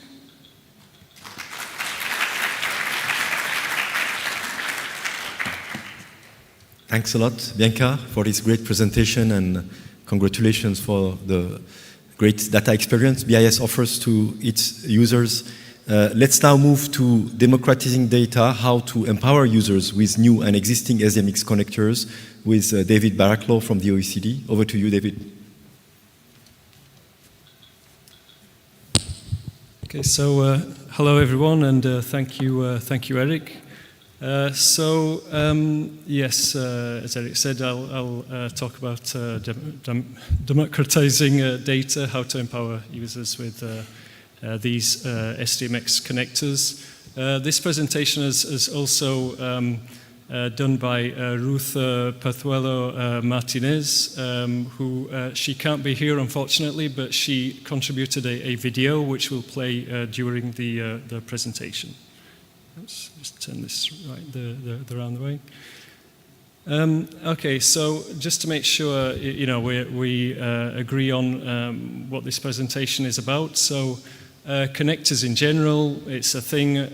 They're things which link two or more things together.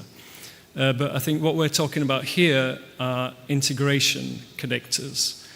So these are components that allow you to easily connect to and integrate with apps and data sources. And of course, if they're SDMX connectors, then one side of that integration or connection has to be SDMX.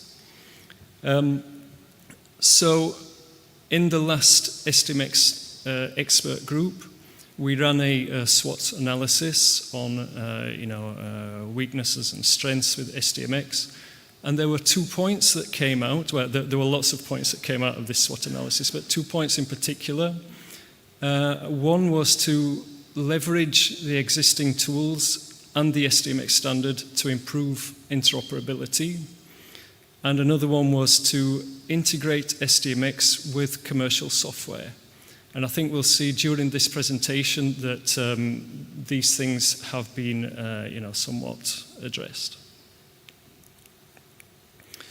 So I'm going to start talking about the tools that exist in SDMX first of all, just to see how many connectors we actually have amongst the plethora of existing SDMX tools. So my source for this is on sdmx.org on the tools page.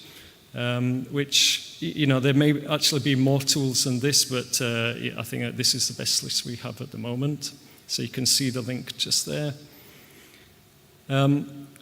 So this slide shows all of the tools from sdmx.org tools put on this kind of functional mapping. Okay, and of course I'm not going to mention everything that's there.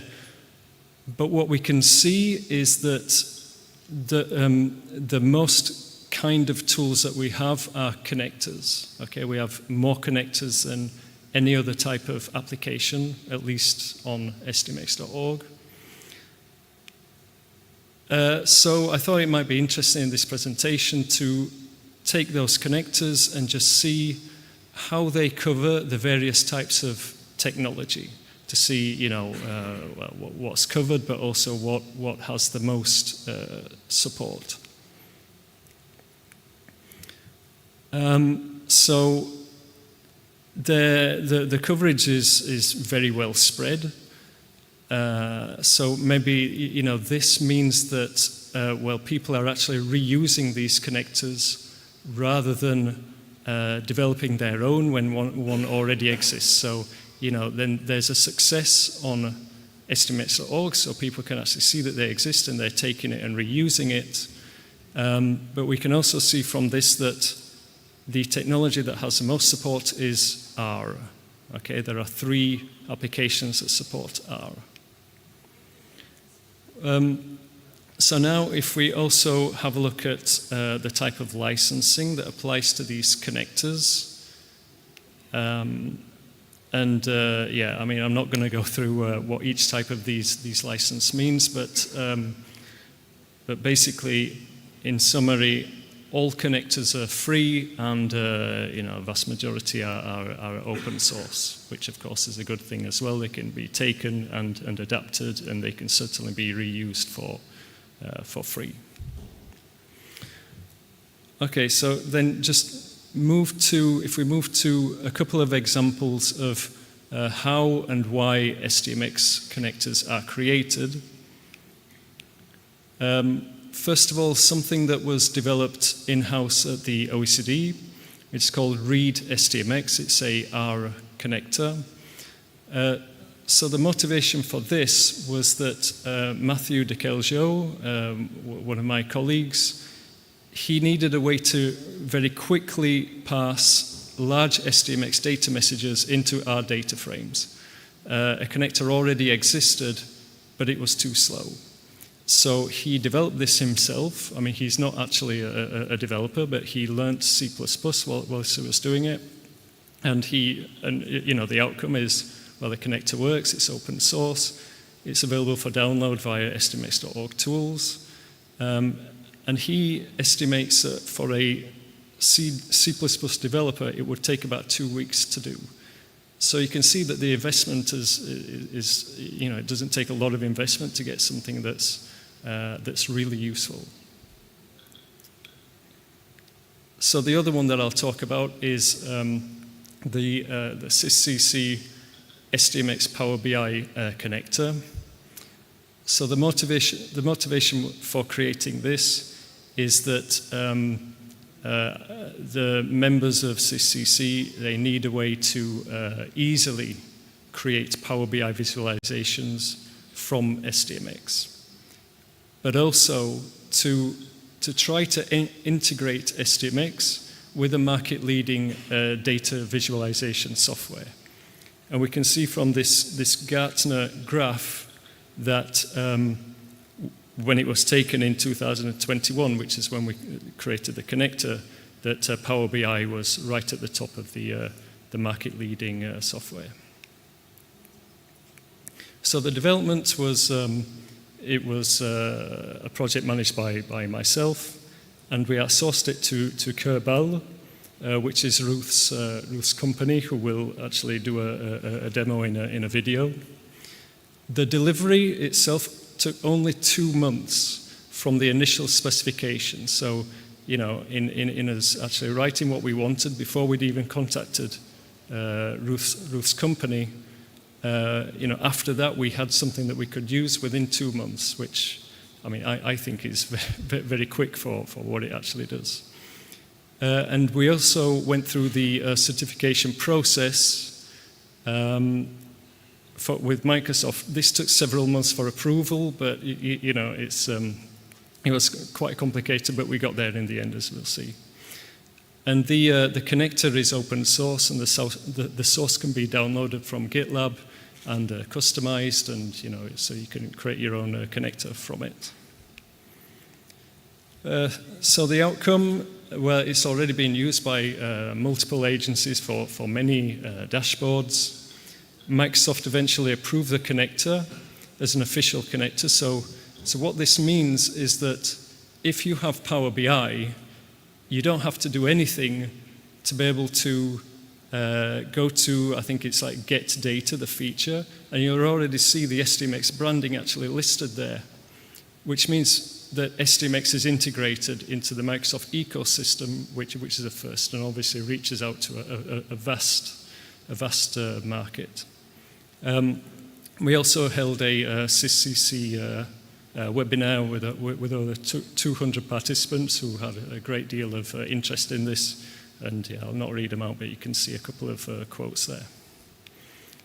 So yeah, let's go to the video demo, because I can see I'm running out of time, so here we go. Over to Ruth.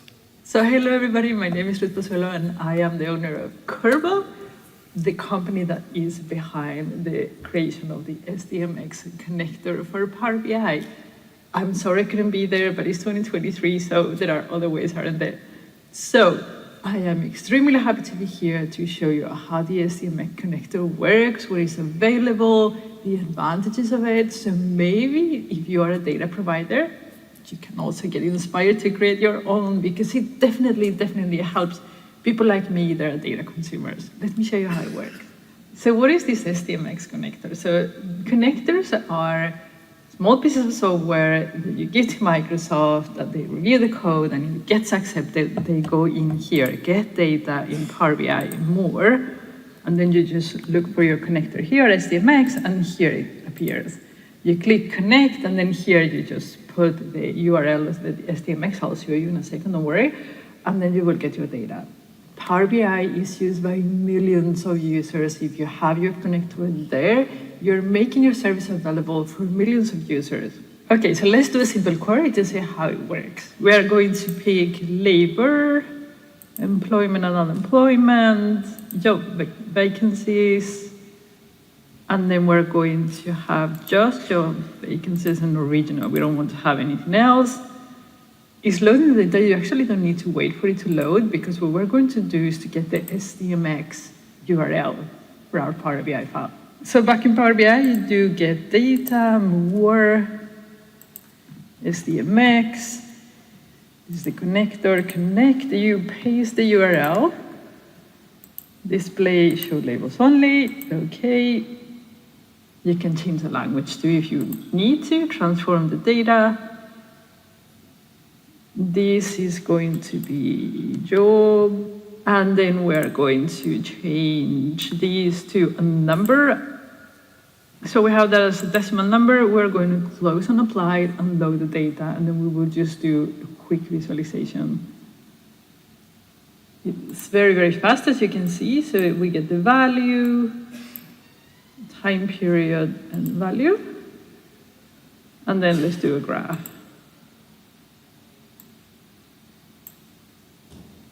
So now we're going to publish it to the service. You pick a workspace that fits and then select it. And then you click on the link to go to Power BI service and to see your work, to see your data. So as you can see, this is the report here. You can edit it on the service too. If you go back to the workspace, you'll see that it's a data set and there is a report. This is the report that we just created. Well, the data set is available through Excel. So anything that you make available in Power BI service, you can consume in Excel. And if the number of Power BI users is big, the number of Excel users is huge. So the opportunities are huge if you are a data provider. Now, what we were talking about schedule refresh, now that you have the data set there, you can go to settings. And again, because this has been certified, you just need to authenticate. The SDMX connector data is not authenticated, so you don't need to, it's anonymous. You put a privacy setting that fits whatever else data you have around. And then you go to refresh, turn it on, and then schedule it when you want. Let's say, I don't know, 1 a.m., apply. And that's all you need to do. Now, this data will refresh every day at 1 a.m. If you're interested in making your data available to others, creating an SDMX connector and then giving it to Microsoft to publish it, it will make it available to millions of Power BI users and millions of Excel users. So what are you waiting for? Back to you, David.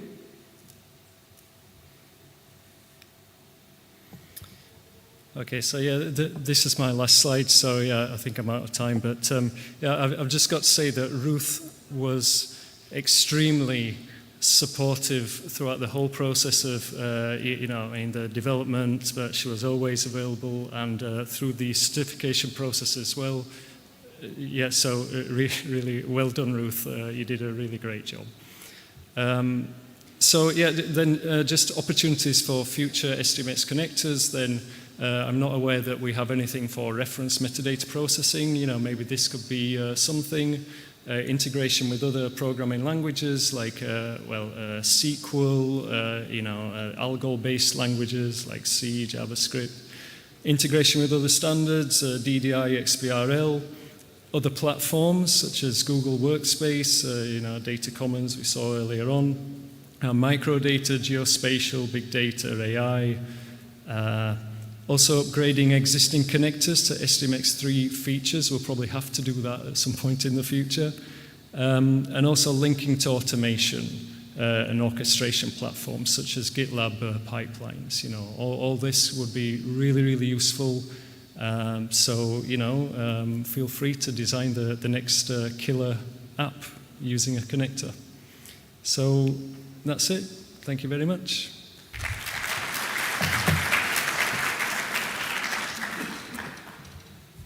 Thank you, David. It's great to see how SDMX footprint is increasing by the day with better connection with open source communities such as R and market leaders like Microsoft or Google previously. Let's now move to another market leader in the area of geospatial data. So we have the pleasure of welcoming Kate Hess from Esri to talk about geo-enabling SDMX with ArcGIS. Over to you, Kate. Thank you. So yes, my name is Kate Hess here with Esri, and I'm going to be talking today about how we have a new integration for bringing your SDMX data into ArcGIS to start working with it in a geographic context. So to start, why bring your data into ArcGIS? Why geo-enable your statistical data?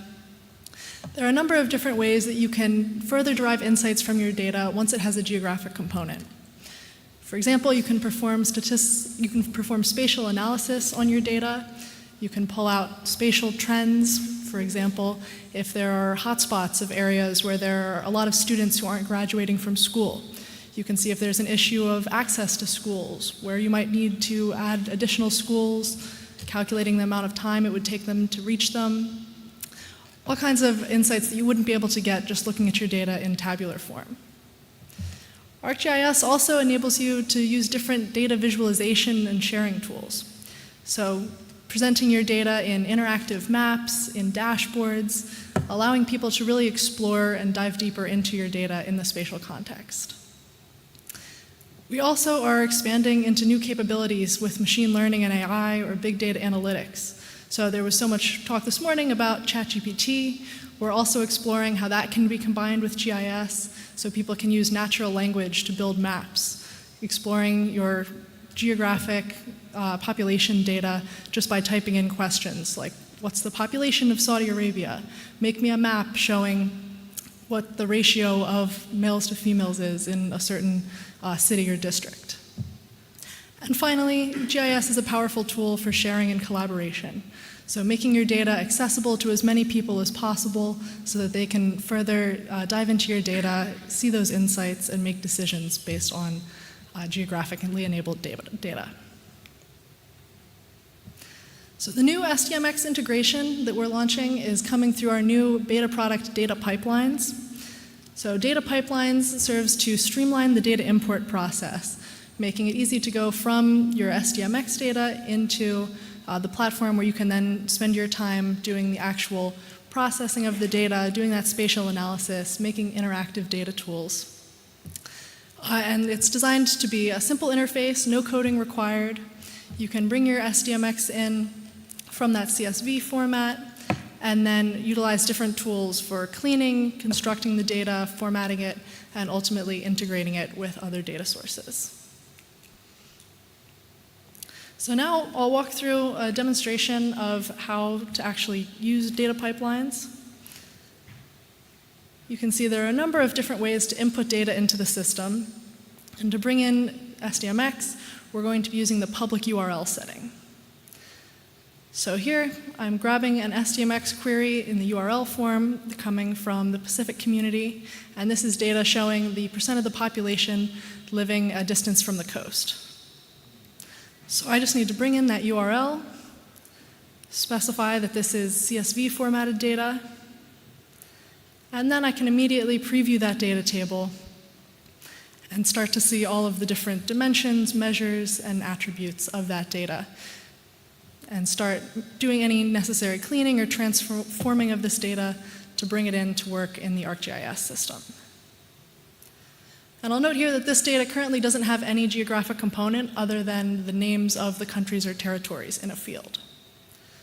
So my first step is going to be updating some of those fields just to make them a little bit more human readable. So in this case, I know that the time period field is really showing me the year of the data. So I'm just going to change that to be called year. And this is an optional step. I could leave all of the default SDMX field names. Or I could bring in another table and join this to a table to bring in other definitions of the field names from there. So this is just one of the tools that allows you to make edits to your data, all within the same interface within data pipelines. Next, I'm going to create a new field. So I mentioned that the way I have geographic data within this current data set is just a field showing the first 2 letters of that ISO code for the country or territory. So I'm going to specify that I'm generating a new field and then use a simple expression to split this one field that has that 2-letter code from the rest of the territory name. And this is just to adapt this to the way the country name is stored in the data set I'll be using to combine this with. If you have your own geographic boundaries you're bringing in where the data names are already matched up, you could skip this step. So now I need to bring in that geographic data set. And here I'm pulling in a layer from the ArcGIS Living Atlas, which has a number of different country boundary data sets. But you could also upload your own file, a shape file, or any geographic data format, and bring your data in that way to combine your statistical data with your geographic boundaries. Now these are the country boundaries of the world, and the next step, once I've brought in that data set, is going to be to extract just the fields that I need. So in this case, I'm extracting out the shape, so the geometry of each of these countries, and then that ISO code for each of the different countries that I'm going to be joining with the statistical data. So this is just to set me up for the next step, which will be doing a join based on these two attribute fields.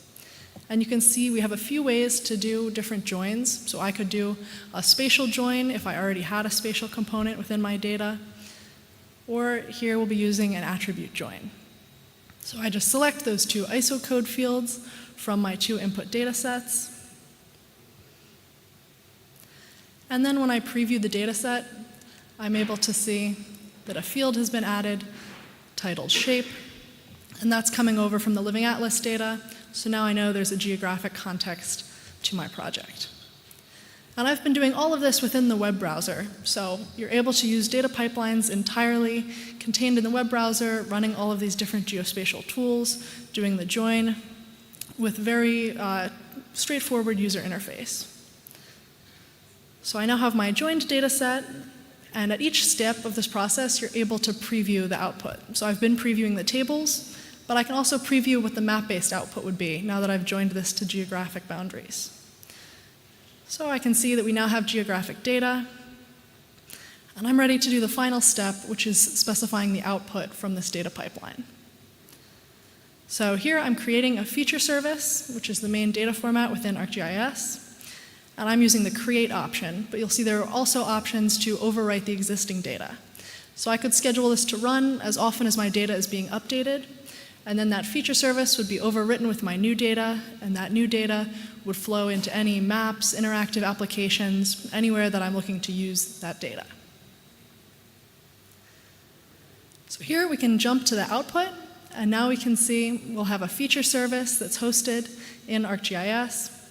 I can make this available publicly to share this as open data. I could start working with it in the map viewer. I can track the usage and see how many people are accessing this data over time. And when I open it in the map viewer, you can see we have that geographic component of the data. And selecting one of the islands, I can see all of my SDMX data has been brought in, all of the attributes, measures, and dimensions there. Now I'm jumping to a map I've done a little bit more configuration on. So here we're looking at the countries colored where darker is a higher percentage of the population living within a kilometer of the coast. All that same data is accessible, and I could further configure that pop-up to tell the data story. And I also configured a chart here just to show another aspect of what you can do once your data is in ArcGIS. So here I'm setting the chart to be updated based on the geographic extent of my map. So as I'm zooming and panning, you can see the countries that are included in that chart are updated, and I can interact with the map using the chart. So this is just a basic example of how you can work with data in a mapping and charting interface once it's been brought in through the connector to ArcGIS. You can also do more complex mapping and create other output products. So I'm showing here predominance mapping, dynamic clustering, and creating graduated symbols. These are a few different map types within ArcGIS.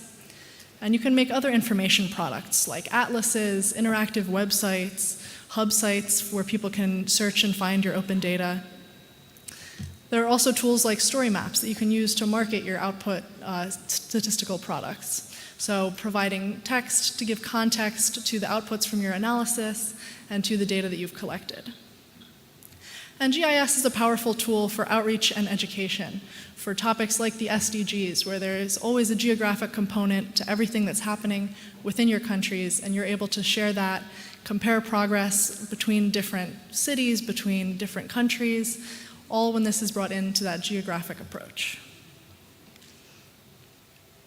So in conclusion, ArcGIS is a powerful platform for official statistics agencies to do data analysis and visualization. And with this new integration of SDMX to bring in your data, you're going to be able to unlock additional tools and insights and ultimately lead to stronger data-driven decision-making. And this is just the first iteration of this project. So we wanted to bring it here to present it in front of the SDMX community to really solicit your feedback. So we're going to have a laptop set up, and if you want to come over, we can try running your data through the connector, see what this looks like, start showing you some examples of what you can do with mapping. And we want to hear what else you want included in this connector. What other capabilities would be most helpful for your statistics agencies? And with that, thank you for your attention, and I'll hope to speak to all of you later more about this connector. Thank you.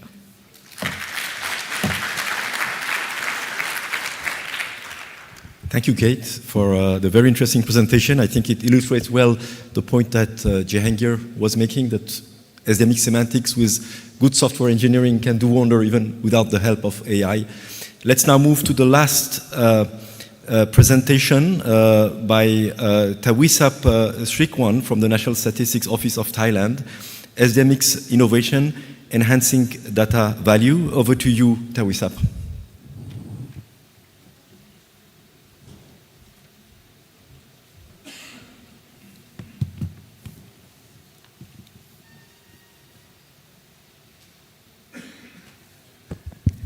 Thank you very much for the introduction. Good afternoon, everyone. Today I'm here on behalf of my team to present on the topic of SDMX innovation, enhancing data's value. This presentation will start with a brief overview of Thailand NSO history in data exchange.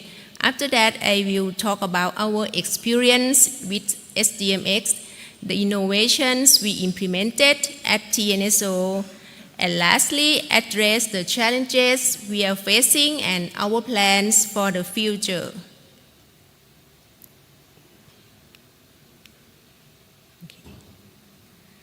Since 2010, we operated StatExchange, a web service for government agency. We also participated in the UNSD DFID project to share MDG data using the SDMX standard. In 2020, our director launched a roadmap for advancing SDMX, leading to the creation of the Statistics Sharing Hub. It is our organization's open source SDMX platform. This platform was tailored to support the Thai language also and can be accessed at stathub.nso.go.th. In collaboration with ADB UNSD, we receive support for knowledge exchange in SDMX to facilitate sharing SDG data using the SDMX standard.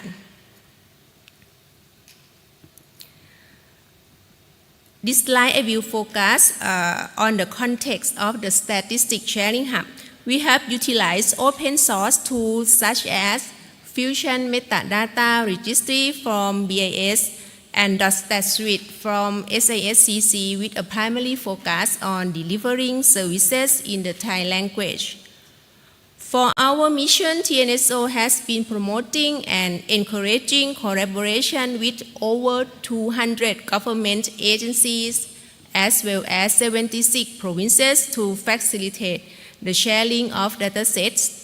These datasets are stored in the agency data catalog, and there is an emphasis on encouraging agencies to register their datasets in the government data catalog. NSO plays a supervisory role in managing the government data catalog system and ensuring the quality of datasets from diverse government agencies. Datasets on the government data catalog are grouped into 5 categories, with statistical data being one of them. TNSO manages statistical data transforming into SDMX data files to align with the SDMX standard for user accessibility. There are several notable innovations related to the SDMX standard. Firstly, we created an interactive dashboard using Microsoft Power BI. The primary data sources for these innovations are the Statistics Sharing Hub and the government data catalog. Thanks to availability of APIs, data can be seamlessly and automatically connected, making the exchange and access of information efficient and user-friendly. Secondly, we implemented a chatbot on the directory.gdcatalog.go.th website. All the data in the chatbot is sourced from the Statistics Sharing Hub.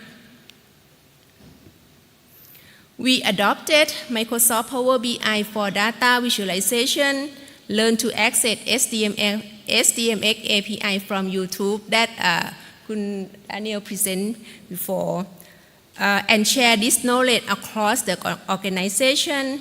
This has empowered 76 provincial offices to create dashboards that automatically connect to data from the Statistics Sharing Hub or Government Data Catalog.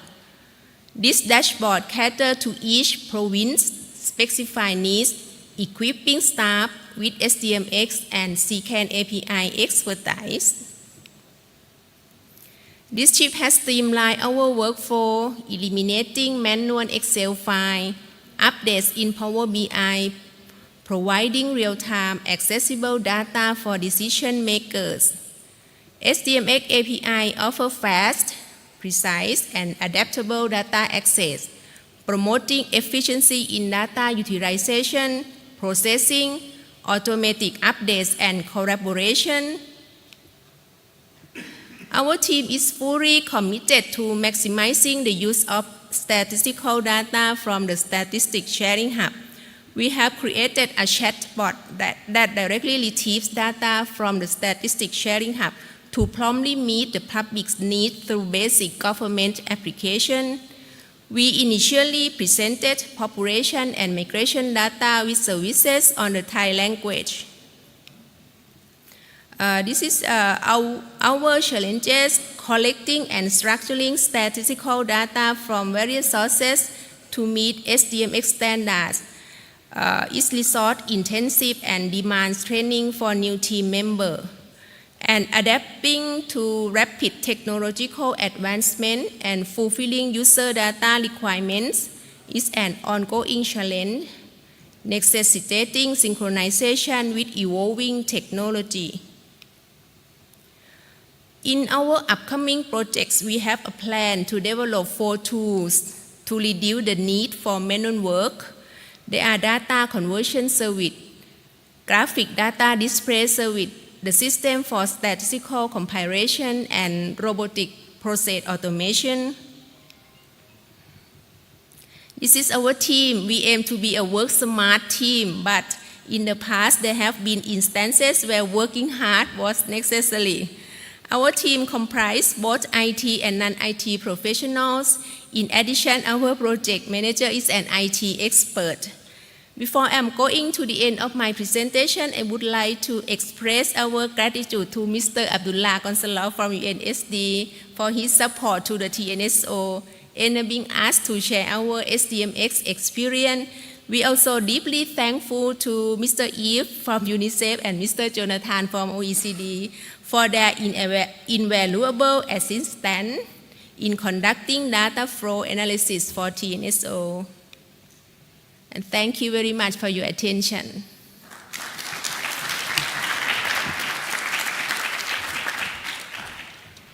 Thanks a lot, Tawisa, for this inspiring presentation. Great achievements in Thailand indeed. We have now time for a couple of questions. And while the room is gathering their thoughts, I perhaps would like to start with one question. Something that struck me in all of the presentation is this idea that, in a way, the data producer, the statistician, is sort of taking control back.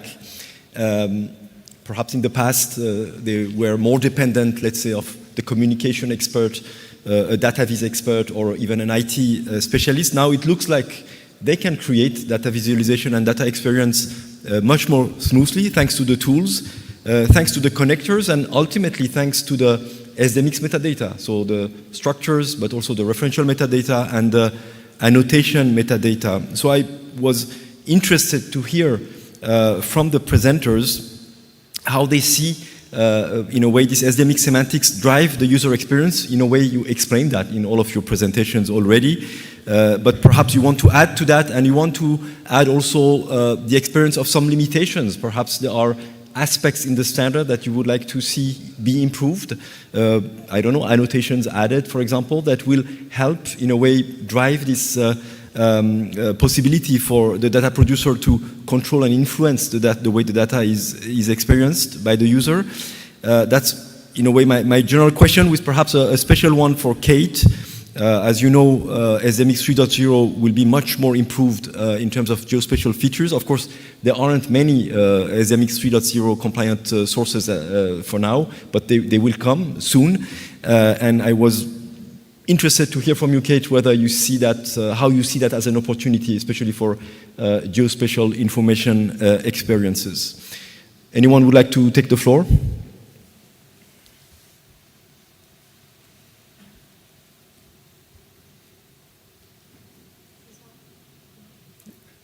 You have to press the button.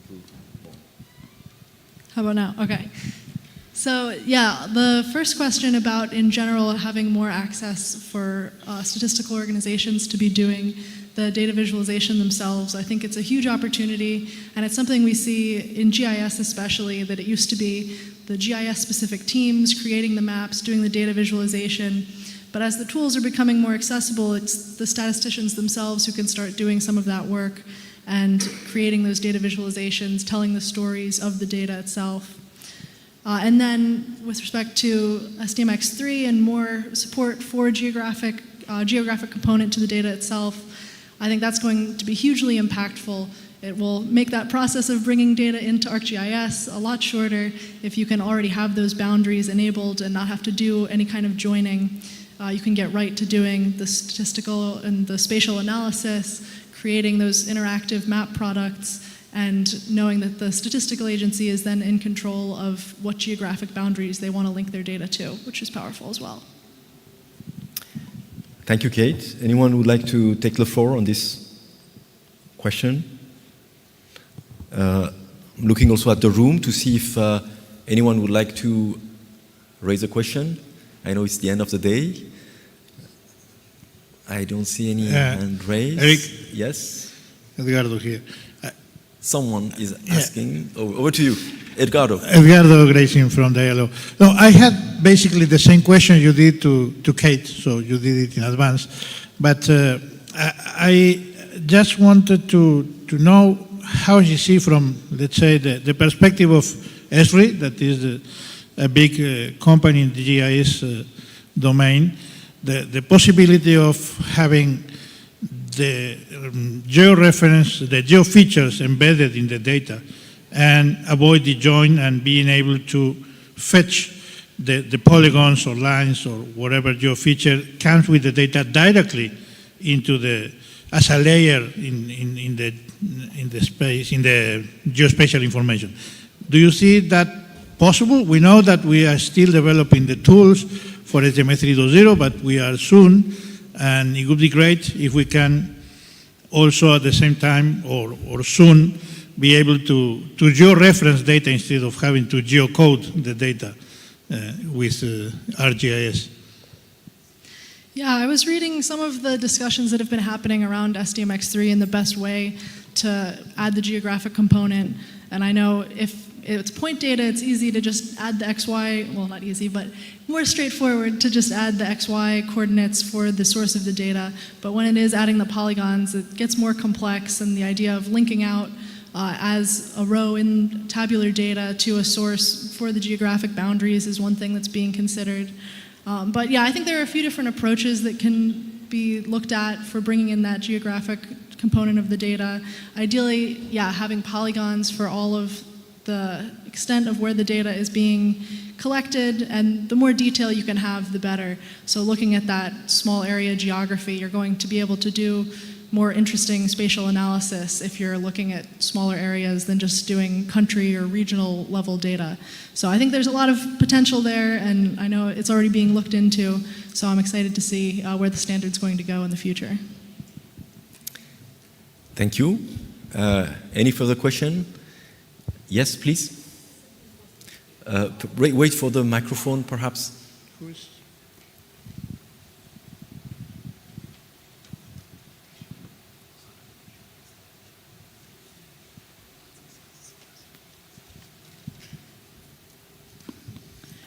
Do you offer an online training courses in Esri website? Yeah, we have a lot of training for everything that I talked about today, about making maps, making dashboards, any of the visualization. No, I mean integrating it with SDMX. Yeah, the SDMX, since it's so new, I'm working on a blog post that'll walk through the video that I did today, step by step. But that's coming out sometime in the next month. Right now, we wanted to get the feedback from the community before we published anything to the public. Okay, thank you. Thank you. Raphael, over to you.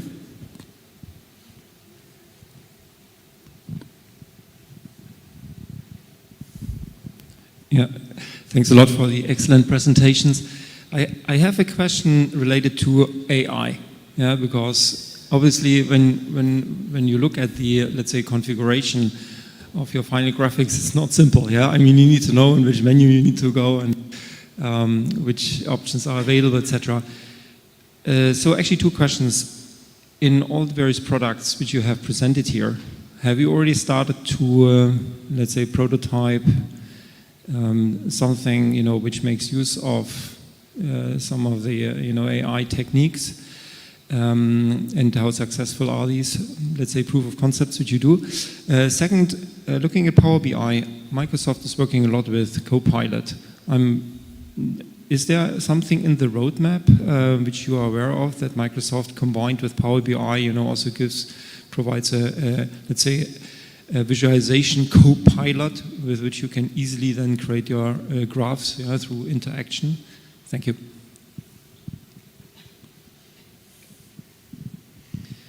Thank you for the question, Raphael. So, first of all, your final question on Copilot. We're not doing something like actively there. I mean, I'm aware, of the Copilot work, but it seems fairly new. So, I had a conversation with Ruth, but we'll see where that goes. There's no current plans, but maybe Eric, we can discuss it as well. So, so that's all that there is to say there. But voila.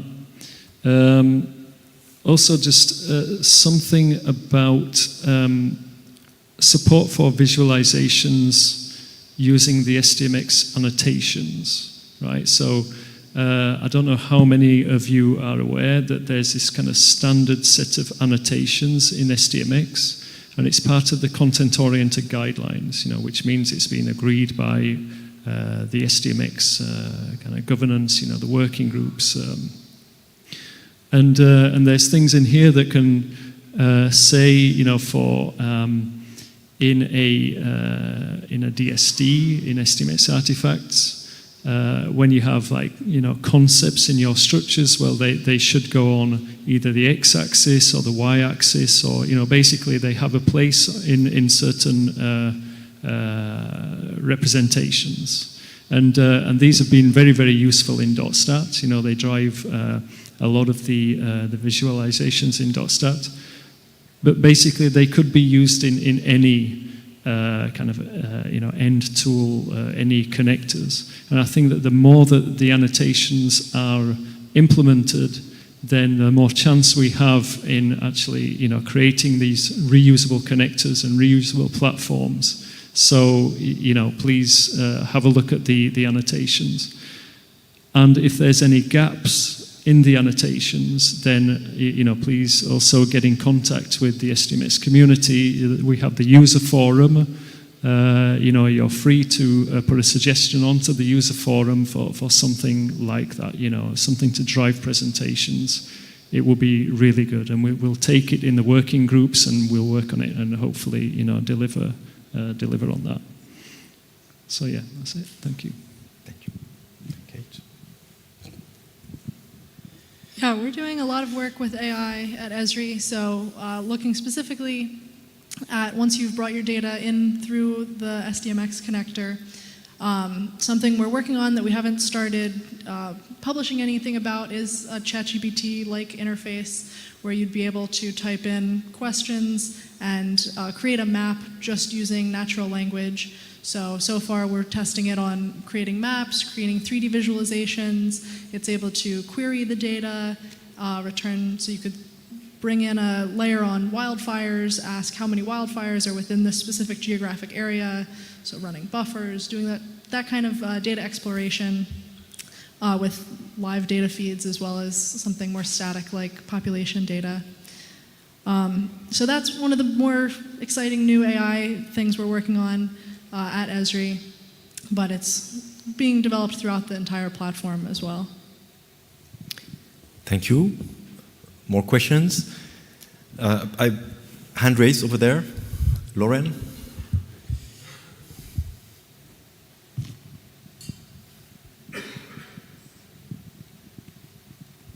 Sorry, I have two quick questions. One for Esri and...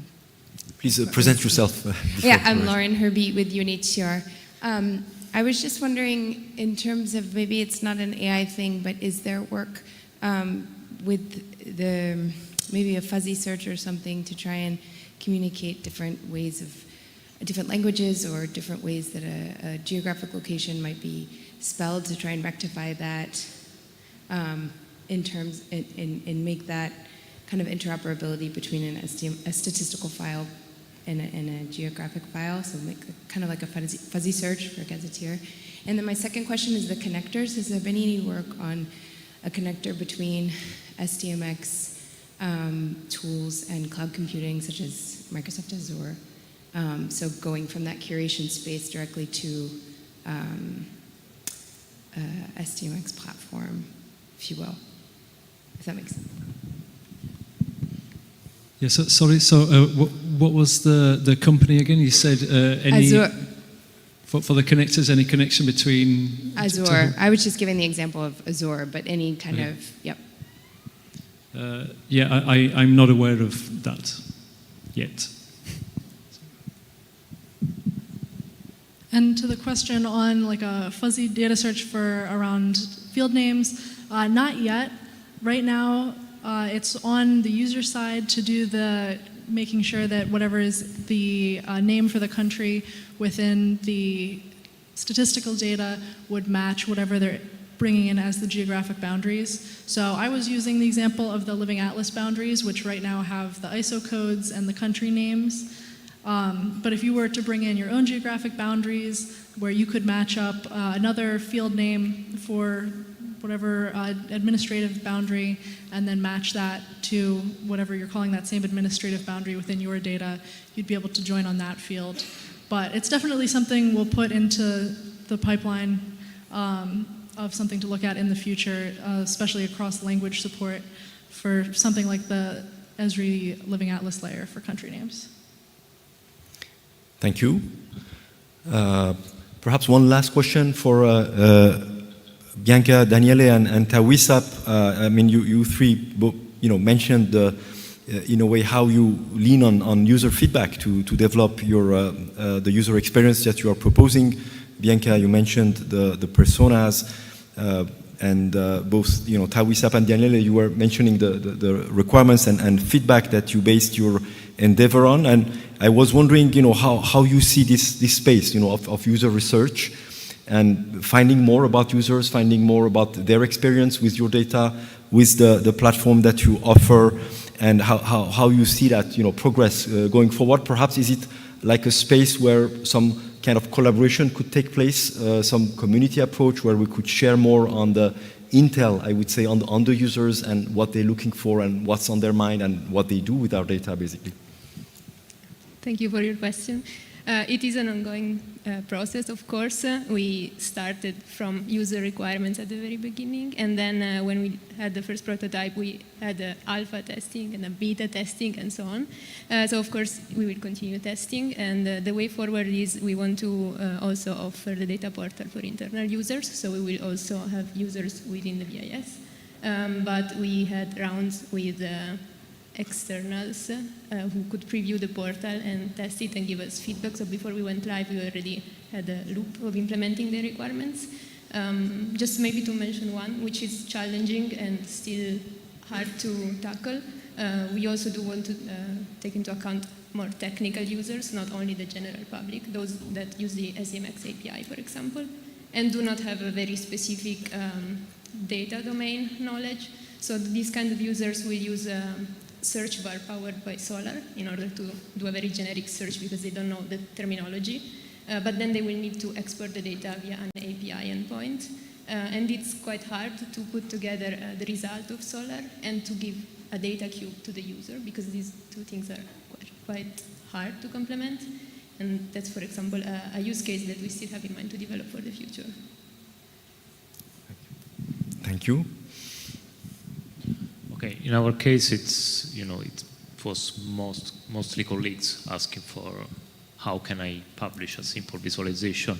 And usually the problem in our case was that they were not maybe statisticians, they were not maybe IT.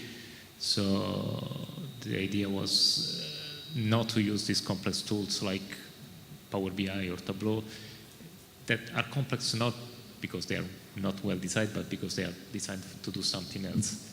Analysis, import huge amounts of data. In our case, it was the need was really simple. I have my data there.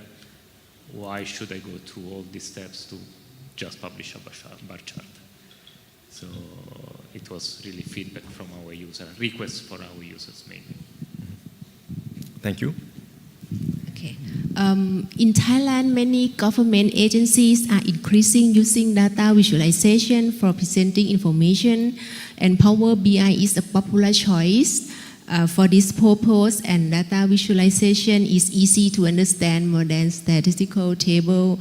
Last year, we set a KPI, key performance indicators that require provincial statistical office in 76 provinces to create dashboard by using Power BI, and the dashboard have retrieve data from SDMX API, at least one data set, to make them familiar with SDMX API. And NSO also conducted online training session to expand the use of SDMX API across various government agencies. Many participants attend this training session and gain an understanding of the advantage of using SDMX API. This initiative aims to promote the adoption of SDMX API and empower users to leverage data more effectively. Thank you. Thank you, Tawisap. And I think with that, we will now close the session and close the day. Let's applaud our presenters once again for the great insights and experience provided. Thank you all. And with that, I will let our chair of the day conclude. Thanks. So, yeah, just a few points again. So, we are a little bit late. So, we extended the time for the exhibition. So, I invite everybody again to have a look at our partner tour exhibit over there. It will at least last until 5 o'clock. Second, for the capacity building beginners track, so at the SDMX.io booth, you get technical support to install everything you need for the session. Then third, the side event, the SDMX Secretariat, will start at 5 o'clock, if you have not seen this yet, so you have a little bit of time. And that's it. So I wish everybody a wonderful evening and see you tomorrow in the morning at 9 o'clock.